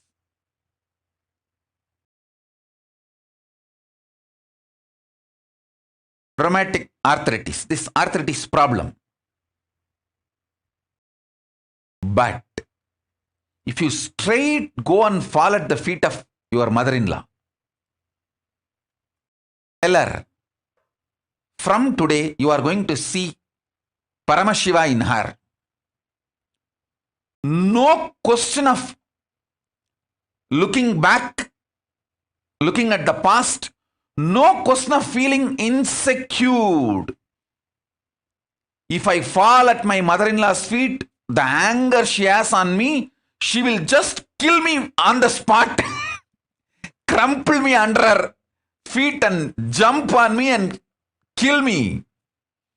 She will manipulate me, exploit me. My life will be hell. I will be a slave. All these are the cousin brothers of your obsessive compulsive reactionary pattern. Please understand, this obsessive compulsive reactionary pattern, when it gets cultured in you, when it grows deep roots in you, it creates its own fears, insecurity, jealousy, guilt, self-doubt, self-hatred, self-denial. It takes all forms. It becomes literally like a Brahma Rakshas, ghost possessing you. And naturally, if you have to go and fall at the feet of mother-in-law and surrender, you will feel, no, she is going to exploit me. The death is much worse than falling at my mother-in-law's feet. All these kinds of fears, emotions, insecurities, self-doubt, self-denial, so much will come up.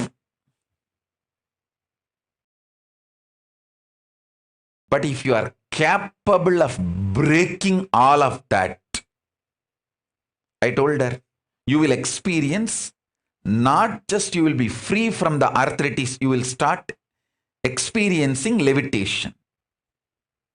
I asked her, do you want health, which is a possibility, or levitation, which is a power? She looked at me and said, Swamiji, what you want for me? I said, naturally, power. Because she's too sweet devotee and too devoted. See, there are some devotees and disciples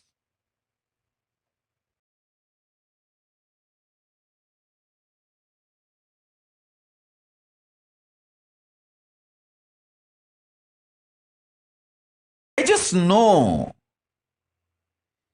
even when they throw tantrum, I just know they are just throwing tantrum, but they don't mean what they say. For example,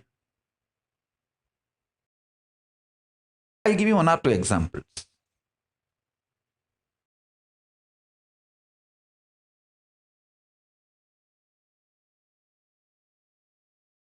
I can name few of my Adinavasis, like a case study. Jnanatma, if she tries to argue,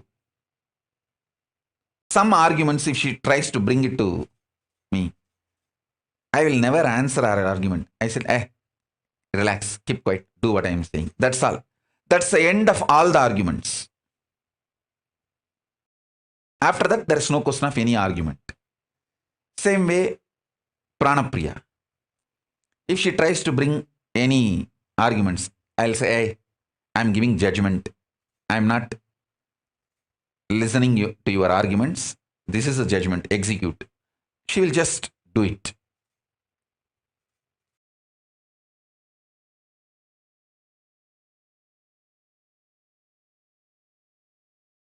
Ramakrishna used to give a beautiful example.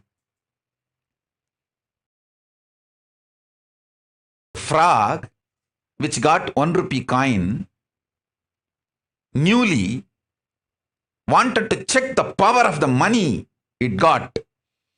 So the elephant was going outside his hole, the frog hole. That the frog came out of the house, came out of that frog hole and standing, waving that 1 rupee coin towards the elephant and saying, hey, now I become so rich. You are crossing a rich man's house without saluting the rich man? Will that elephant care for anything? He may not even hear the shouting of frog. Even if he hears, he'll say, hey, keep quiet. And he will walk. Exactly same way. If you treat your patterns, you will manifest powers.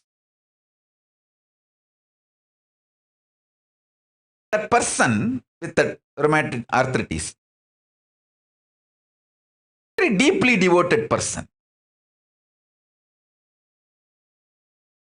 She's seeing me only first time attending the program, but before even seeing me physically attending program, she was so deeply devoted and connected. I know she's deeply connected and devoted. Very sincere. So I told her, naturally, I want power for you, not just the possibility. She asked me that, do you want me to manifest possibility or powers? I said, naturally powers, not just possibilities. I want the best for you. She said, done, Swamiji. And I tell you, within next 48 days, she manifested the power of levitation, complete healing of rheumatoid arthritis. I don't want to name that person because I will bring that person to the pre-satsang hosting.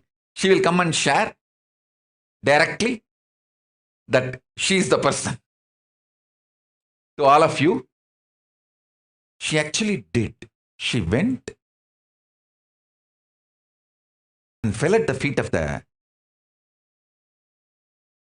mother-in-law, completed with her, saying that I am not even going to justify where I am right, where I am wrong, where you are right, where you are wrong. Just I am dropping the past. From now, I am going to see you as Paramashiva.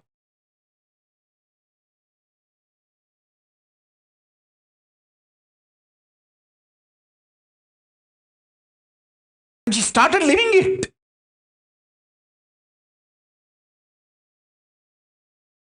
See, if she went and did completion with her mother-in-law, surely her arthritis would have come down and she would have been healed and she would have had a better mind and better body.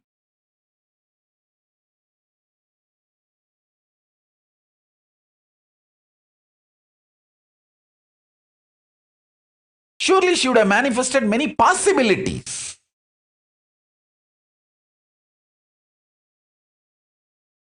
But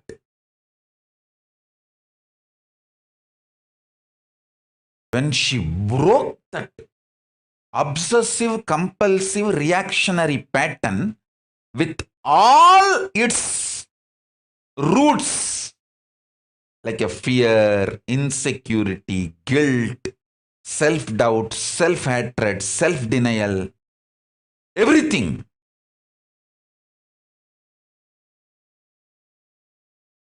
She just manifested not just possibility, she just manifested power.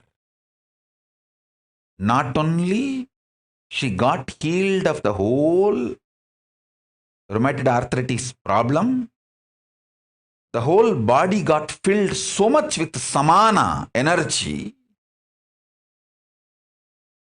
She started experiencing levitation. I tell you, listen, I tell you,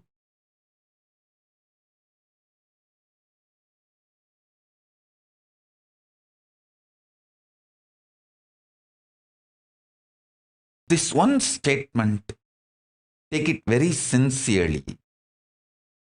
Even once you behave with your obsessive, compulsive, reactionary pattern ferociously and break one pattern and manifest powers, the kind of the courage you will feel, you will straight walk towards enlightenment. Because after that, every obstruction, every barricade, every stopping will look very funny.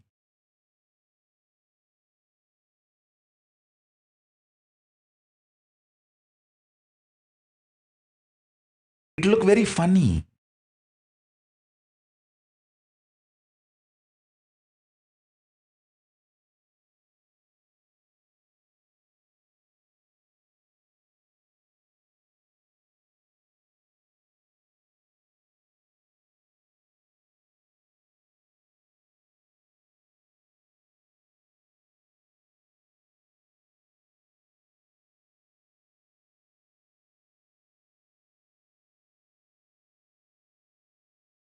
Ma Nitya Jalandhara Sthidananda.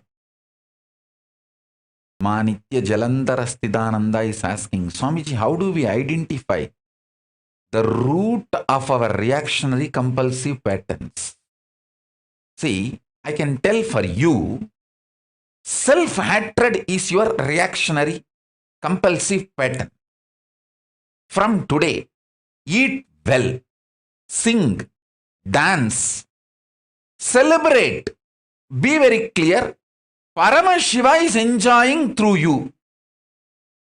All your problems will be solved. You have so much of hatred towards anything that gives you joy. Your self-hatred has become almost like a tumor in you. Break that. Eat well, sing, dance, do anything which makes you happy, which does not destroy your health. That's all. You will be free from all the reactionary, compulsive reactionary patterns.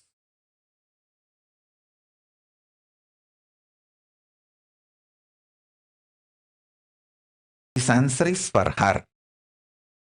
For her.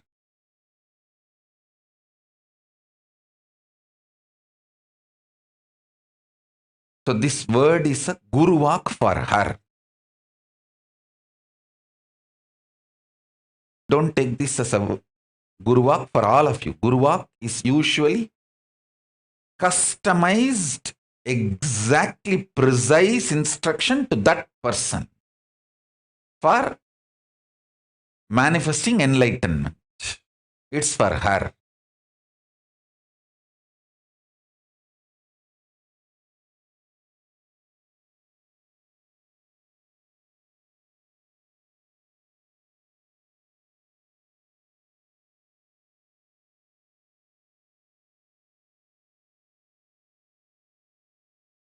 Swati Yamman is asking, Swamiji, what about all the wrong they have done? All the pain they have caused? Can forgive but can't forget. Listen carefully. Listen carefully.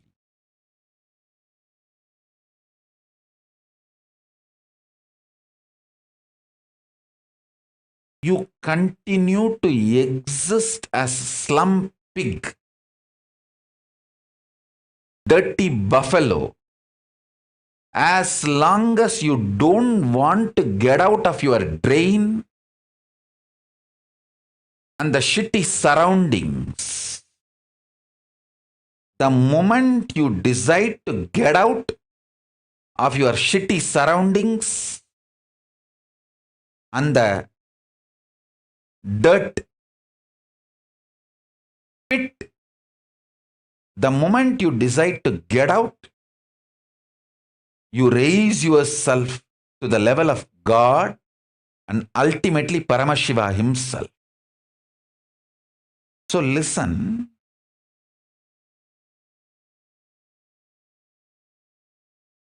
If you decide to forgive, that is enough to liberate yourself. You are not expected to forget. I am not expecting you to forget. Even if you decide to forgive, That is enough. When internally, consciously you change simply the other person's action, reaction, everything changes in just few days. The other person will feel insecure that you may start getting back to your anger, violence. So just till the other, see, when you go and surrender to your mother-in-law, I am giving you this example. She may have 1 or 2 days insecurity. No, now she is behaving like this. I don't know, maybe this woman is drugged. And after a few days, she may become same old daughter-in-law. Who knows? That insecurity she may be having, and that few days she will be reluctant. But once she is convinced you are changed, simply she will be changed. That is the way I won many wars in my life. I tell you. Many people who declared war on me, I won in all those wars just by not accepting their war request, enemy request. Just by not declaring war on them back. Just through that. Simple only forgiving, not even forgetting, forgiving. I won many wars in my life. So if you just forgive honestly with integrity, you will manifest powers.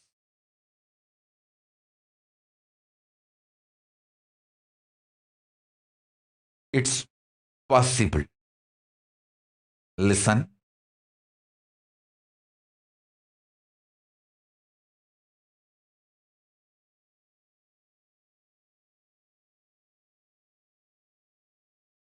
In the example I gave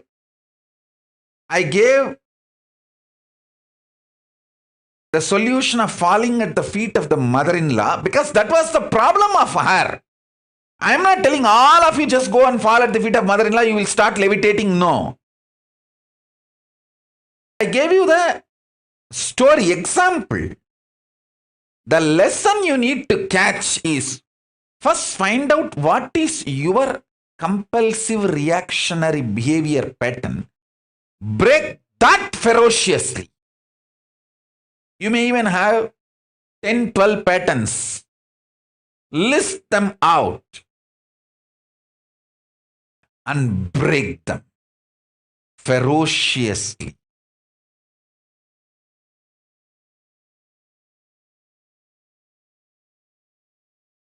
That's it. That's it. Listen.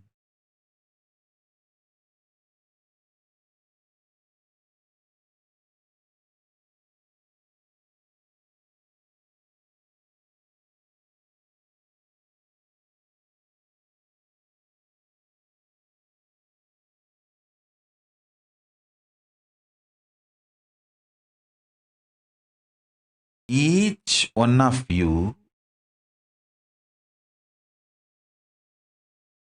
is literally my extension. The life which is in all of you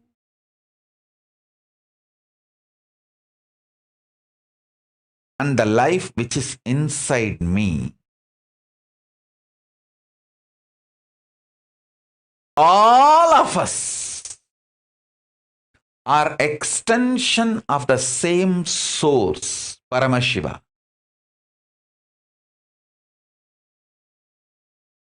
With the tremendous love from the oneness. It's like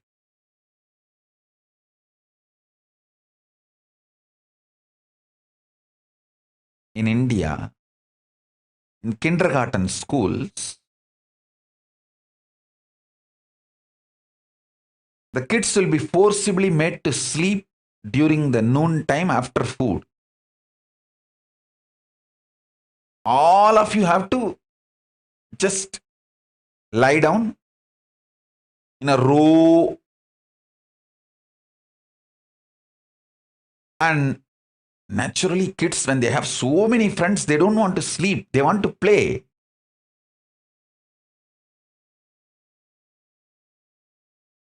But kids have to rest. It's a rest time.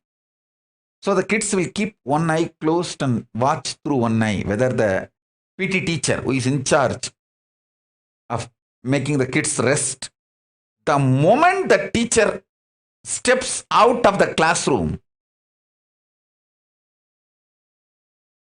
one kid will get up and wake all the other kids. And they will all have fun, jump, make the whole classroom upside down. Because they know the teacher will take at least half an hour to go and have her lunch and come back. That half an hour, these kids will have fun, make the whole classroom upside down. And the moment they know she is coming back, they will all be just back to their place, sleeping as if nothing happened. How? The kid, the moment he knows the teacher is out, he wakes up and he wakes all the kids to have fun with the same love. I am waking all of you up. Hey, come on, let's enjoy. Teacher is gone. All your patterns, obsessive, compulsive, reactionary patterns, are not worthy. Life, Paramashiva's powers are only worthy to manifest, celebrate, enjoy. Listen carefully. Listen intensely.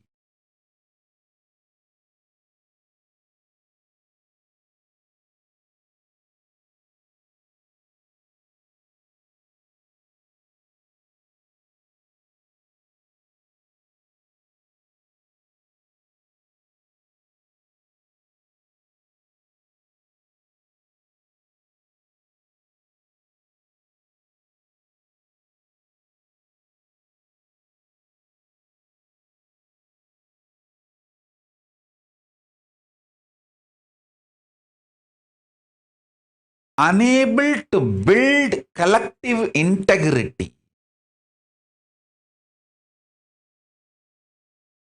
is just because of your obsessive, compulsive, reactionary pattern. Understand? Whatever stops you building collective integrity is your obsessive, compulsive, reactionary pattern. Sit and pen down what stops you building collective integrity around you. Behave ferociously with those patterns. You usually behave ferociously with the people, not with the patterns.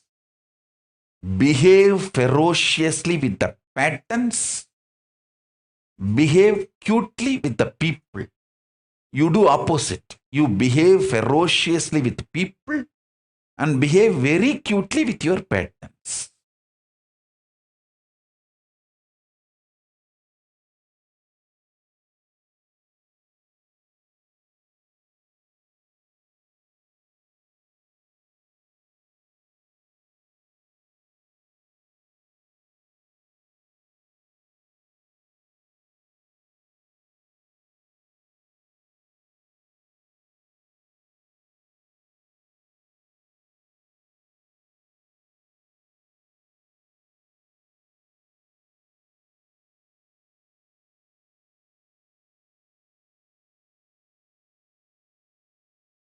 Every time you behave ferociously with your patterns and break, you manifest at least one power of Paramashiva.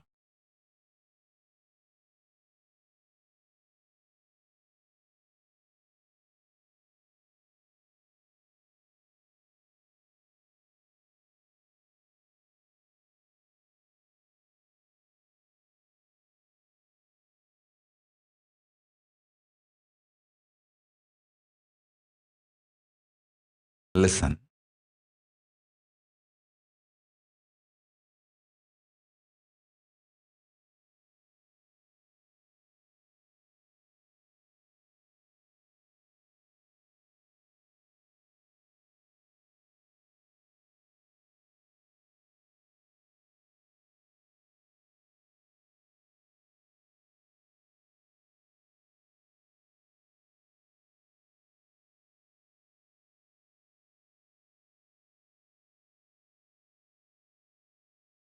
To behave ferociously with your pattern, you don't need anything other than feeling connection or trust on me, because the trust you have on me will naturally manifest as the courage to execute my words.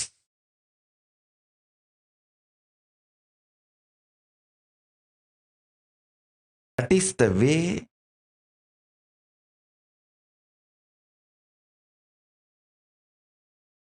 I manifested Paramashiva. See, my extreme love for my gurus,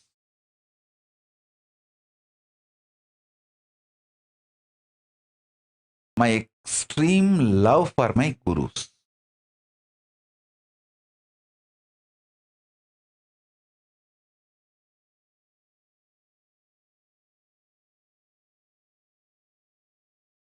I'll tell you one small incident.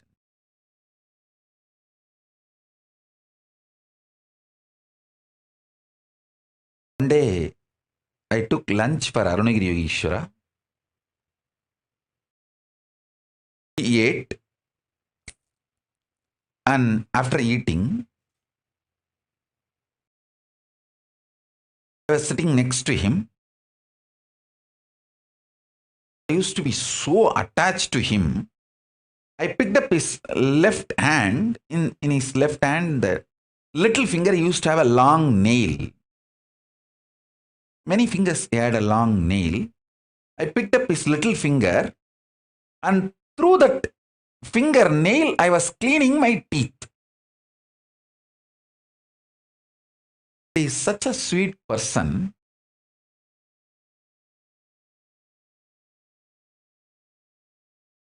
Not only he did not stop me, and not even showing any irritation or any difficulty in his face. I was having his left hand in that little finger, that nail I was using, and cleaning the teeth.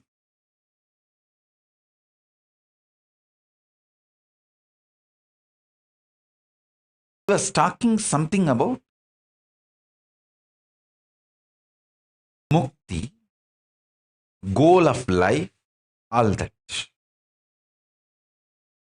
I was deeply listening, and the same way using his left hand little finger nail, and not that I did not cut the nail. With the holding the whole finger, I was cleaning my teeth using his little finger nail.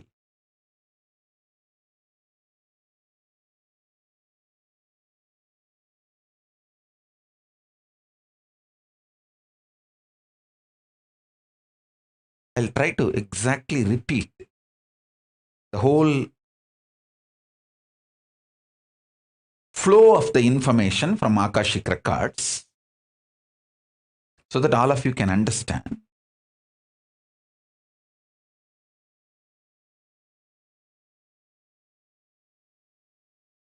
He asked me, what you understand as mukti, liberation.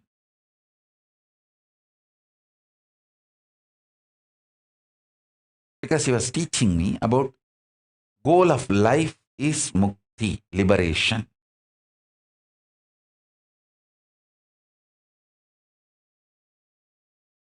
I told him that I should become one with Arunachaleshwara. Arunachala is the word I know as the ultimate.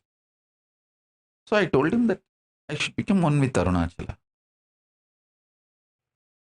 He said, okay. After that, what do you think should be your goal? I don't know what far he was leading me into the conversation.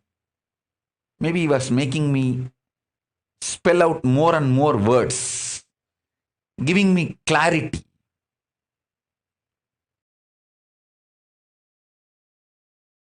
So I told him that if I become one with Arunachala, whoever remembers me will be naturally remembering Arunachala, so they will also get liberated. Because Smaranat Mukti Arunachalam. At the time when I uttered this, he had a wide smile in his face. I was holding his left hand and cleaning my teeth and talking and cleaning, and with the right hand, with his right hand, he just held my cheeks. How the kids, we hold the cheeks of the kids and conjify.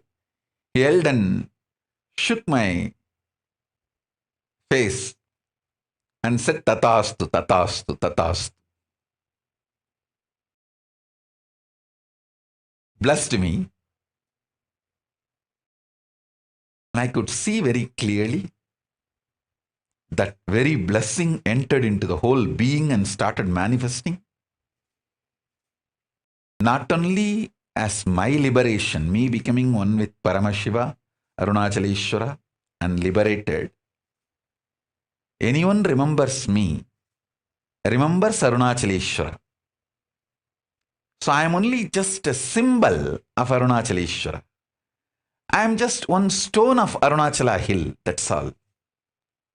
Or one small tree. We should not even say small tree. Anything in Arunachala is great, uncomparable.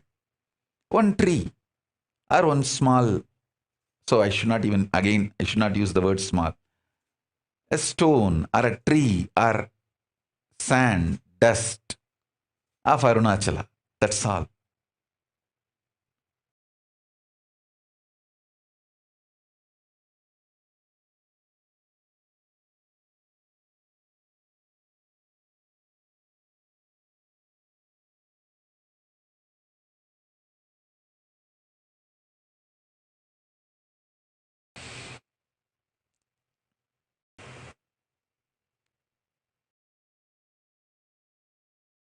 Listen, my love and feeling connection with my Guru and Guru Parampara gave me the strength, courage, sacrifice needed to break all the patterns and never allow any pattern to get built which can bind me in any way.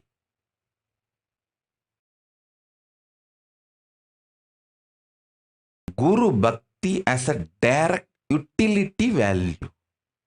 I tell you, I have seen thousands of cases.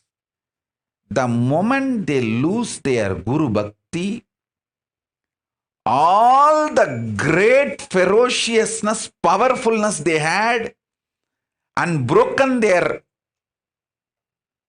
compulsive reactionary patterns, that whole strength they lose when they lose Guru Bhakti and fall back into that patterns, and even voluntarily they attract that patterns and say, wow, so many years I did not eat onion, green chili, garlic because of this fellow. Let me go and eat even meat. Okay, go and eat meat. Who is the loser? Not me. I tell you, when you gain Guru Bhakti, it is not just Guru Bhakti. Millions of good things comes to you along with Guru Bhakti. Same way, when you lose Guru Bhakti, millions of things go away from you. Millions of good things go away from you along with Guru Bhakti. And Sonnavannam Saida Perumal walked out of Kanchipuram. It is not just Perumal walked out of the Kanchipuram. Lakshmi walked out along with Perumal. Bhudevi walked out along with Perumal. All the auspiciousness, Mangalatva, all the best thing, everything walked out along with Perumal. Kubera walked out.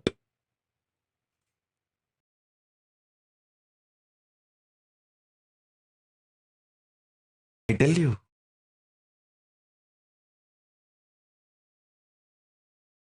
When Sonnavannam Saida Perumal came back to Kanchipuram, everyone, all the auspicious energies came back. When he walked out of Kanchipuram, all the best things walked out. Same way. Listen. When Guru Bhakti comes to you, all the best things in the life comes to you. When Guru Bhakti leaves you, all the best things in the life leaves you.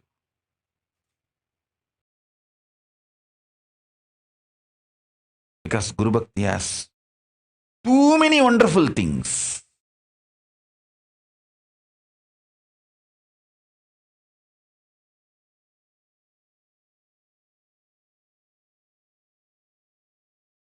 Guru Bhakti is not just Guru Bhakti, it is Paramashiva Shakti. It is Jnana Yukti.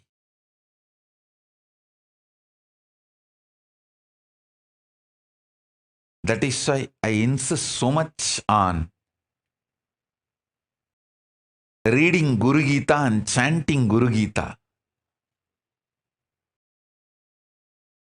Because reading Guru Gita and chanting Guru Gita gives you the intense Guru Bhakti and all the other auspiciousness, good things associated with Guru Bhakti. See, people with Guru Bhakti will not have any problem in breaking their compulsive reactionary patterns. For example, many people come to me and say that I have this eating disorder. I eat like anything. And then suffer. Again, eat.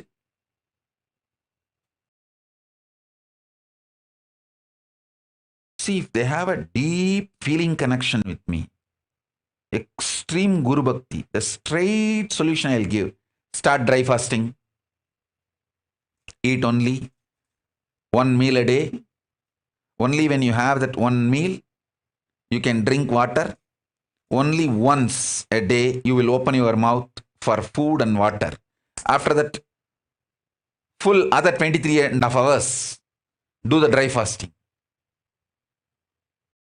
But I will not give the same solution for a common visitor, for this curiosity monger, or who try to poke, who try to do this trial and error with me. All these games, let me see whether he works out for me or not. No dating. I am not available for any dating. No.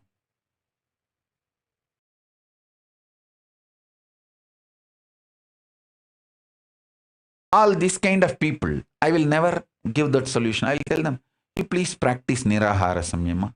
Slowly, you reduce 10 meal into 9.5 meal. And after 1 month, you reduce 9.5 meal into 9 meal.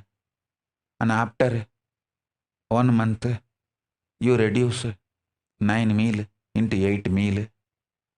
By the time bloody, you will lose all inspiration and go back to 12 meal. So that is your fate. What can I do?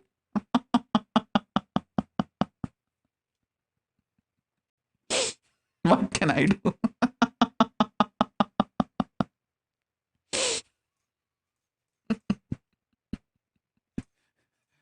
Salali, salali, jalali, jalali, jalali, jalali. You walk, you walk, you walk.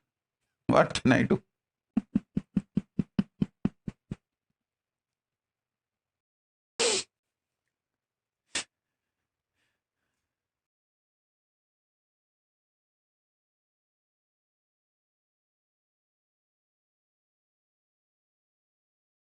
See, when you have a deep Guru Bhakti, and I say, hey, just drop this whole thing, go for only 1 meal a day, do dry fasting whole day, even your body will alter itself because of its love for me. The listening will not be just your heart, even your stomach will listen to me.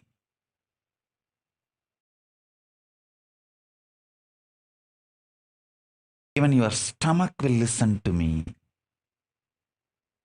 Not just heart.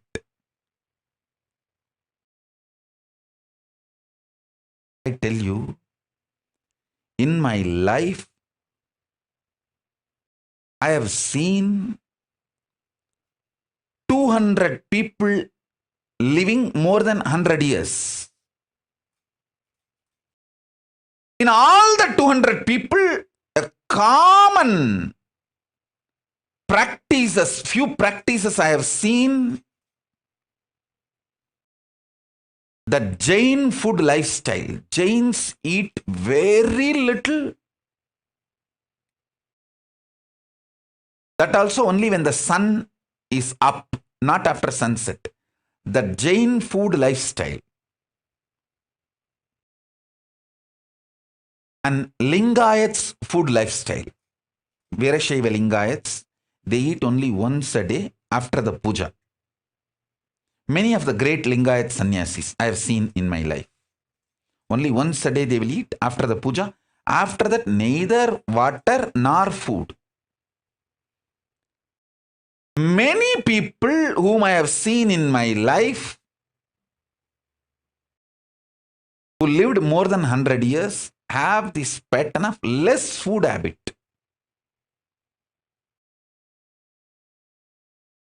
Less quantity but good organic quality food.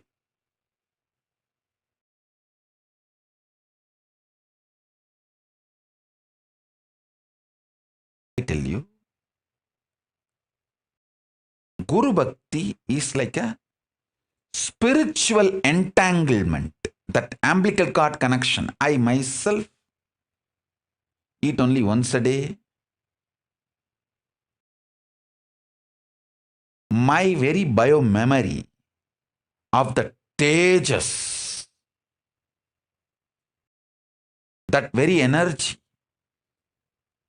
very bioenergy enters into your being because of your Guru Bhakti, and you vibrate in that same high frequency, and simply that becomes too easy for you also.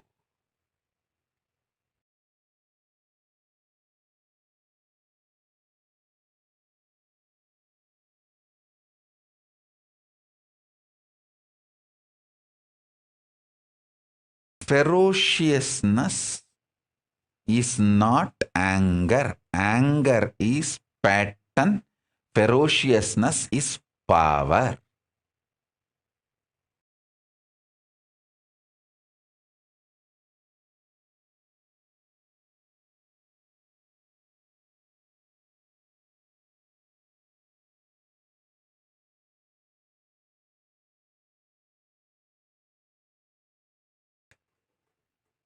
Listen.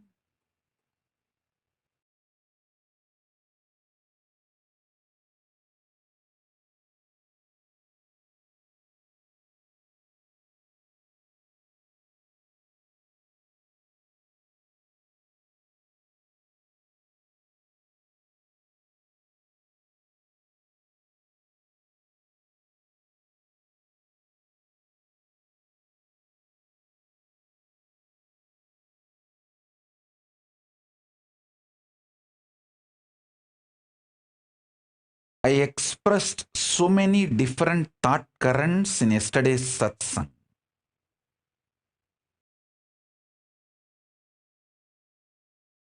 About collective integrity, beautiful story of how the Brahma Kapala swallowed the Sudarshana Chakra, and how the Kala Bhairava, wearing the skull mala, Brahma Kapala mala, explained various concepts.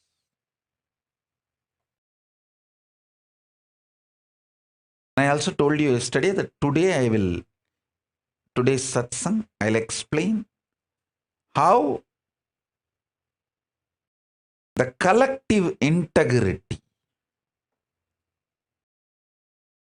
manifesting collective integrity will help you, save you from this pandemic. Instead of getting killed, getting rejuvenated.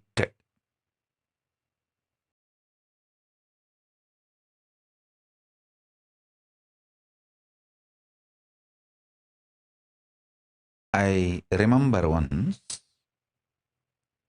see, one of my guru, Narayana Guru, Narayana Swami Tata, his name, locally people used to call him Narayana Swami Tata. He is well known in Tiruvannamalai, especially because all the unresolved crimes by the police, the main town police station, all the police officers will come to him. All the police officers who worked in Tiruvannamalai town 30 years before, they know this Narayana Swami Tata whom I am talking about. This Tata is instrument for building a Devi temple in Tiruvannamalai police station. In Tiruvannamalai police station, inside the station, there is a Unnamulayamman temple, Devi temple. That temple was built by the police people, and this Swami, Narayana Swami, was responsible for it. And that is a separate story. I'll tell that story later. Now, to listen to this Narayana Swami Tata's Leelas and few things. All these police people will come to him for resolving all the unresolved crimes.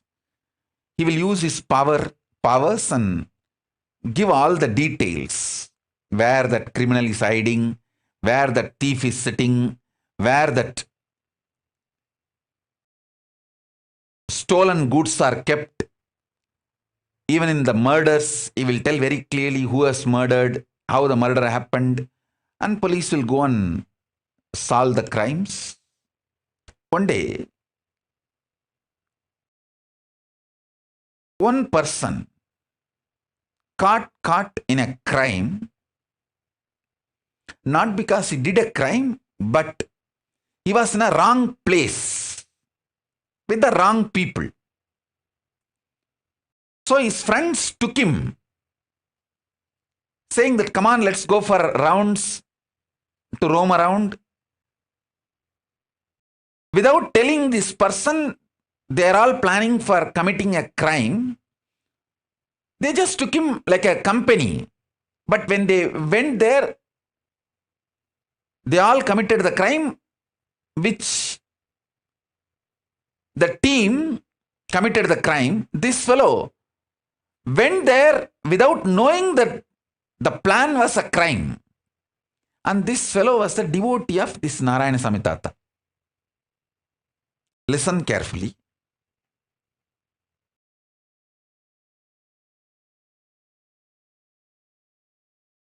His name, that person's name, I still remember, Sivan Pillai. That Sivan Pillai is a devotee of Narayana Swami Tata.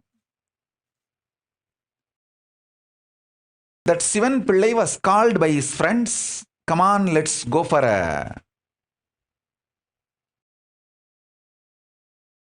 trip. They took him.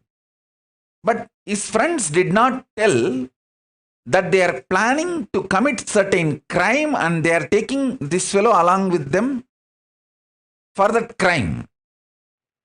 Because that gang, which was planning for a crime, they know this Tata will tell all the truths to the police and the police will arrest them. But if Tata's devotee is part of their gang, the Tata may save that gang to save his devotee.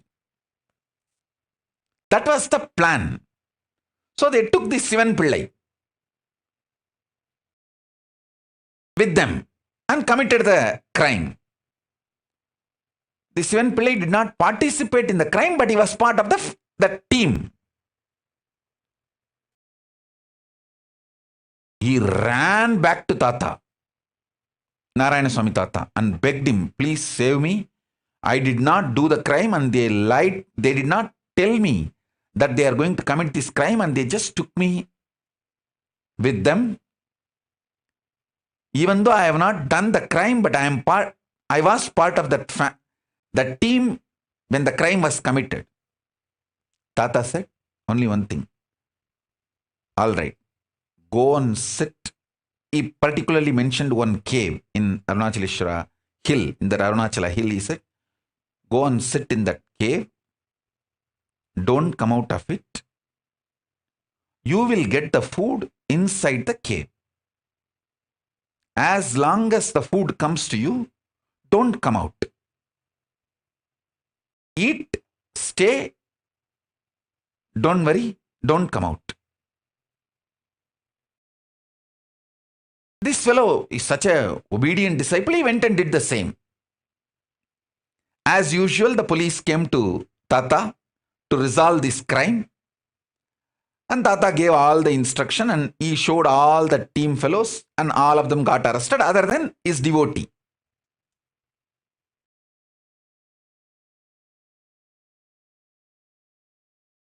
Those fellows got arrested and put in jail.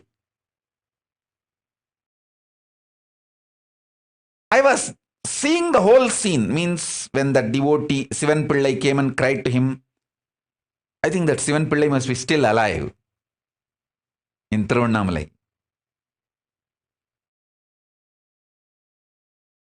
Because at that time he was 30 maybe. So now he may be 70 or 60s. He may be still alive. I'll tell our autobiography team to go and interview him and bring him to pre-satsang hosting if he is still alive. He can narrate the whole incident. All of you can enjoy it. And I was witness for both the scenes, when Sivan Pillai came and cried and when police came and reported the crime and he resolved the whole crime and everything. I asked Tata, you could have just saved Sivan Pillai because he did not commit the crime. He was only in the scene. If you did not tell his name, that's enough.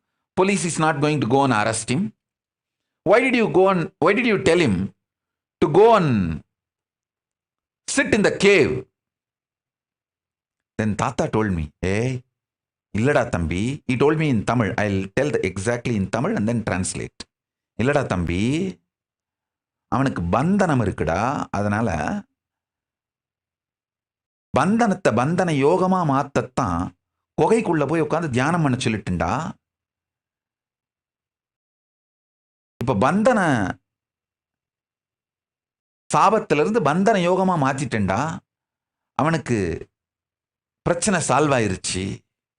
Means he was supposed to get arrested in the graha situation. He has the jail. Instead of jail, he changed it into bandhana yoga, means withdrawal from society, and he was meditating, and the same punishment is now used as transformed into tapas, and that fellow got some powers because he obeyed the guru work. See, if he has gone to jail, He would have been physically, mentally broken, lost all the best things he had in his life. But Bandhana got converted into Bandhana Yoga by Guru's grace, and he got all the best things in the life. He got powers, blessings of the Guru, got saved from the jail, and all the other social stigma associated with it, everything. He got all the best instead of all the worst. The Guru's grace, Guru Bhakti. And that fellow was so deeply devoted to the Guru, he just obeyed. Whatever Guru said, he did not say, oh, how will I get food? How will I get water? How will I go for 1, 2, 3? He did not ask any of that questions. He just went and sat in that cave, did not come out. And even I don't know how many days he was there and how he managed 1, 2, 3. I know for sure after that he was very healthy. And he did not have any legal or any problem. And he started even manifesting powers because he obeyed the Guru's words. The possibility of bandhana became converted into bandhana yoga. Bandhana Shaba got converted into bandhana yoga by Guru's grace. Guru can change everything.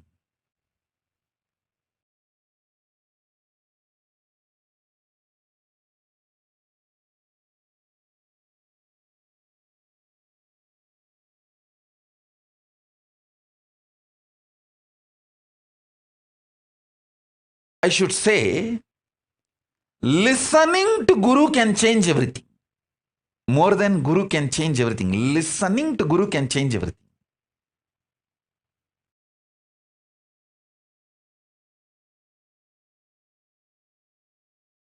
Listening to Guru can change everything.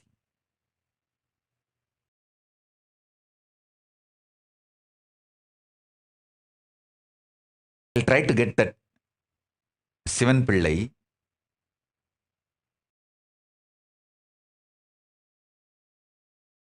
from Thiruvannamalai. If he is still alive, he can share exactly the crime number, exact year when that crime happened, and how he got saved, all the details. More details he can give.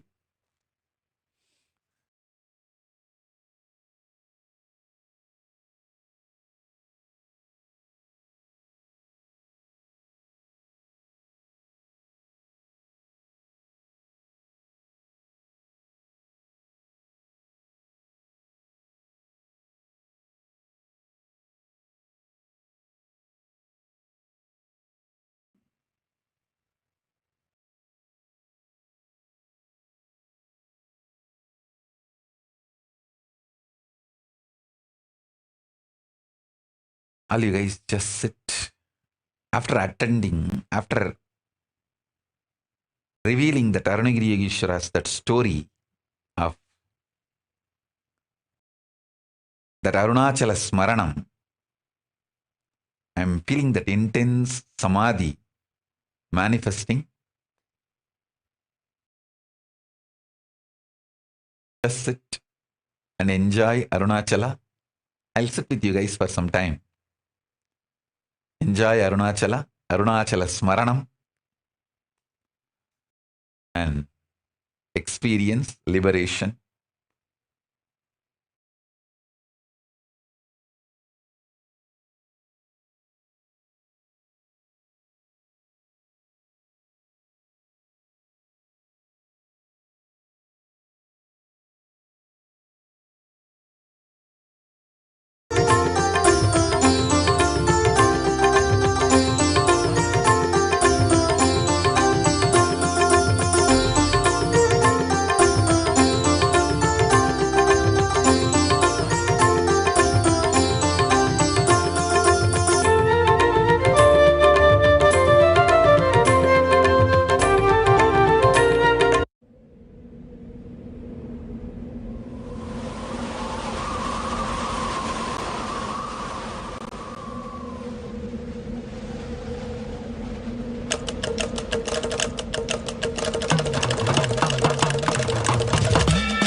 Tripuram எரித்த விரிசடை கடவுள் தேரில் ஏறி வருகின்றான்.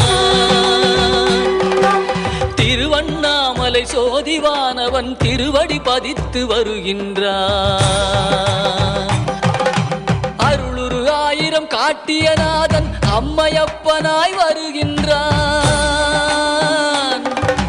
கைலை மேவிய உமையொரு பாகன் அருளை வாரி தருகின்றான். அண்ணாமலையான் வருகின்றான், அருளை வாரி தருகின்றான். அண்ணாமலையான் வருகின்றான், அருளை வாரி தருகின்றான்.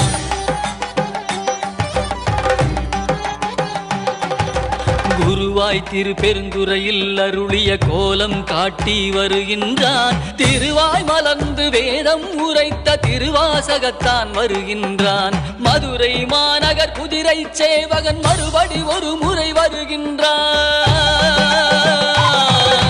கைலை மேவிய உமையொரு பாகன் அருளை வாரி தருகின்றான். அண்ணாமலையான் வருகின்றான், அருளை வாரி தருகின்றான். அண்ணாமலையான் வருகின்றான், அருளை வாரி தருகின்றான்.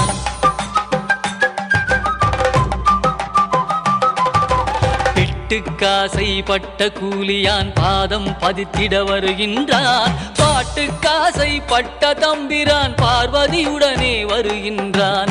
பக்திக்காசை பட்ட எம்பிரான் பசுபதீஸ்வரன் வருகின்றான். கைலை மேவிய உமையொரு பாகன் அருளை வாரி தருகின்றான். அண்ணாமலையான் வருகின்றான், அருளை வாரி தருகின்றான். அண்ணாமலையான் வருகின்றான், அருளை வாரி தருகின்றான்.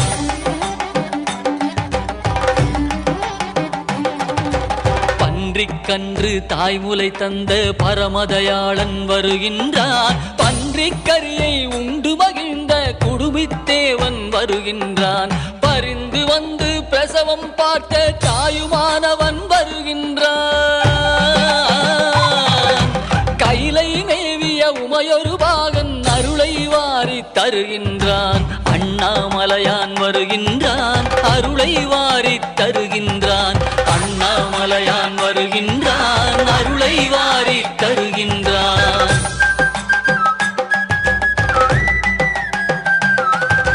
நீதிக்காக பலமுறை வந்த வீதி விடங்கன் வருகின்றான். அமர் நீதிக்காக அடியார் கோலம் பூண்டவன் மீண்டும் வருகின்றான். திருவிளையாடல் பல புரிந்தவன் திருவீதி வலம் வருகின்றான். கைலை மேவிய உமையொரு பாகன் அருளை வாரி தருகின்றான். அண்ணாமலையான் வருகின்றான், அருளை வாரி தருகின்றான். அண்ணாமலையான் வருகின்றான், அருளை வாரி தருகின்றான்.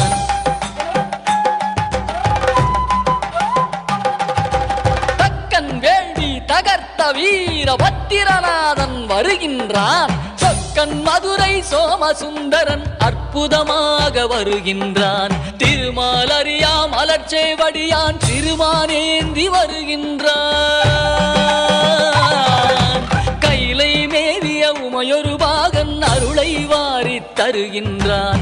அண்ணாமலையான் வருகின்றான், அருளை வாரி தருகின்றான். அண்ணாமலையான் வருகின்றான், அருளை வாரி தருகின்றான்.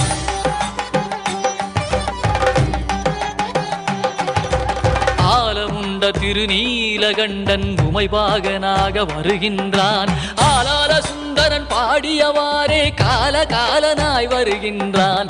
கருவேரறுத்து கருணை பொழியும் கைலையம்பிரான் வருகின்றான். கைலை மேவிய உமையொரு பாகன் அருளை வாரி தருகின்றான். அண்ணாமலையான் வருகின்றான், அருளை வாரி தருகின்றான். அண்ணாமலையான் வருகின்றான், அருளை வாரி தருகின்றான்.